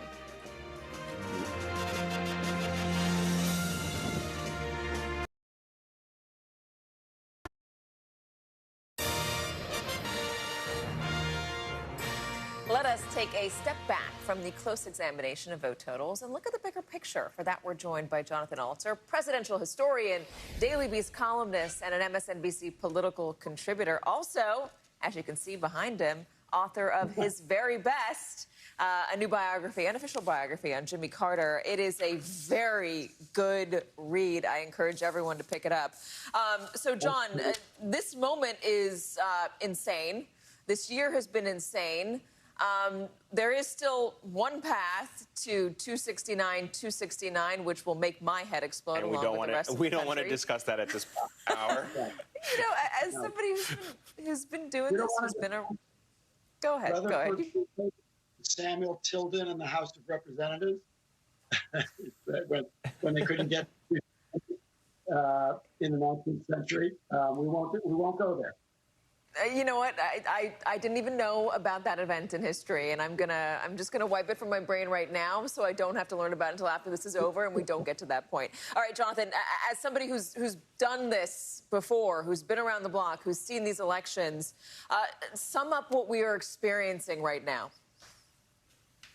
Well, you know, in some ways, this really isn't that abnormal. In the late 20th century, you had in the 1948 election, in the 1960 election, in the 1992 election, 1948, 1960, those were very long nights. Then 2000, long night, obviously went into overtime. 2004, we didn't know until the next day that John Kerry had lost. So we have in some ways been here before. What's different is the reason these counts are taking so much longer is because of the absentee ballots. Now, why is it longer in some states than in others? Because in some states, the Republicans went to court a few weeks ago to make sure that the absentee ballots could not be counted in a timely fashion. They were gunning for exactly what we have right now. So this isn't the fault of big city bosses in Philadelphia or whatever. This is Republicans making it hard for Pennsylvania to count its ballots on a timely basis. It's not just that. It's also the president going out and, you know, claiming states for electoral purpose. I mean, it's Donald Trump. The expectations are that he was going to do something like this. It shouldn't come as a surprise to anybody. But I guess at this point, I mean, what I am so curious about is what happens if Joe Biden wins, how does Donald Trump treat his lame duck period? And is he really going to participate? I just can't envision him participating. I'm not saying he won't. I just personally, from my experience with him, cannot envision him participating in the, the ceremonial display of the transfer of power, of him being a part of a Joe Biden inauguration. Look, this is a president, and this is completely unprecedented in all of American history, who has tried to assault our election, which is the bedrock of our democracy. And then on top of that, he has refused to guarantee a peaceful transfer of power. And I'm actually quite worried about what some of these mobs are doing outside of these places where they're counting the votes, because you have a president who is essentially inciting the mob at this point. We know that he's not going to have a nice ride down Pennsylvania Avenue with Joe Biden on January 20th. My guess is he'll slink out of the White House escorted by the Secret Service, which will be instructed to take him out, and you won't see him showing any of the courtesies which we have come to rely on as part of our peaceful transfer of power. It's very disappointing, and I can't understand why anybody would be defending him. But, he got close to, over 65 million votes. So there's still a lot of Americans who don't understand how unprecedented this is and what a threat this man has been to democracy. So it's going to be a bumpy ride, like re-entry of a spacecraft into the Earth's atmosphere in the next 2.5 months. All right, Jonathan Alter, thanks for being with us. Appreciate your time this morning. Up next, the latest on the protests out west. We got a lot more coming up after the break with our all-star panel. Don't go anywhere.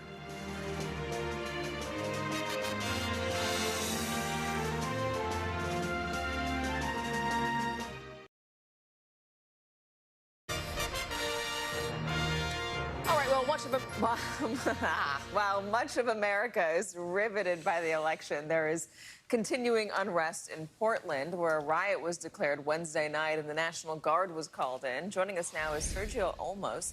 He is a reporter for Oregon Public Broadcasting. Sergio, what's happening right now? So tonight there was a couple of protests in Portland, and it was a unified command of Portland Police, Multnomah County Sheriffs, and the Oregon State Police. And protesters, a certain group split off from a kind of bigger protest, started breaking windows along the way. And at that point, the state police decided to declare an unlawful assembly and then a riot. And as they were dispersing protesters, they made a decision to call in the National Guard, and they assisted with dispersing protesters tonight. So what was the protest initially about? There were a couple of protests, and you should know that protests here have been going on for about 150 days since the death of George Floyd.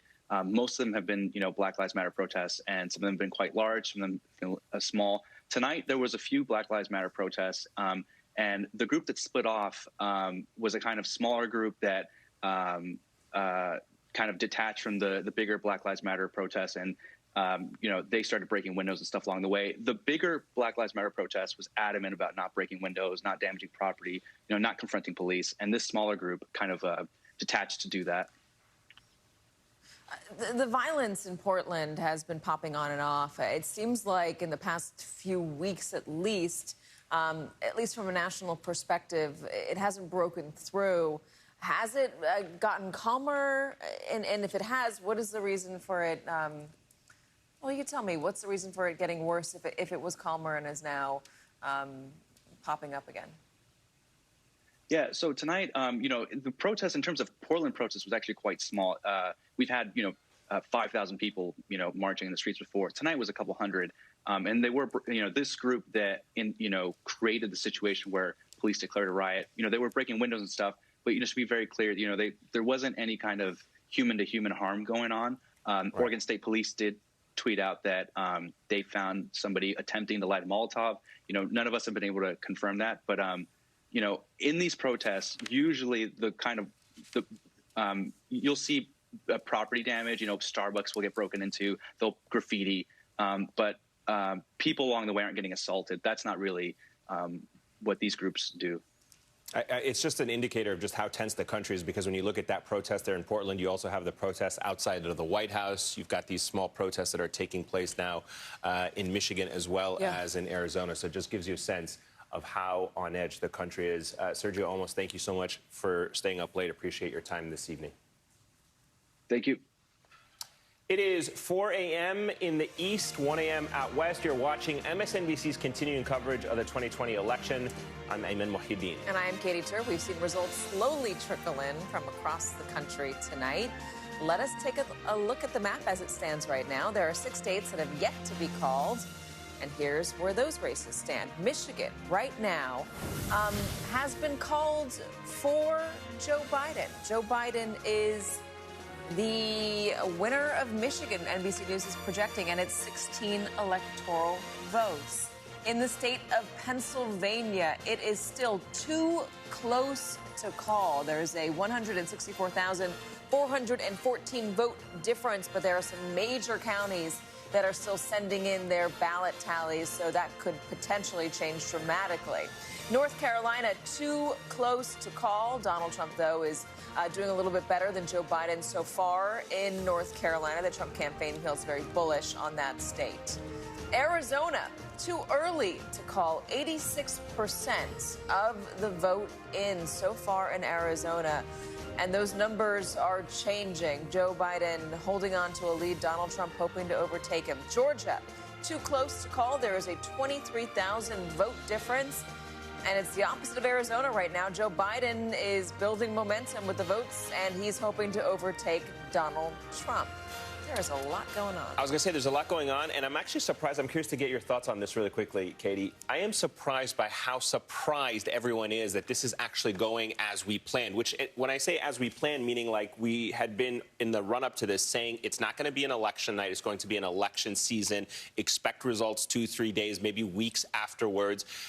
We had been warned that the president was going to try and preemptively declare himself the winner.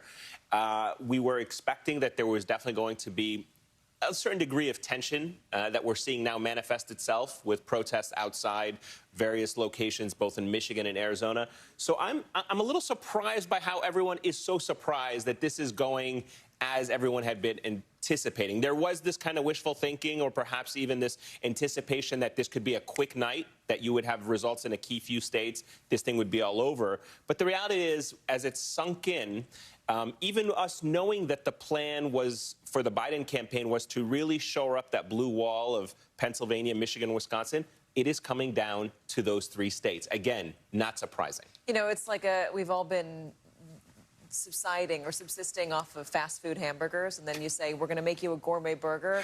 It's going to take a little bit longer. It's fine. It's going to take a little bit longer. You're going to like it. You're going to appreciate it. And then suddenly we're like, well, where's my burger? I need it right now. I think we're just so... Are you hungry? By the way, I feel like I'm getting... I am a little hungry. I just don't want Domino's pizza. We're so primed to know the results of the election on election night. We're just conditioned to it. It's in our DNA. At least in the last 20 years. Yeah. Obviously, we didn't know in the 2000 election for quite some time. But again, we prepared everybody for this. And so it is going to take some time. It's going to take a couple days. We are going to get the results of the election. Just everybody breathe, eat a hamburger, and just wait. Let's talk about all of this with our panel and bring them in now. Staying up late for us, Danielle Moody-Mills. Not sure if you woke up early or staying up late. Either way, we're happy you're joining us. Danielle Moody, I apologize. She is the host of the podcast Woke AF and the co-host of the podcast Democracy-ish. Susan Del Percio, senior advisor to the Lincoln Project and Republican strategist, and MSNBC senior politics editor, Beth Fooey. Thanks to all of you. Beth, let me begin with you right now. And, talk a little bit about the political lay of the land in terms of the race as it stands at this hour, because we've been talking a lot about how we're going back to what originally was the objective of the Biden campaign, and a lot of Democrats who said the best path forward for Joe Biden to the White House was to really just rebuild that blue wall that was shattered in 2016. And yet here we are, as this narrows down, Nevada up in the air, Arizona up in the air. It does look like Pennsylvania is leaning or trending towards Biden at this hour, rebuilding or reestablishing that blue wall. Yeah, I was listening to you and Katie talking about sort of what we'd been told to expect and the fact that it's actually happening just as we'd been planning, and yet everybody's so on edge and so pins and needles. Let me tell you, as a sort of battle-scarred denizen of the 2000 race, where it all came down to that vote in Florida, it was very different back then because the margins were so much smaller. George W. Bush only won that state by 537 votes. So, of course, you had, this press for a recount. You had all these different counties looking at their hanging chads and all that stuff. That's not what we're seeing here, Eamon. We've got a very consistent lead by Joe Biden in these states that we've declared him the winner.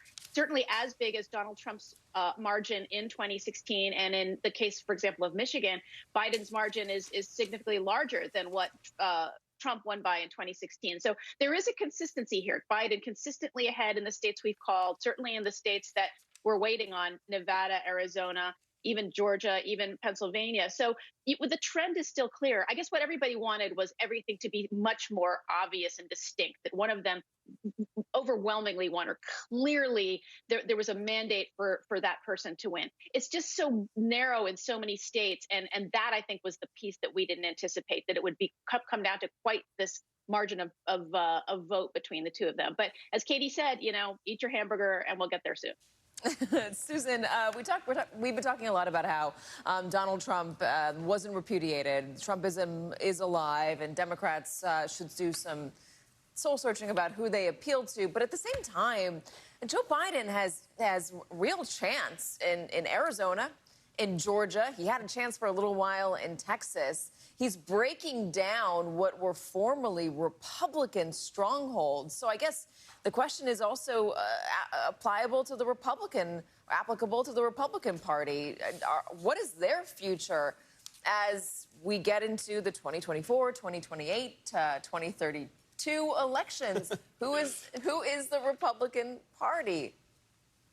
That's a really good question. I think what you have to look at, what was so surprising about this election, I think, to a lot of Republicans who did not support Donald Trump, was that Trump's turnout was so high that it did not repudiate Trumpism. And that's where we find ourselves a couple of days later saying, I thought we were fighting the good fight. I'm one of them. I thought I was fighting the good fight, and that we had Republicans coming on board, or at least, independents who are right-leaning. And what we're seeing is this is still the party of Trump. Now, my question is, can it exist if Trump is not there? And will there be some return to normal?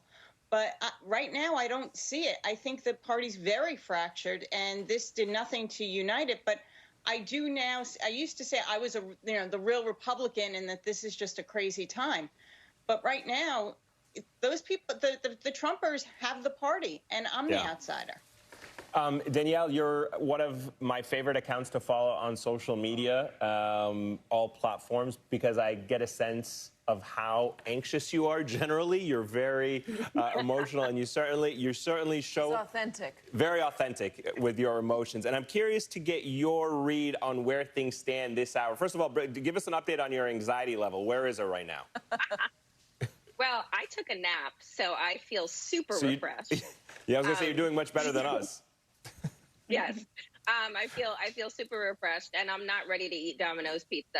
I will wait for my gourmet slice. Ali Belchi over here is not really happy about that. We'll get to them's fighting words.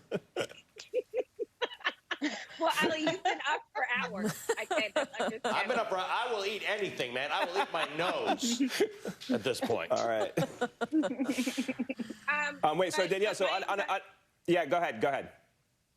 I was going to say my anxiety, I wished for the fact that America was going to be better, right? That we were going to come out and say racism, xenophobia, homophobia, transphobia, misogyny is not who we are. But the fact that, close like 70 million Americans voted for that, that are standing by that this isn't just the party of Trump. This is the party of racism and bigotry, and they want to hold on to power regardless of anything. And so for me, as a Black woman, I woke up and was a hopeful for a landslide, not because I didn't want every single vote, to be counted, but because I wanted America to say, no, we're better than this. This is not who we are. We've evolved past this place. But that's not the case. So, we will wait and we will count all of the votes. But it's incredibly depressing and disgraceful that 70 million people are okay with who Trump has shown himself to be over the past 4 years. All right. I'm going to ask our panel, Danielle, Susan, and Beth, to stick around for us because we've got a lot more to talk about. I do want to cross over to Ali Velshi really quickly. Ali, bring us up to speed on the big board, the numbers, what it's looking like on the electoral map. We've been talking a lot about the various paths, but you have now done the one thing we certainly did not want you to do, which is you've put up on the big board the electoral tie. Yeah. Because that's going to make all of our heads explode at 4 a.m. Why have you done this, And Ali? I should tell you, it's not a high probability, but you know what? There wasn't a high probability that 2020 would turn out the way it did. So right now, what we have is Joe Biden with 253 electoral college votes and Donald Trump with 214, with a number of states not there. But I was showing you the paths to victory. There are 8 for Joe Biden, 8 combinations by which he gets to 270. 3 by which Donald Trump gets to 270, all of which involve Pennsylvania, and 1 possibility of a tie. This is what your tie looks like. Nevada and Arizona, which at the moment are leading Biden, go to Donald Trump. Alaska, which we can anticipate from history, will go to Donald Trump. North Carolina, which we will not hear about till November 11th or 12th now, goes to Donald Trump. Georgia goes to Joe Biden, and Pennsylvania goes to Donald Trump. If that were to happen, you would end up with a 269 tie. You need 270 in order to do this, and then that goes to Congress. I won't spend your time tonight describing what that process is because it's not likely to happen, but you can see it here. This is how it actually would happen if it did happen. And I will say, having enjoyed that conversation, and I do follow Danielle Moody on Twitter because everything she tags says woke AF, which is kind of fun because on cable TV we can't straight up swear, so that's kind of cool. But more importantly than that, I disagree with you, Katie, and you two are such dear friends that I can do this. There is zero reason to wait in a 2-hour line, let alone a 10-hour line to vote. There is zero reason to not have had the results on election night. And for all those people who were tweeting, take a breath, take a breath, take a breath, take a breath, you don't need to take a breath. It's 2020. I'm not going to make the Domino's Pizza analogy again, but I do come from Canada where it's 37 million people, and we always get results on election night, and you vote by hand, and nobody waits even half an hour in a line. So when everybody says, well, it's only 37 million people, how can you do that in America? Anything you can do with 37 million people, you can do better with 10 times the number of people. So there is zero reason for you and Eamon and Katie and Danielle and I to be on TV right now. We should all be in bed knowing who the next president of the United States is. This system is broken, and everybody needs to figure that out. Well, hold on. I am not defending this system at all. I am just saying here's the reality of where we are right now, and we need to take a breath. I think it is completely broken. I think we should know on election night. I think it should be easy for every single person in this country to vote. I don't think there should be roadblocks for people to vote, and we have those here. I think everybody should participate in this democracy, and so many Americans don't participate because it is too hard for them or because they feel like they don't really have a stake. That is extremely depressing. All of that's wrong. Yeah, I also think that we have a real problem with campaign finance that we need to address. True. We have a real problem with gerrymandering that we need to address. There are some fundamental issues with this. All solvable, and none of which should be partisan. I totally agree. We are completely on the same page. The boss has said try and make a fight. I try to make a fight. I can't make a fight with you guys. You woke me up. I appreciate it. We were talking about a tie a second ago, and I know earlier we promised that we would tell you how a tie is broken in the House of Representatives.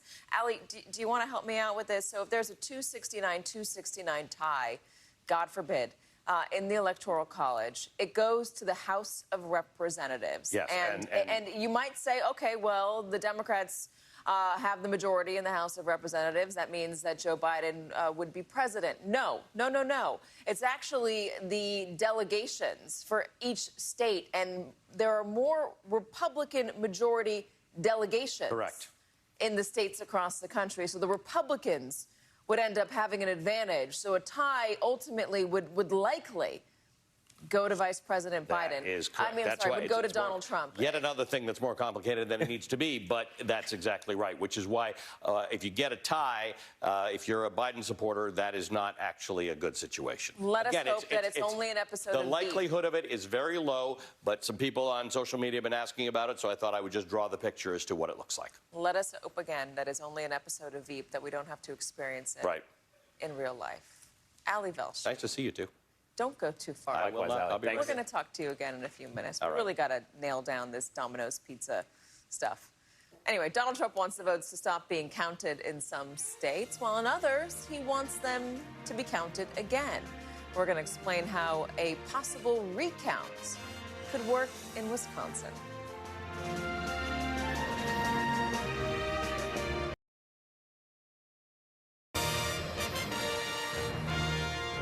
After a nail-biting race, Joe Biden was declared the apparent winner in Wisconsin earlier Wednesday. Now the Trump campaign is saying they want a recount. Here to discuss is Molly Beck, a reporter for the Milwaukee Journal-Sentinel. Molly, thanks so much. So the Trump campaign does have the right to request a recount. They're going to be under 1%. But earlier, I guess yesterday now, Scott Walker tweeted or was talking about how it's just really hard to overcome a 20,000 vote deficit that the Trump campaign is currently facing. Yeah, that's right. There have been, Wisconsin is known for its very close statewide races, like the presidential race turned out here. But when recounts have happened in those situations, the number of ballots that have, moved in one way or the other have been in the couple hundreds. There haven't been many situations where there even been 1,000 votes, but there certainly hasn't been a 20,000 vote change after a recount. So how's it going to work when he's requested a recount? When does that start, and how long does it take? So once he requests a recount, he has to do that after the canvass has been done and everything's been certified, and then that'll take some time if he does request a recount. The last couple times this has happened, it's taken, a few days or a week or so because everybody has to retabulate all of their ballots if he does a statewide recount. He can also request a recount of just one county or a couple counties, but it sounds like they're talking about a statewide recount. Molly, can you give us a sense of how the turnout has been in the state of Wisconsin, for Joe Biden as well as for Donald Trump? Did it go according to what was anticipated by both campaigns? How were the early exit polls shaping out? Turnout was pretty high in Wisconsin. It's usually pretty high in Wisconsin. Though national polling turned out not to be very useful in predicting how this race would turn out. We saw, polling that showed a 17-point lead for Joe Biden and a 10-point lead and an 11-point lead, and our statewide polling had Joe Biden's lead at about 5 points. And then as you see, the way it turned out is the way statewide races in Wisconsin typically turn out, and it's very close. The state's very divided, very evenly divided. The last governor's race was that close. As you know, the 2016 race turned out that close. So, the predictions ahead of the election were not particularly. Yeah, I was going to say, I think a lot of this country has to do some soul searching about the issue of polling after this election, certainly what happened in 2016 and now 2020. I've been very impressed by one aspect of how transparent the Wisconsin tabulation process has been. I've heard your Secretary of State give interviews and briefings, and in doing so, talk about how much confidence the people of Wisconsin should have in this process. The attempt to get a recount, probably not likely to change the reality. I'm not sure what the Trump campaign is hoping to get out of it. You tell me. I think what they want to do is delay the process and muddy the waters. I think they're buying some time. This recount will take some time. I'm curious, though, Molly, the fault lines, along the lines of the question that you were just asking, in terms of expectations, what are the fault lines between voters in Wisconsin right now, the ones who voted for Donald Trump and the ones who voted for Joe Biden?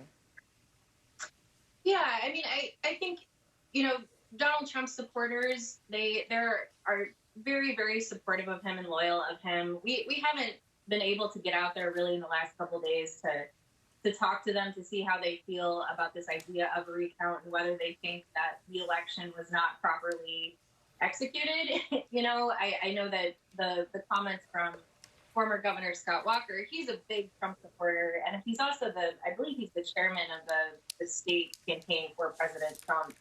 So for him to say that the recount, that would be a high hurdle for the campaign to actually change the outcome of the race in Wisconsin. I mean, that's, he's been around. He knows how the election process works, and there hasn't been, a lot of irregularities as the Trump campaign is alleging. And certainly the state election officials have said that there haven't been. I apologize for the delay, but I was going to ask you really quickly, because of everything that has happened in Wisconsin this year with the protests and the demonstrations around Black Lives Matter, and obviously what has happened since then. I'm curious to get your thoughts this evening, or this morning rather.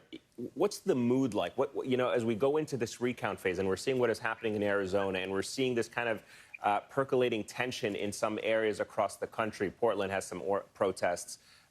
Michigan has some, Washington, D.C. Wisconsin was the epicenter for the protests in this country, given what happened with George Floyd. What is the mood like on the streets there right now?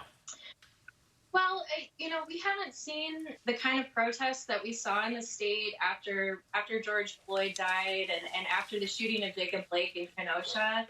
This summer was just full of protests like that and unrest, and there were riots in some cities, and we haven't seen that, and we really haven't seen those large protests since the shooting of Jacob Blake and the subsequent fatal shootings of the protesters there. I don't know if that kind of spooked people, to be in situations like that, but or it's just happenstance. But we haven't seen that right now, and we haven't seen it recently.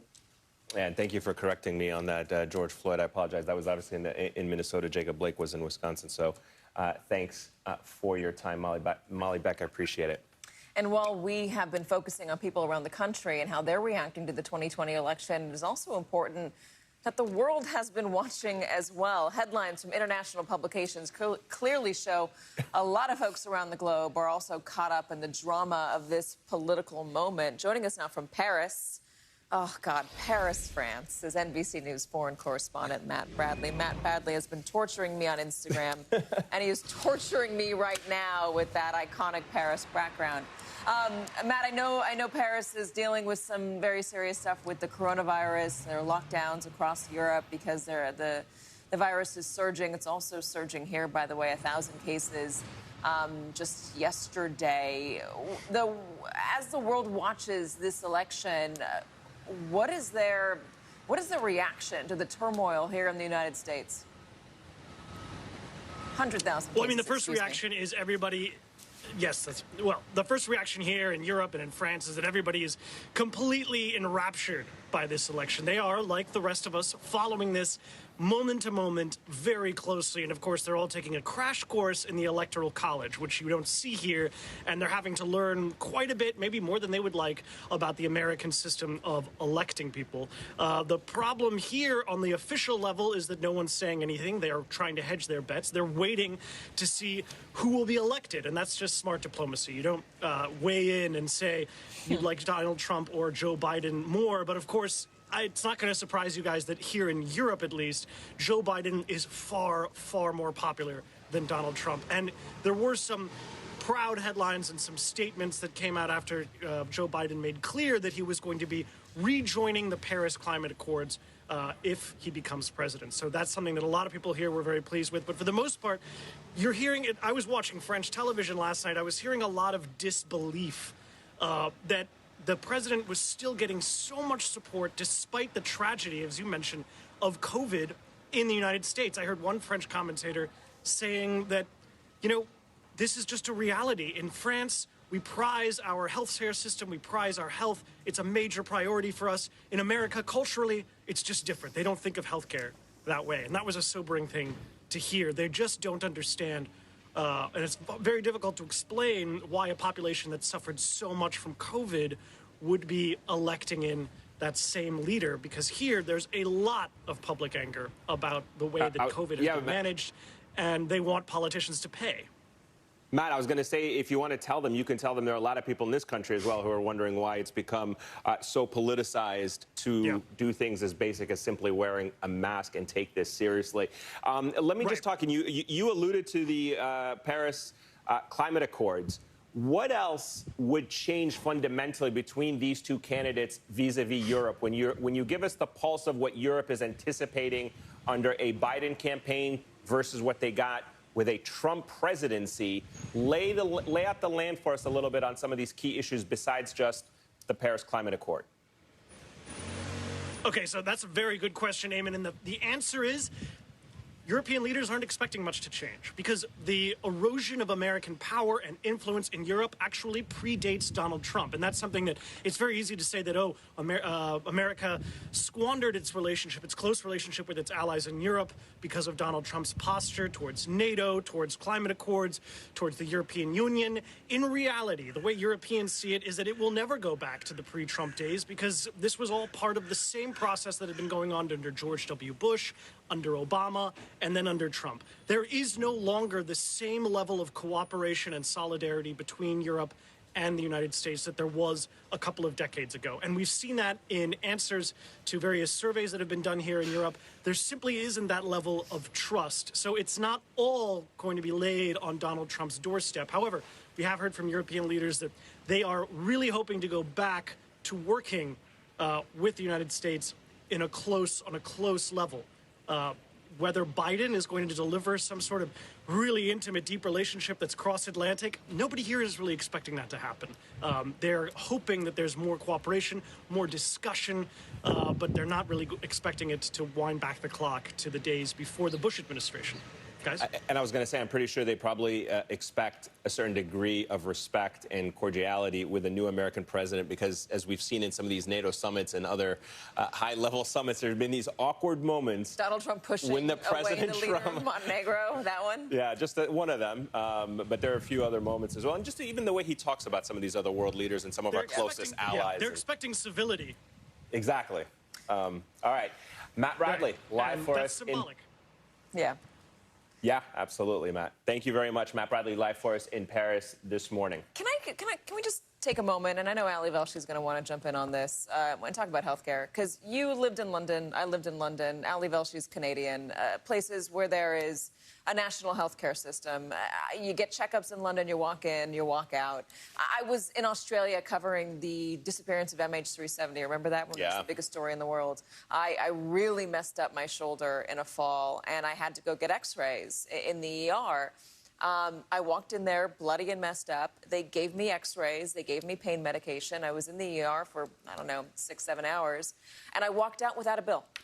Without a bill. I was a tourist. I walked out without having to pay a single thing in Australia. And if I had done that here, I would be paying thousands upon thousands of dollars. If I had, quote-unquote, good health insurance, I would still be paying hundreds of dollars. This idea that people love their health insurance is just crazy. They tolerate their health insurance. Nobody loves their health insurance in this country. It is just a way to find a way. They exist to find a way not to pay for your health services. Ali Velshi, I know you want to jump in on this. I really do. A few things. First of all, look at your paycheck. Anybody who gets their employer-sponsored health care, some of it's subsidized by your employer, but it's generally one of the biggest nuts on your paycheck. Two, my dad got a stent in Toronto. He paid more than you did because he had to pay for the parking. That's the one thing he learned is don't drive to the hospital, because the one thing health care doesn't cover is the cost of parking. It covers everything else. Canada and the United Kingdom both have single-payer health care systems. Guess what? Life expectancy is longer. Outcomes on most things except cancer treatment is better in all developed countries than in the United States. And here's the rub. In many of these countries, the system was either established by or continued by conservative governments because the return on investment is greater. In America, we spend almost 3 times as much as what they do in developed countries for health care. So the idea that this is socialist and radical, which, by the way, I encountered when I was out there on my tour across America, the idea that you're paying collectively for insurance is not socialist. Socialism is government-controlled production. In Canada, the government doesn't control health care. It just pays for your health care coverage. It's something we should be coming around to, and exit polling indicated that a lot of Americans actually still believe that. One of the interesting things I don't have on this map, Florida went for Donald Trump, voted conservative. They voted a $15 minimum wage into Florida. This happened last election, too. 4 states that voted Republican also voted for increases in minimum wage. These are just basic living things. There's actually nothing socialist about paying people $15 an hour. That's $31,000 a year. So for everybody I talked to who thought that was socialism and thievery, $31K. So the closest thing we have here to everybody having insurance is the Affordable Care Act. Or Medicaid. Or Medicaid. Yeah. And that is... Affordable Care Act is currently going to be in front of the Supreme Court. Yep. The government, the president's government, the DOJ is arguing to tear down that law. With the addition of Amy Coney Barrett to the Supreme Court, there is an expectation, especially among Democrats, that law is going to get overturned. And what's really interesting about this is that if the Democrats had been able to retake the Senate, and if they had the House as well, and they do have the House, and they do get the presidency, it's something that they could probably address with a new health care law. But because the Democrats were not able to regain control of the Senate, and obviously they're still out there, but it looks like they're not going to be able to regain control of the Senate, that's going to have real consequences for millions of Americans and their health care in the coming weeks. And I know we have Jake Sherman on in a little while, and he can talk to us more about the consequences of what a Republican Senate and a Democratic presidency looks like if that comes to pass. But these are real-life things that are going to be affecting millions of Americans very soon. Let me just, I want to actually, if I can, Ali and Katie as well, since we just had Matt with us and we were talking about one of the things that has not gotten enough attention in this election cycle is the issue of foreign policy. And I know all of us had lived overseas at some point in our lives.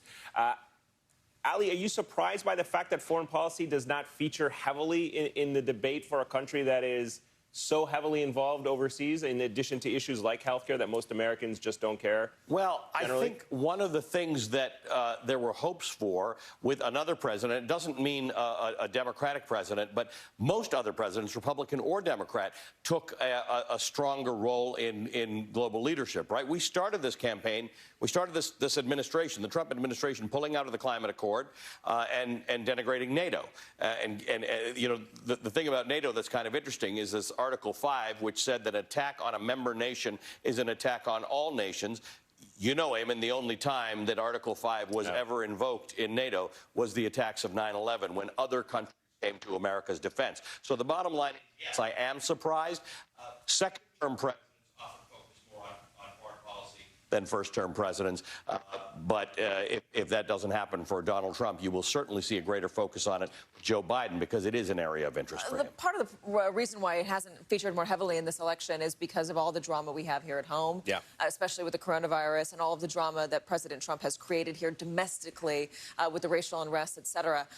That's one of the reasons why it hasn't featured as heavily. But you're right, it is an important bandwidth. It's an important issue that that Americans, you know, we should be paying closer attention to when you are electing the leader of this country and what is, you know, ostensibly the leader of the free world. Ali Velshi, my friend, you've done an amazing job tonight. Ali, as always, thank you. My pleasure. Go get some rest. Dominoes. Or some dominoes. Despite it all, the balance of power in Congress, as Katie was just talking about, won't look all that different. But will there be changes at the top for Democrats? Plus, could we finally get that COVID relief bill that everyone has been talking about for some time? Jake Sherman is going to give us a quick answer on that. Our friend Jake Sherman.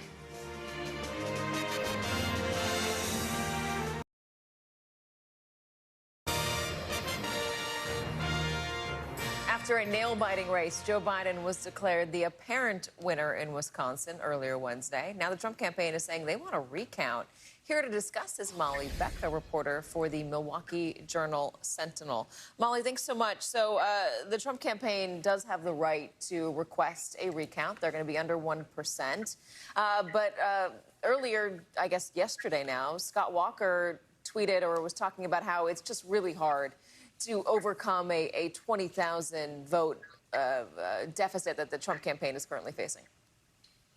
Yeah, that's right. There have been, Wisconsin is known for its very close statewide races, like the presidential race turned out here. But when recounts have happened in those situations, the number of ballots that have moved in one way or the other have been in the couple hundreds. There haven't been many situations where there even been 1,000 votes, but there certainly hasn't been a 20,000 vote change after a recount. So how's it going to work when he's requested a recount? When does that start, and how long does it take? So once he requests a recount, he has to do that after the canvass has been done and everything's been certified, and then that'll take some time if he does request a recount. The last couple of times this has happened, it's taken a few days or a week or so because everybody has to retabulate all of their ballots if he does a statewide recount. He can also request a recount of just one county or a couple counties, but it sounds like they're talking about a statewide recount. Molly, can you give us a sense of how the turnout has been in the state of Wisconsin, for Joe Biden as well as for Donald Trump? Did it go according to what was anticipated by both campaigns? How are the early exit polls shaping out? Turnout was pretty high in Wisconsin. It's usually pretty high in Wisconsin. Though national polling turned out not to be very useful in predicting how this race would turn out. We saw, polling that showed a 17-point lead for Joe Biden and a 10-point lead and an 11-point lead, and our statewide polling had Joe Biden's lead at about 5 points. And then as you see, the way it turned out is the way statewide races in Wisconsin typically turn out, and it's very close. The state's very divided, very evenly divided. The last governor's race was that close. As you know, the 2016 race turned out that close. So, the predictions ahead of the election were not particularly. Yeah, I was going to say, I think a lot of this country has to do some soul searching about the issue of polling after this election, certainly what happened in 2016 and now 2020. I've been very impressed by one aspect of how transparent the Wisconsin tabulation process has been. I've heard your Secretary of State give interviews and briefings, and in doing so, talk about how much confidence the people of Wisconsin should have in this process. The attempt to get a recount, probably not likely to change the reality. I'm not sure what the Trump campaign is hoping to get out of it. You tell me. I think what they want to do is delay the process and muddy the waters. I think they're buying some time. This recount will take some time. I'm curious, though, Molly, the fault lines, along the lines of the question that you were just asking, in terms of expectations, what are the fault lines between voters in Wisconsin right now, the ones who voted for Donald Trump and the ones who voted for Joe Biden? Yeah, I think, Donald Trump supporters, they are very, very supportive of him and loyal of him. We haven't been able to get out there really in the last couple of days to talk to them, to see how they feel about this idea of a recount and whether they think that the election was not properly executed. I know that the comments from former Governor Scott Walker, he's a big Trump supporter, and he's also I believe he's the chairman of the state campaign for President Trump. So for him to say that the recount, that would be a high hurdle for the campaign to actually change the outcome of the race in Wisconsin. That's, he's been around. He knows how the election process works, and there hasn't been a lot of irregularities, as the Trump campaign is alleging. And certainly the state election officials have said that there haven't been. I apologize for the delay, but I was going to ask you really quickly, because of everything that has happened in Wisconsin this year with the protests and the demonstrations around Black Lives Matter, and obviously what has happened since then. I'm curious to get your thoughts this evening, or this morning rather. What's the mood like? As we go into this recount phase, and we're seeing what is happening in Arizona, and we're seeing this kind of percolating tension in some areas across the country. Portland has some protests. Michigan has some. Washington, D.C. Wisconsin was the epicenter for the protests in this country, given what happened with George Floyd. What is the mood like on the streets there right now? We haven't seen the kind of protests that we saw in the state after George Floyd died and after the shooting of Jacob Blake in Kenosha. This summer was just full of protests like that and unrest, and there were riots in some cities, and we haven't seen that, and we really haven't seen those large protests since the shooting of Jacob Blake and the subsequent fatal shootings of the protesters there. I don't know if that kind of spooked people, to be in situations like that, but or it's just, happenstance. But we haven't seen that right now, and we haven't seen it recently. And thank you for correcting me on that, George Floyd. I apologize. That was obviously in Minnesota. Jacob Blake was in Wisconsin. So thanks for your time, Molly Beck. I appreciate it. And while we have been focusing on people around the country and how they're reacting to the 2020 election, it is also important that the world has been watching as well. Headlines from international publications clearly show a lot of folks around the globe are also caught up in the drama of this political moment. Joining us now from Paris, Paris, France, is NBC News foreign correspondent Matt Bradley. Matt Bradley has been torturing me on Instagram, and he is torturing me right now with that iconic Paris background. Matt, I know Paris is dealing with some very serious stuff with the coronavirus. There are lockdowns across Europe because the virus is surging. It's also surging here, by the way, 1,000 cases just yesterday. As the world watches this election, what is the reaction to the turmoil here in the United States? 100,000 cases. Well, I mean, the first reaction is everybody... Yes, the first reaction here in Europe and in France is that everybody is completely enraptured by this election. They are, like the rest of us, following this moment to moment very closely. And of course, they're all taking a crash course in the Electoral College, which you don't see here. And they're having to learn quite a bit, maybe more than they would like, about the American system of electing people. The problem here on the official level is that no one's saying anything. They are trying to hedge their bets. They're waiting to see who will be elected. And that's just smart diplomacy. You don't weigh in and say you'd like Donald Trump or Joe Biden more. But of course, it's not going to surprise you guys that here in Europe, at least, Joe Biden is far, far more popular than Donald Trump. And there were some proud headlines and some statements that came out after Joe Biden made clear that he was going to be rejoining the Paris Climate Accords if he becomes president. So that's something that a lot of people here were very pleased with. But for the most part, you're hearing it. I was watching French television last night. I was hearing a lot of disbelief that the president was still getting so much support despite the tragedy, as you mentioned, of COVID in the United States. I heard one French commentator saying that, this is just a reality. In France, we prize our healthcare system. We prize our health. It's a major priority for us. In America, culturally, it's just different. They don't think of healthcare that way. And that was a sobering thing to hear. They just don't understand. And it's very difficult to explain why a population that suffered so much from COVID would be electing in that same leader, because here there's a lot of public anger about the way that COVID has been managed, and they want politicians to pay. Matt, I was going to say, if you want to tell them, you can tell them there are a lot of people in this country as well who are wondering why it's become so politicized to do things as basic as simply wearing a mask and take this seriously.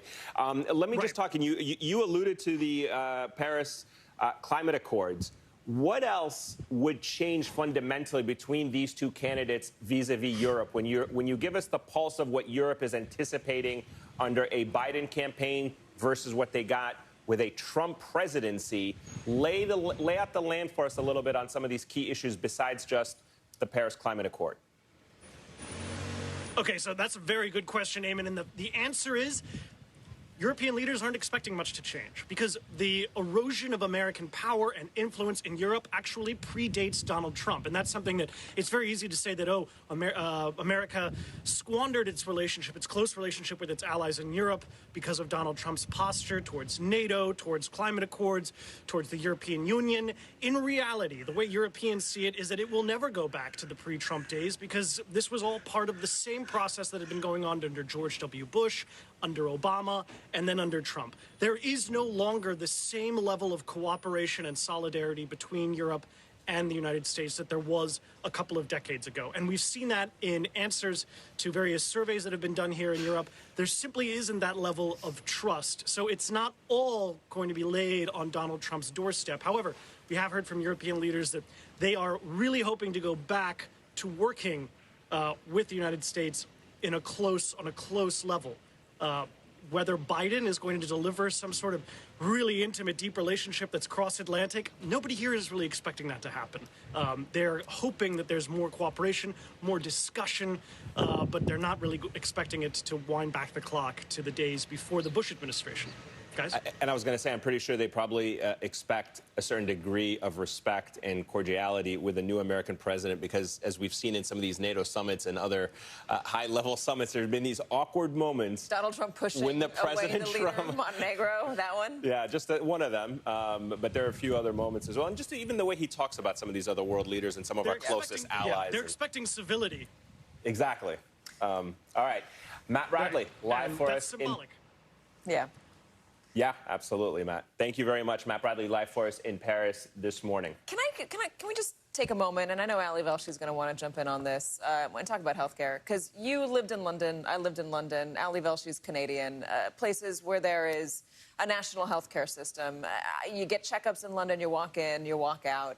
I was in Australia covering the disappearance of MH370. Remember that one? Yeah. It was the biggest story in the world. I really messed up my shoulder in a fall, and I had to go get x-rays in the ER. I walked in there bloody and messed up. They gave me x-rays. They gave me pain medication. I was in the ER for, 6-7 hours. And I walked out without a bill. Without a bill. I was a tourist. I walked out without having to pay a single thing in Australia. And if I had done that here, I would be paying thousands upon thousands of dollars. If I had, quote-unquote, good health insurance, I would still be paying hundreds of dollars. This idea that people love their health insurance is just crazy. They tolerate their health insurance. Nobody loves their health insurance in this country. It is just a way to find a way. They exist to find a way not to pay for your health services. Ali Velshi, I know you want to jump in on this. I really do. A few things. First of all, look at your paycheck. Anybody who gets their employer-sponsored health care, some of it's subsidized by your employer, but it's generally one of the biggest nuts on your paycheck. Two, my dad got a stent in Toronto. He paid more than you did because he had to pay for the parking. That's the one thing he learned is don't drive to the hospital, because the one thing health care doesn't cover is the cost of parking. It covers everything else. Canada and the United Kingdom both have single-payer health care systems. Guess what? Life expectancy is longer. Outcomes on most things except cancer treatment is better in all developed countries than in the United States. And here's the rub.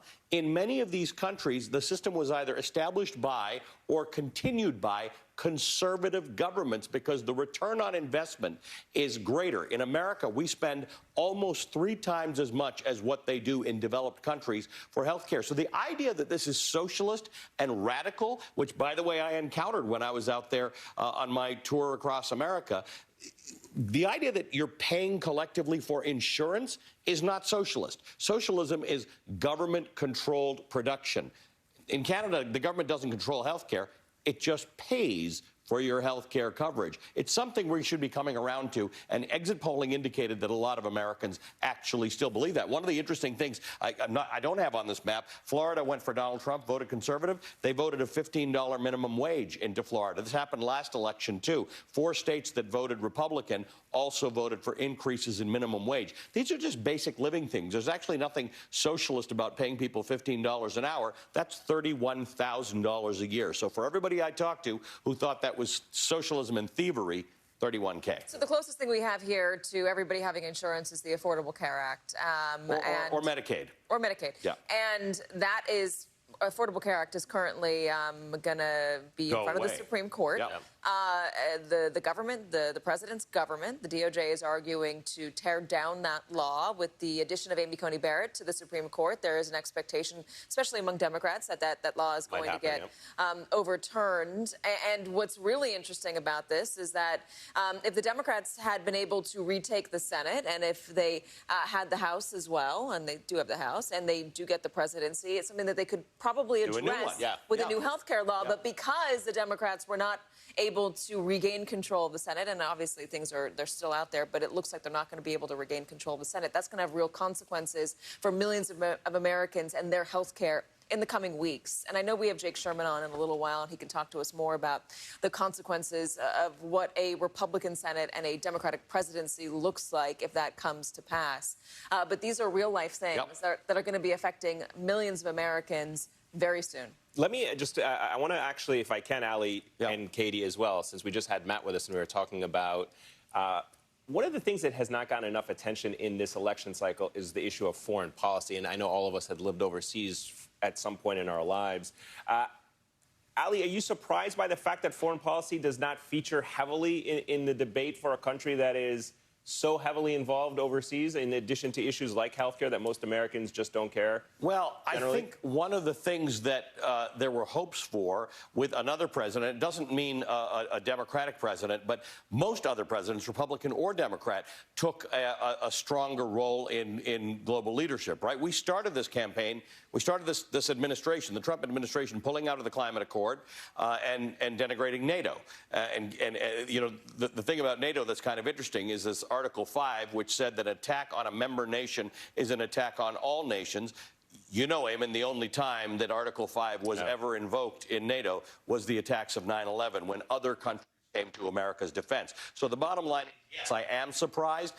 Second-term presidents often focus more on foreign policy than first-term presidents.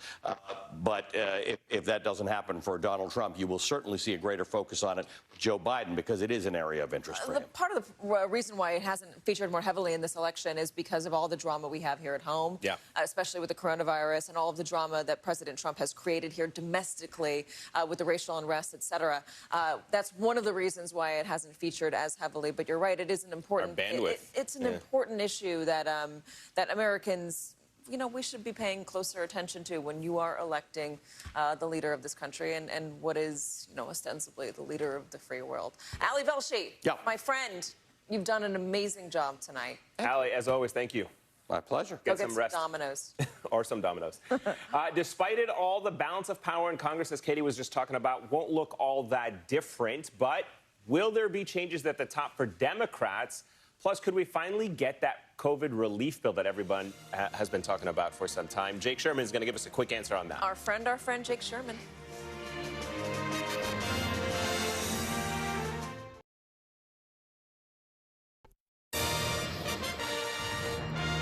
Let's bring in Jake Sherman, senior writer at Politico and an MSNBC political contributor. Jake, I don't think we're ever going to get out of this maze, but I've promised Eamon that we would lay low with the fish references. I don't know if you caught this. We were just having a discussion about the Senate, especially on the subject of health care, because the ACA is up in front of the Supreme Court, and the chances for it remaining don't look so good. Republicans, it looks like, will be able to maintain their majority. What does that mean for health care if Joe Biden is able to win the presidency? Well, good morning, guys. My two favorite MSNBC anchors, but I tell everybody that. Listen, here's the thing. We don't know what the takeaway of this election is going to be. I'm trying to figure that out right now as I write Playbook. I mean, that's the ultimate question after an election. What do the two parties take from the results? And I mean, listen, Mitch McConnell pulled an inside straight, right? He's keeping the majority. No one gave him a chance. He himself said it was a 50-50 proposition.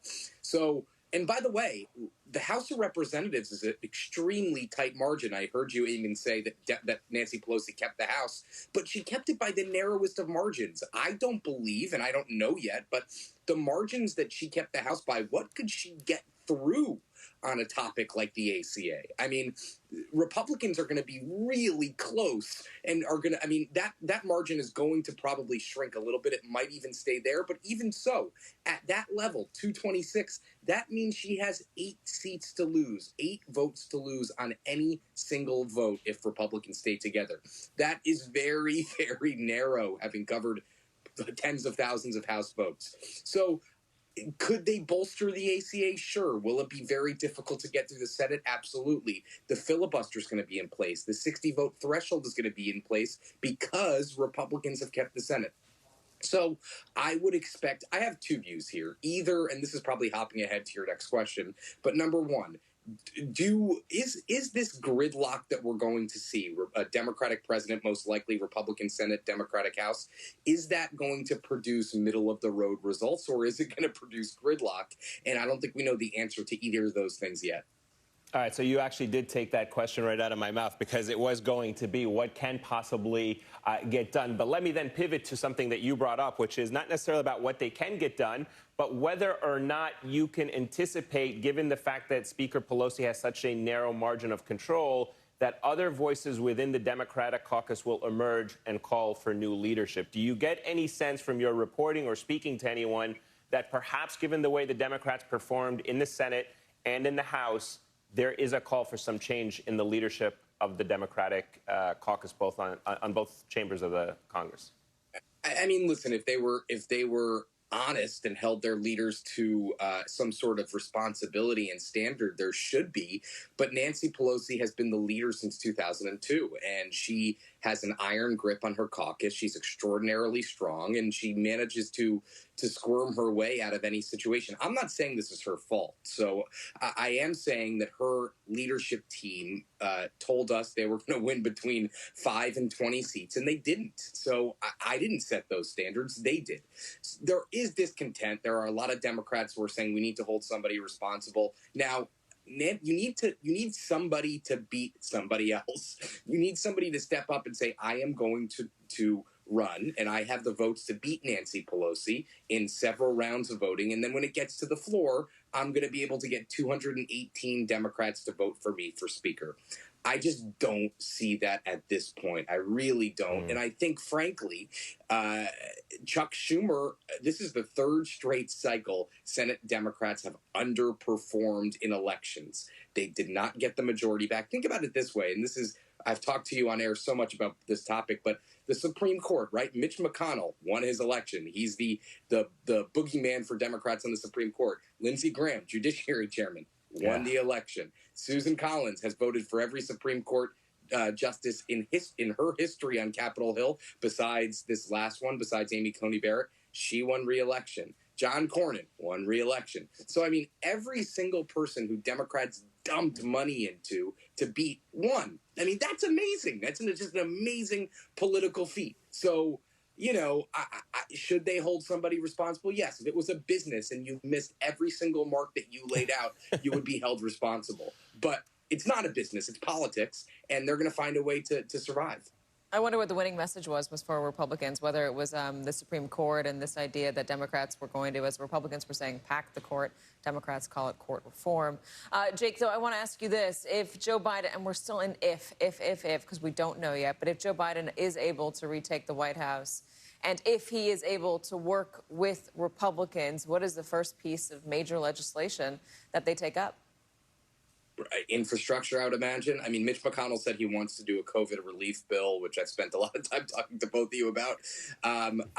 He said he wants to do it this year. I think that's really difficult. Trump is going to be all worked up on all of these election cases and election lawsuits. But listen, I think some sort of big COVID relief bill, some sort of infrastructure bill. And the question is, do Republicans work with him? Remember, Mitch McConnell and Joe Biden have a very long history of working together in the Obama administration, cutting deals. They were the nucleus of every single or of several major fiscal deals during the Obama administration. There's no question they could work together if both of them want to and have the political capacity to do so. So again, what will that takeaway be? I think, to be honest with you, Mitch McConnell's going to find that he needs to cooperate on some of these items. He has in the past, and I just think that he and Joe Biden, there is the making, should they want to, there is the making of a relationship that could be fruitful for legislating. Jake, I know you say you love every anchor on this network, but I am the only anchor on this network who features in a photo, which is right over your left-hand shoulder, which is you and me, Trey Anastasio and Paige McConnell, Fish, New Year's Eve. We met them backstage. And it was awesome. So wow, lucky you guys. I don't want to leave her out. She'll be upset, although she's fast asleep. Irene and Tony were in it, but come on, it was really about you and me. Who cares about them? Jake Sherman, thanks so much for joining us today. We appreciate it. Glad we could get you before you put Playbook out. Back with us now are Daniel Moody and Susan Del Percio and Beth Fooey. All right, so guys, we're talking about the Senate and what could start happening. The idea that an infrastructure bill is where a new administration and a remaining Republican Senate could start is what Jake Sherman was talking about. Is also what we maybe expected Donald Trump to do when he first got into office, as an olive branch and a way for him to say, we can work together. He didn't do it. Likelihood that infrastructure gets taken up. Beth, what do you think? It would be a great place for them to start. I mean, it's not partisan. We are in a situation where something like 26 million Americans have been filing for unemployment. To provide a congressionally authorized bunch of money to rebuild our roads and our bridges, and which we all desperately need, and to put a lot of people to work who right now have been home with no money and no relief from this Congress since July, would be, you would think, a win-win. And like Jake was saying, Biden and Mitch McConnell do have a relationship. They've worked together in the past.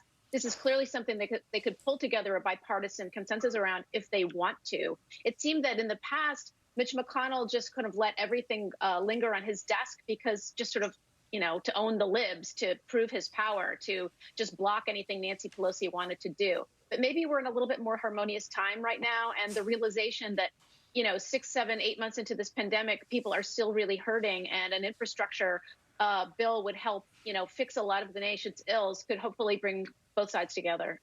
Danielle, are we in a more harmonious time when you look at somebody like Mitch McConnell, what he has been responsible for in blocking the nomination of Merrick Garland, saying or vowing to make President Obama at the time a one-term president, and everything that has happened subsequently since then? He is now most likely returning to the same position, same dynamic, potentially with Joe Biden in the White House. Are we, in short, in a more harmonious situation to see something happen with Mitch McConnell in the Senate? No. Mitch McConnell is a man that refers to himself as the Grim Reaper. Like, I can't imagine somebody who has allowed 400 pieces of legislation to just sit on his desk for the last couple of years that came from the House of Representatives. And I always want to caution us when we keep saying that, if the parties want to work together. Mitch McConnell is the one that does not want to work for America. And so it's always shocking to me when we look at the numbers and see that he got 58% of the vote in Kentucky. It's like, what are people seeing here? Mitch McConnell is the reason why you don't have a coronavirus relief package. Mitch McConnell is the reason why we have 300 seats on the federal bench that were filled by Donald Trump because he held them up in the Obama administration. One man should not have that much power, especially one that is not called president of the United States. And so it's outrageous to me that we are in this position about whether or not people are going to work together when it's one man and has been one man only that does not want to work for this country. Susan, your thoughts? Well, I think the one major difference now, though, for Mitch McConnell is he actually has someone in the White House who you could trust when you're making a deal, that they're not going to just be like, Lucy with the football every time you come up with some negotiations. You hear a commentator, the President Trump would hear a commentator not like something, and he'd just pull away from it. So I think that there is room for a real working relationship, and they do need to move forward and get some things done for this country. I think McConnell's very much aware of that. And infrastructure makes sense because it could also help balance out a COVID relief bill. So financially, you could say we're not going to spend so much money on the relief package, but we're going to put it into infrastructure. So that could be part of a broader negotiation. Do any of you have any hope for a bolstered Obamacare, a bolstered ACA, or a new health care bill entirely, since the ACA is in dire jeopardy in a matter of weeks? Beth, you start. Well, if the ACA goes down Supreme Court and suddenly something like 20 million Americans who had health insurance have it taken away, there's going to be tremendous pressure on politicians of both parties to figure something out. You simply can't do that to the people who live in your state, to your constituents who are facing a pandemic. That's the crazy thing. These are people who need health care more than ever right now. And to revert to the period that we were in before Obamacare, where people don't have insurance or their pre-existing conditions preclude them from getting insurance, is just not tenable in the middle of a pandemic. So there will be a lot more pressure on both parties to figure something out. It's going to be ugly, but they're going to have to do it. Susan, to pick up on that point, when you look at the number of people who voted for President Trump, a man who promised health care for 4 years, he did not deliver. It's been longer if you include what the Republicans have been doing since Obamacare back in 2010. He's promised pre-existing conditions. He's in court fighting right now to get that tossed out. And yet the 70 million or so people, 65 million or so people who voted for it, 68 million to be exact, who have voted for him, that did not seem to bother them. So the question then becomes about the issue of health care, whether or not it was a priority for those who supported President Trump. Well, I think that this election is based on a whole lot of things, least of all the issues, obviously, because if it was just based on the issues and you saw how President Trump handled the COVID-19 crisis, he would be not even close to in the situation that he's in. But I think what you're going to see now is the staffs of the Senate and the House working to what originally even Joe Biden said, we had to improve on Obamacare. The fact is that the insurance companies, everyone out there, cannot dissemble what they have taken years to put together. There will be a way for Republicans to claim victory in saying that they got rid of it and have a new thing, and for Democrats to say we kept it and we just basically improved it. Danielle, you have 20 seconds because we're up against a hard out. We've been waiting for 10 years for the Republicans' plan. 10 years. They have yet to come up with one. So we think magic's going to happen this time around? I don't think so. Dozens of times that they tried to overturn Obamacare without a plan in place. Danielle, Susan, it's and coming. Beth. It's coming. 2 weeks. It's coming. 2 weeks, right? It's coming. We'll have it before the election. Oh, actually, the election happened. Sorry, guys. The election of what, 2054? Yeah, exactly. Danielle, Susan, and Beth, thanks so much. Thanks for sticking around with us this morning. That is all for us right now. I'm going to be back, Eamon, at 2 p.m. Eastern. And I'll be right after you at 3 p.m. Eastern. Up next, Way Too Early with Casey Hunt. She's going to pick up our coverage right here on MSNBC.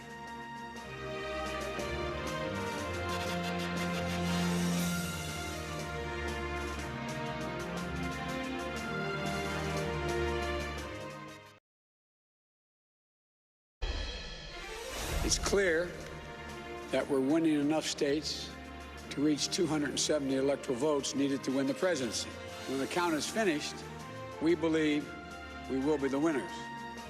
Joe Biden sounding optimistic 2 days after Election Day, and the election still undecided. Biden currently leads 253 electoral votes to Donald Trump's 214. Biden added to his lead yesterday after winning Michigan's 16 electoral votes, Wisconsin's 10, and 3 of Maine's 4.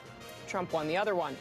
We're still awaiting results from several battleground states. Right now, Georgia, Pennsylvania, Nevada, and North Carolina, all too close to call. Arizona, too early to call. Good morning and welcome to Way Too Early. I'm Casey Hunt. On this Thursday, November 5th, that was the state of the race. Let's dig in a bit deeper on this Thursday morning. First, let's go to Pennsylvania, where Joe Biden has cut into Donald Trump's lead significantly. Around this time yesterday, Trump led by some 700,000 votes. Now, with 89% of the expected vote in, Trump now leads by just over 164,000 votes, with a lot of mail-in ballots still being counted. Let's look at Philadelphia County, home to quite a few Joe Biden voters. He currently leads by 60%, and we're still waiting for more than 244,000 votes out of there. Biden currently at 79%. Hillary Clinton won Philadelphia County with 82% in 2016. We are also waiting for about 80,000 votes from Allegheny County, where Pittsburgh is located. Biden currently leads by 19 percentage points there. Arizona, still too early to call this morning. Right now, Joe Biden leads President Trump by about 68,000 votes. The election department for Maricopa County, that's Arizona's most populous county and one we've been focused on all night, they tweeted overnight that there's still about 275,000 ballots still to be counted, plus provisionals. And they added that more results are going to come at 7 p.m. local time, so pretty late here on the East Coast. It's not clear when other counties in Arizona will report their latest figures. Let's go now to Nevada, where the presidential race is still too close to call this morning. Right now, Joe Biden is ahead by 7,600 votes. Thousands of ballots were still uncounted as of yesterday. Nevada's Secretary of State said yesterday morning that no new results are going to be reported until 9 a.m. Pacific time this morning. I guess we'll all get a nap early in the morning here on the East Coast. Election officials in Clark County, the state's largest county, don't expect to have a tally of how many ballots are left to count until today. And according to the Reno Gazette-Journal, election officials in Washoe County estimate that about 9,000 mail-in and drop-off ballots received on Tuesday still need to be counted.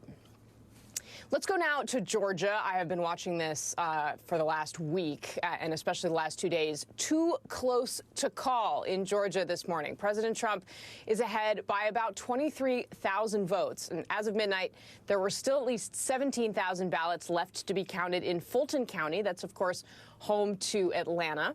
At 10:15 p.m. last night, Georgia's Secretary of State said several counties were still counting ballots, and there were about 90,000 ballots still outstanding. Meanwhile, in North Carolina, still too close to call this morning. It's going to be like that for a while, as President Trump maintains a narrow lead of just under 77,000 votes over Joe Biden.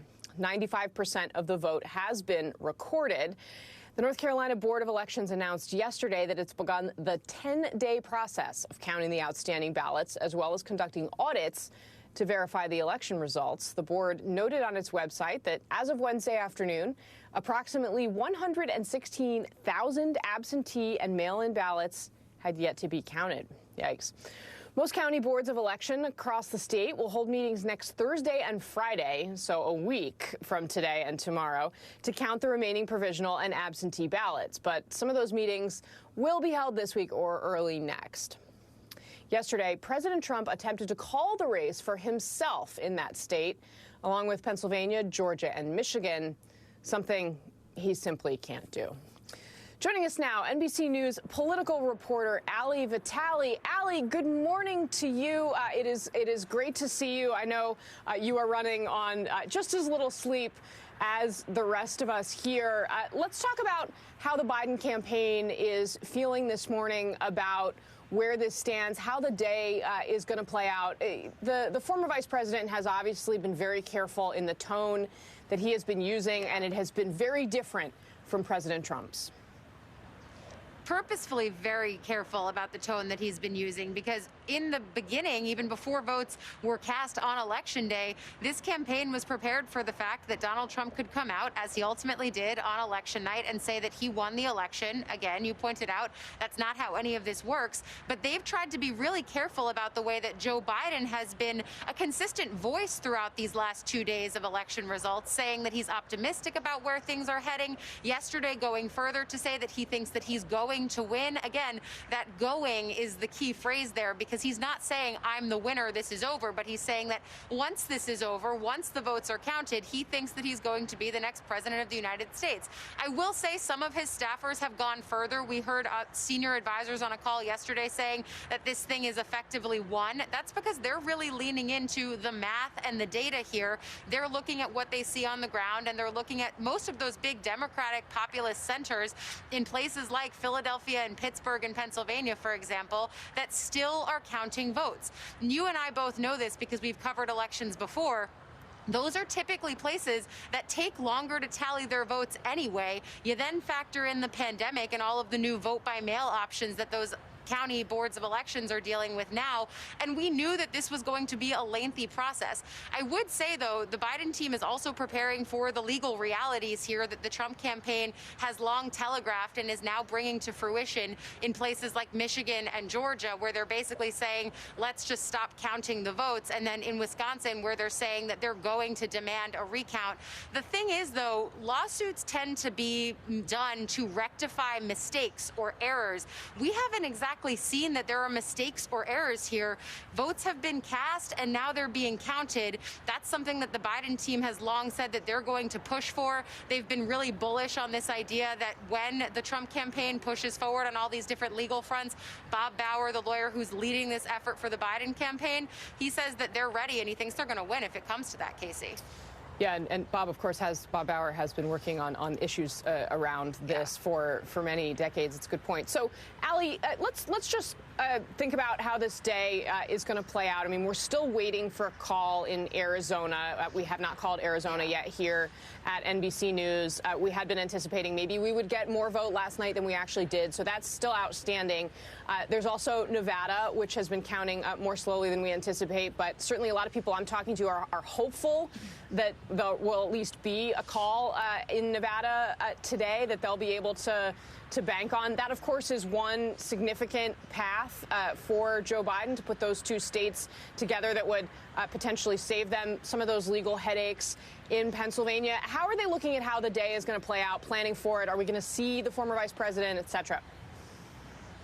Yeah, I think that those states, Nevada and Arizona, are ones that they are really banking on. I think our big board tally has Joe Biden at 9 different paths to victory versus Donald Trump's 3. That's always sort of been the reality. Trump had a tighter needle to thread here, always on the Electoral College map. But I think it's safe to say that if you see Joe Biden hit 270 today, we're probably going to see him here in Wilmington, Delaware again, Casey. For sure. All right, NBC's Allie Vitale, thank you so much for being up early with us, my friend. I hope you guys are all hanging in there. For the first time now, though, we got to go to coronavirus, and things are rough because for the first time, new U.S. infections surpassed 100,000 cases in a single day, and there are no signs that this is slowing down. Hospitalization numbers are surging across the Midwest and the Southwest as a growing number of states are reaching record highs. And it comes after a day that the deeply divided nation went to the polls, of course, to choose between President Trump and Joe Biden. Trump has frequently claimed that Democrats will stop talking about coronavirus restrictions on the day after the election, or 2 days after the election, and instead we hit this milestone. Dr. Anthony Fauci, the nation's top infectious disease expert, warned that the nation would reach 100,000 cases a day. He made this warning 5 months ago if proper measures weren't taken. So I'd have to say the numbers speak for themselves. I'm very concerned, and I'm not satisfied with what's going on because we're going in the wrong direction. Clearly, we are not in total control right now. We can't just focus on those areas that are having the surge. It puts the entire country at risk. We are now having 40,000+ new cases a day. I would not be surprised if we go up to 100,000 a day if this does not turn around. And so I am very concerned. And now, here we are. Meanwhile, a federal judge criticized the U.S. Postal Service, saying the agency failed to comply with his order to sweep postal facilities for leftover mail-in ballots in battleground states where election officials are continuing to count votes. According to the L.A. Times, Judge Emmett G. Sullivan of Washington, D.C., also ordered postal officials to instruct mail processing facilities in Texas to conduct 2 searches for mail ballots yesterday afternoon and deliver any votes to local election offices by 5 p.m. The Texas order comes a day after Sullivan instructed a series of sweeps for mail ballots in a dozen postal facilities, including central Pennsylvania, Philadelphia, Atlanta, Arizona, and Michigan. The Postal Service said in court filings that it did search for ballots in the ordered locations Tuesday, but that the 3 p.m. deadline was not, quote unquote, operationally possible. The sweep eventually turned up 13 delayed mail ballots in Pennsylvania, and all of them were referred to Postal Service management for expedited delivery, the agency said. Still ahead here, we're going to take a look at where the Senate stands this morning, with results still being counted in a handful of states. Plus, the Pittsburgh Steelers pay it forward on Election Day with a little surprise for poll workers. Those stories and much more when we come right back.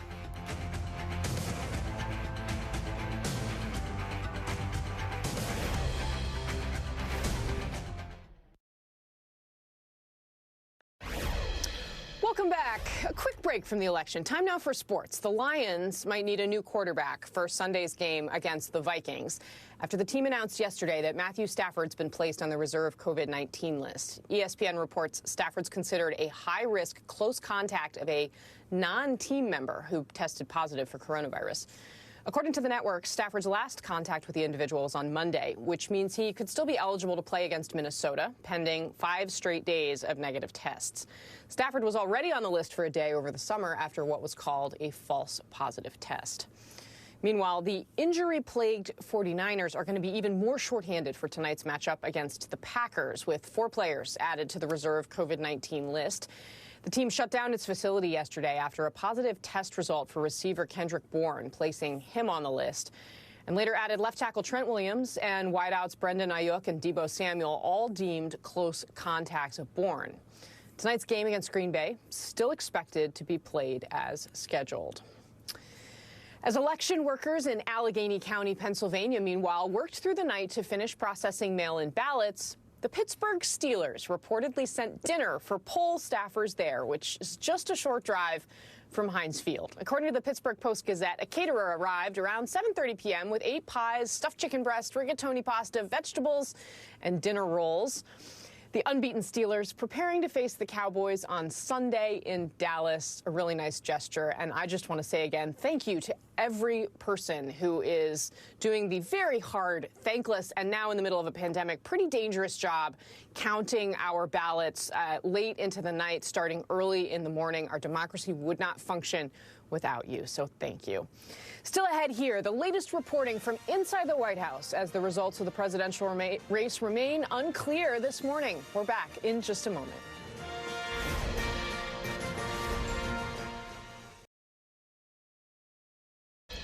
Welcome back to Way Too Early. Let's take a look at what's driving the day in Washington. Republicans on Capitol Hill are increasingly confident about their chances of holding a slim majority in the Senate. Right now, the GOP has 48 seats compared to Democrats' 47. Still 5 races that have not been called. North Carolina, too close to call this morning. Republicans feeling good about it. In Georgia, 1 race is too close to call, and the other definitely heading to a runoff. Arizona's Senate race, too early to call, although Mark Kelly did declare victory last night. Alaska, still too early to call. Some of those votes have to come in literally by dog sled. Yesterday, Democratic Senator Gary Peters was able to hold on to his seat in Michigan. This was one where Republicans had some hopes to come from behind. And in Maine, Republican Senator Susan Collins declared the apparent winner of her race. Getting a lot of props from Republicans this morning for hanging on in Maine. Since prematurely declaring victory from the White House, meanwhile, President Trump has remained holed up inside his residence watching the results. The New York Times reports that Trump made calls to supporters and friends yesterday while watching Fox News coverage, sounding subdued and somewhat dispirited to some of the people who talked to him. He also spoke to the Republican governors of Texas and Florida to ask about the possibility that fraud was being committed, according to people briefed on the call. Remember, he won both of those states. President's advisors tried to persuade Trump to speak in the East Room before Joe Biden made his remarks in the morning hours on Wednesday, but they couldn't convince him. Instead, they sat and watched as Biden set the tone for the day. As Arizona, meanwhile, edges towards a Biden win, some Trump aides have begun pointing fingers at each other. This did not take long. They told the Times that Trump has often resisted requests from his top advisors to spend more time in Arizona, partly because he didn't like traveling west and spending the night on the road. And while Trump was not seen publicly yesterday, his close circle was out doing damage control, including Eric Trump and Rudy Giuliani, who held a news conference in Pennsylvania to question the state's ballot counting methods. Meanwhile, son-in-law Jared Kushner was making calls looking for what he described as a, quote, James Baker-like figure who could lead the legal effort to dispute the tabulations in different states. According to a person briefed on the discussions, I guess that must mean that Jared Kushner doesn't think Rudy Giuliani is a James Baker-like figure. Go figure. Meanwhile, Senate Majority Leader Mitch McConnell discounted President Trump's early attempts to falsely claim victory, telling reporters yesterday, quote, claiming you won the election is different from finishing the counting. Republican Senator Marco Rubio of Florida tweeted yesterday, quote, taking days to count legally cast votes is not fraud, and court challenges to votes cast after the legal voting deadline is not suppression. A close advisor to the president, former New Jersey Governor Chris Christie, had this to say about the president's comments. I disagree with what he did tonight, and I think Sarah's right that, there comes a point where you have to let the process play itself out before you judge it to have been flawed. And I think by prematurely doing this, if there is a flaw in it later, he has undercut his own credibility in calling attention to that flaw. So I think it's a bad strategic decision. It's a bad political decision. And it's not the kind of decision you would expect someone to make tonight who holds the position he holds. It is interesting to watch these responses come in from Republicans, because I think there are big questions about what they're going to do and how they're going to handle it if the president keeps going with this. And so far, they seem to be saying, nope, we're going to wait. We're going to count the votes. And of course, many of them won their seats. So if they're undercutting the results, they may be undercutting their own standing. So the president does not seem to have the kind of support within the Republican Party on this question as he perhaps has had on many other matters. Meanwhile, the Justice Department emailed federal prosecutors yesterday to inform them that the law authorizes them to send armed agents to ballot counting locations to investigate potential voter fraud. According to the New York Times, the message explained that though armed agents are prohibited by law from being stationed at the polls on Election Day, they could be sent to polling locations where ballots are being counted once the day is over. The email came from Richard Donahue, the #2 official in the office of the Deputy Attorney General. He sent the message at 1:30 Wednesday morning, about half an hour before the president's statement from the East Room, where he falsely claimed he won the election. The Times reports that former DOJ officials say the email created the specter of the federal government intimidating local election officials or otherwise intervening in vote tallying, amid calls by President Trump to end the tabulating in states where he was trailing in the presidential race. A Justice Department spokesperson did not respond to a request for comment by the Times. I will just say there is always reluctance by Republicans for the federal government to have anything to do with the state-focused and controlled election process. So I'm interested to see how they respond to this as well. Still ahead here, while Joe Biden is predicting victory in the presidential race, President Trump is laying the groundwork for contesting election outcomes in several key battleground states. We're going to talk much more about this. But before we go to break, and maybe I know the answer, we want to know, why are you awake on this Thursday morning? Email your reasons to waytooearly at msnbc.com. Drop me a tweet at Casey. Use the hashtag #WayTooEarly. We will read the best answers coming up later on in the show.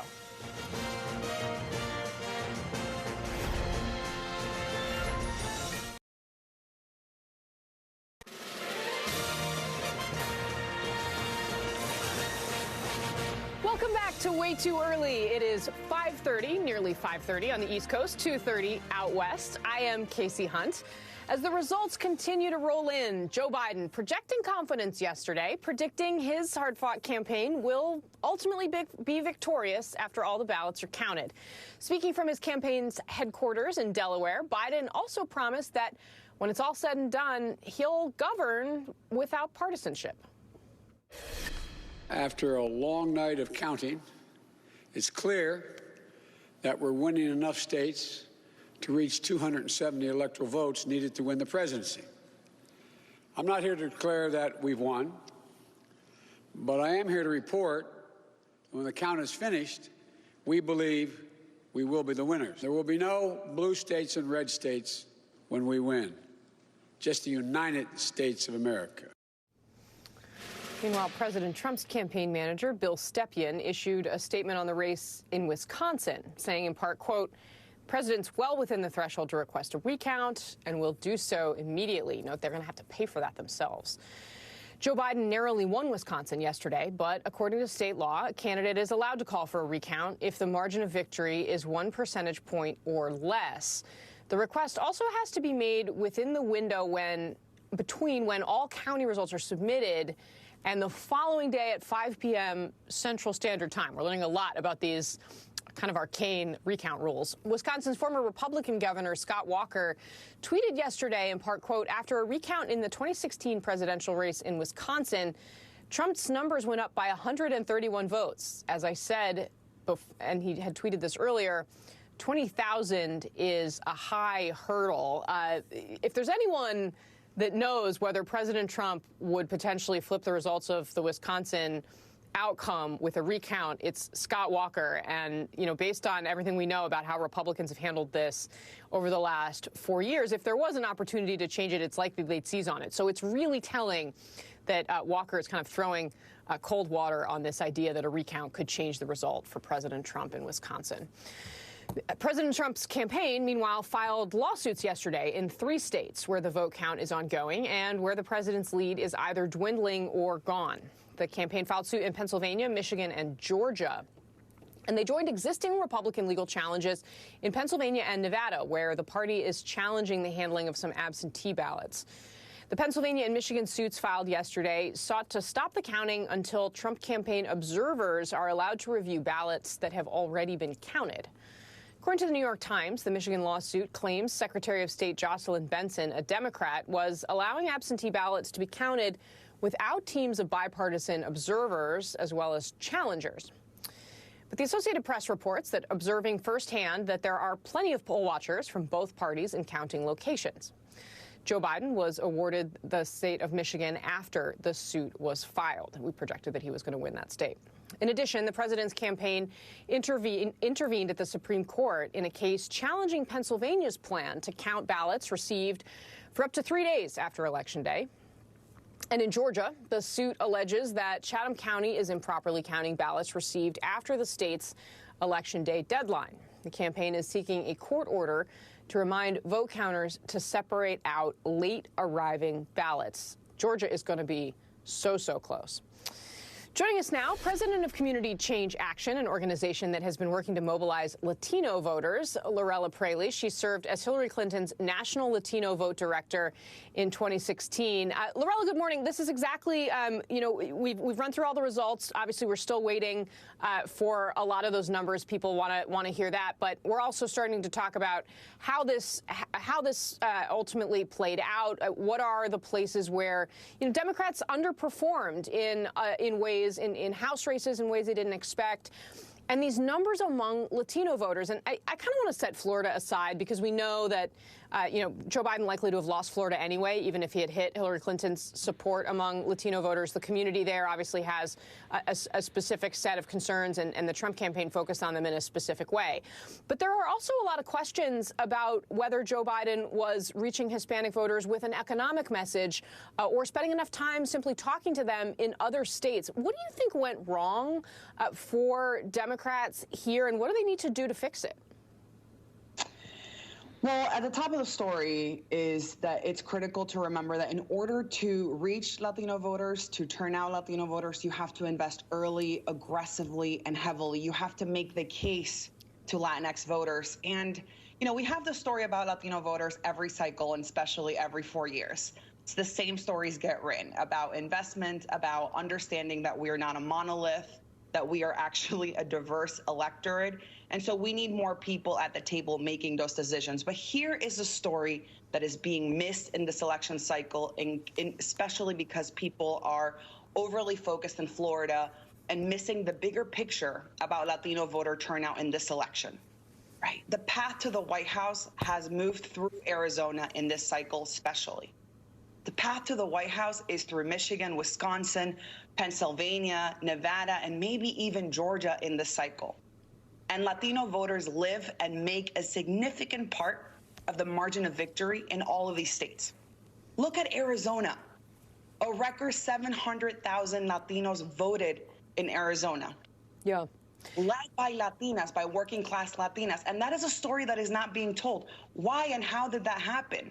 10 years of organizing, 10 years of fighting back anti-immigrant policies, and organizations like Lucha in Arizona, making that the core fight, registering Latino voters.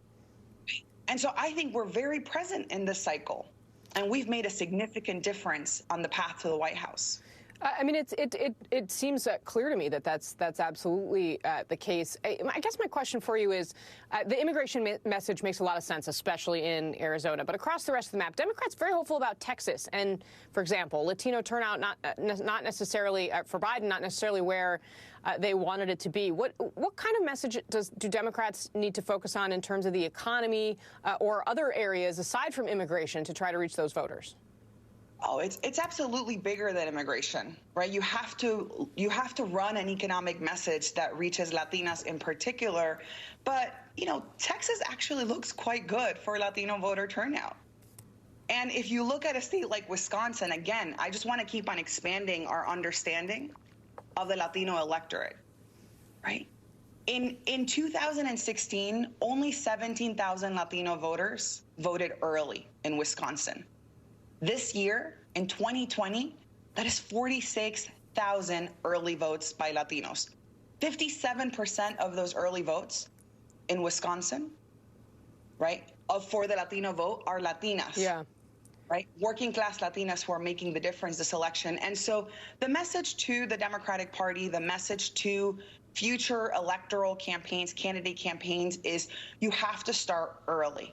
And that is why groups like Community Change Action invest early, do year-round organizing, ensure that trusted messengers on the ground are reaching our community and turning out Latino voters and making the case.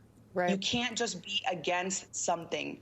You have to be for something. No, I absolutely take your point there. I absolutely take your point on the early organizing. And I think the Trump campaign would argue they went in pretty early in Florida, and that's part of why they succeeded there. And I take your point on Arizona as well. Lorella Praley, thank you very much for getting up early with us this morning. I really appreciate your perspective. Still ahead here, as Americans battle fatigue from following the undecided presidential election, Twitter wants a checkup on our very own Steve Kornacki. That's coming up next in The Cooler. Way too early. Back in just a moment.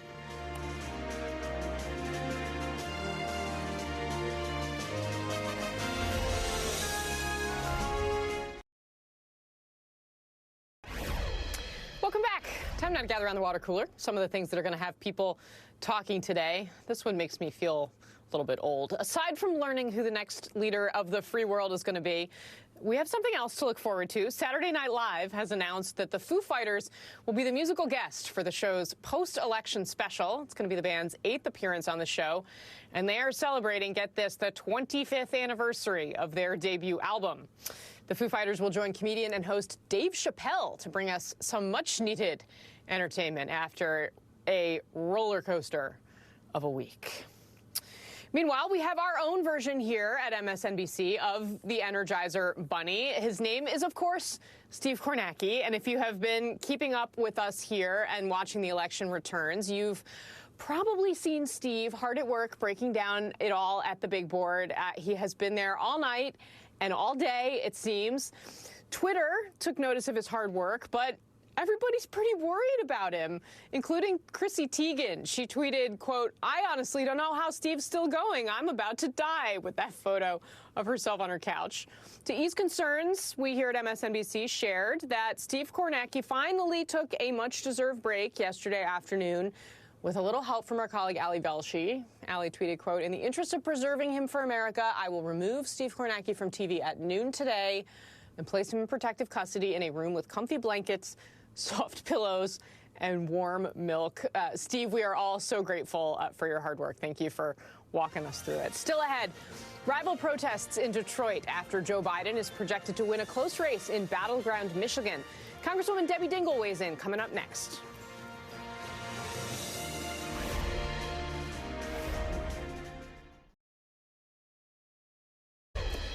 Welcome back. Chaos ensued at the Detroit Vote Processing Center yesterday as protesters from the right tried to storm the TCF Center with the chants of "Let us in" and "Stop the count."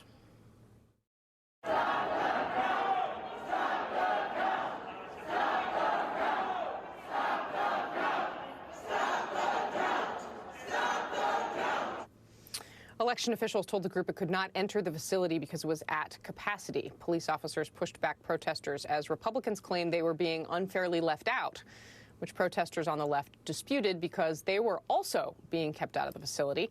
Vote challengers early on Wednesday attempted to photograph or videotape the counting process, which the Detroit Free Press reports left ballot counters feeling intimidated.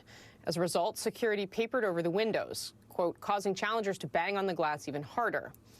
But in spite of the chaos, the counting of Detroit's absentee ballots is still continuing.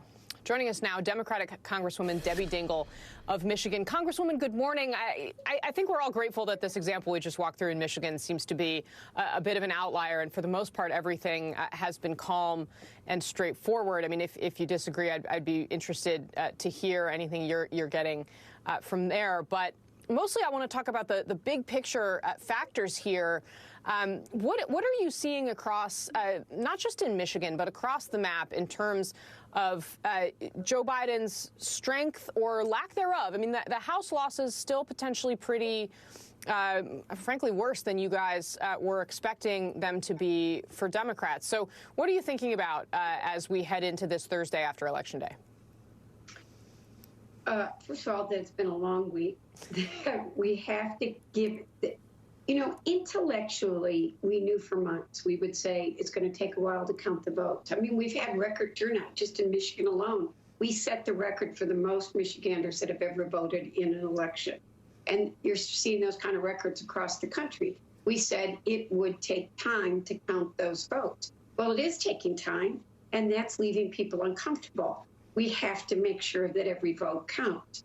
We don't know what's happened in a lot of the races. Yesterday, I was told yesterday morning one of my colleagues had lost in Virginia, and at the end of the day, she had won. Yeah. So we got to be really careful to not, give early results, make sure that every vote counts, and do that. When you look at what was happening, calm has reigned across the country. A lot of people, both sides, by the way, were anticipating or perhaps even, trying to stir up some trouble. A lot of people, and I mean a lot of people across the country, worked together to ensure everybody was going to be safe, they wouldn't feel intimidated. And even I want to be careful about talking what happened at Cobo, I still call it Cobo Hall, but yesterday, because lawsuits have been filed. But my understanding is that there were Republican challengers and poll watchers inside, Democratic challengers and poll watchers inside. I wasn't in there, so I have but even on a call that I had last night, my delayed election night party, people that were challengers, actually both sides, had been inside, and Cobo at that point was full because of COVID. And, even to the last point about people feeling threatened by cameras, I worked polls all day on Election Day, and cameras were the first issue I ended up dealing with at like the first 10 polls, because there were people taking pictures at both drop places and in lines. And repeatedly, people did feel like they were being threatened. It was going to be used against them. And there are rules and laws in Michigan about where pictures can be taken and not taken. Yeah, it's completely understandable that would make voters feel uncomfortable. Congresswoman, let's talk a little bit about the House and how we're going to see this country potentially governed. It seems like the messages were likely at this point to have divided government, or, at the very least, if, I don't want to get too far ahead of ourselves because we obviously have not called the presidential race, but if the leads are maintained in these states and that's ultimately the outcome, the message that voters seem to have sent is kind of a split one. And I know you're someone who has argued a lot for, look, we need to demonstrate we can work across the aisle. But I also think we're learning from these election results that America is as polarized as ever, and there seem to be serious cultural divisions that, the president, frankly, made a centerpiece of his presidential campaign. How do you reconcile those two things in the next 2 years? I think we don't have a choice but to reconcile them. When you and I were talking about this the other day, Hoda made a comment about you don't see two members work together. When's the last time you see it? Well, Fred Upton and I talked every single day. I will be this honest of this year since COVID began. And I think that both parties need to do some serious soul searching about the message that's being sent to us. The American people want to see us get our work done.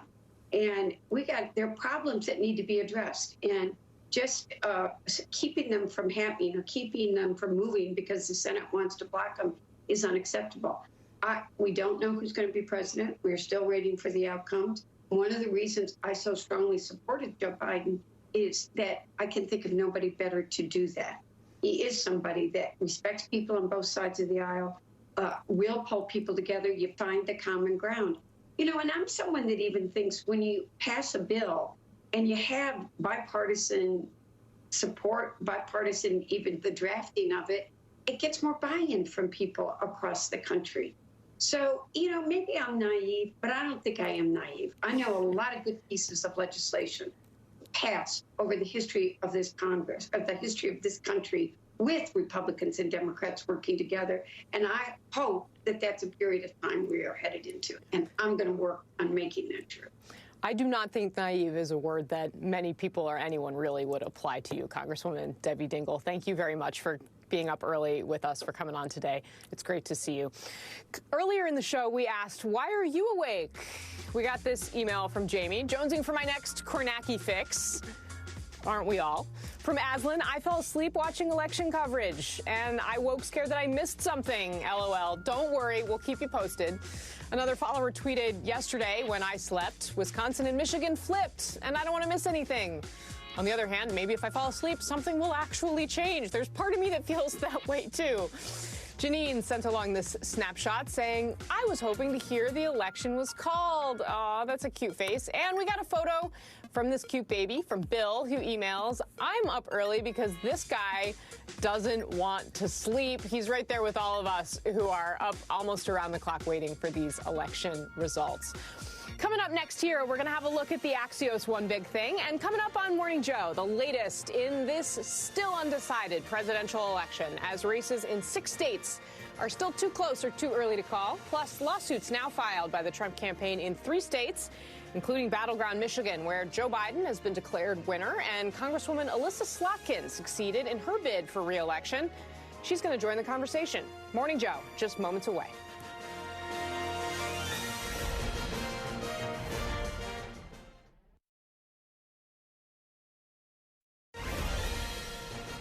Welcome back to Way Too Early. Joining me now with a look at Axios AM, the editor-in-chief for Axios, Nicholas Johnston. Nick, good morning. You guys have some reporting this morning on, and I want to be careful here because NBC News still has not called the presidential race, which we have been walking everybody through this morning. Yep. But the Biden campaign already seems to be thinking about the cabinet, particularly in a divided government, because, and we also have not called control of the Senate, but it is looking increasingly likely Republicans will hang on to control.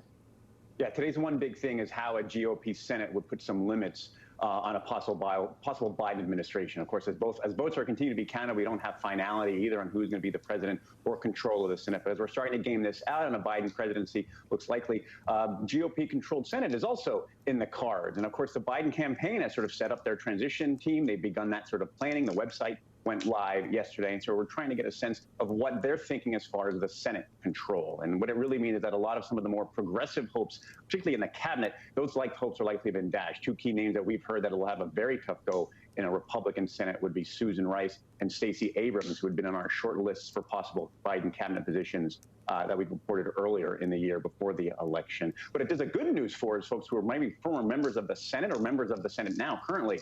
The senators have a great predisposition to sort of letting their own through in a confirmation process. So Senator Coons of Delaware, if he's interested in a cabinet post, he could have smooth sailing. Another name that's been raised for us has Senator Jones from Alabama, who lost his reelection. He could be possibly considered in a Biden administration, of course. But don't get your hopes up for Senators Warren and Sanders. They are both viewed as too progressive, too liberal for a Republican senator to control. The Biden campaign is telling us that they're still waiting, essentially, for more signals from McConnell on what they kind of consider. But McConnell folks are telling us that they're very excited about centrist picks. No progressives or liberals will be getting through this Senate, they're telling us. So don't send any of those up to the Hill if the election shakes out with Biden as the president and the GOP keeps the Senate, Casey. Well, and of course, there's also the issue that if you pick Bernie Sanders or Elizabeth Warren, that there are Republican governors that would be appointing senators. So in a situation where you're a Democrat in control of the administration, perhaps you don't want to give Mitch McConnell any extra leverage than the voters have already given him. Nicholas Johnston, thank you so much for being with us this morning. We are still counting the votes here. The Biden campaign increasingly optimistic that they are going to find a path to 270 electoral college votes, but We're just not there yet, so stick with us through today. That was way too early. Thank you for getting up with us way too early on this Thursday morning. I think it's Thursday. The days are starting to run together, but we're going to be here for you all day long. Stick around because Morning Joe starts right now.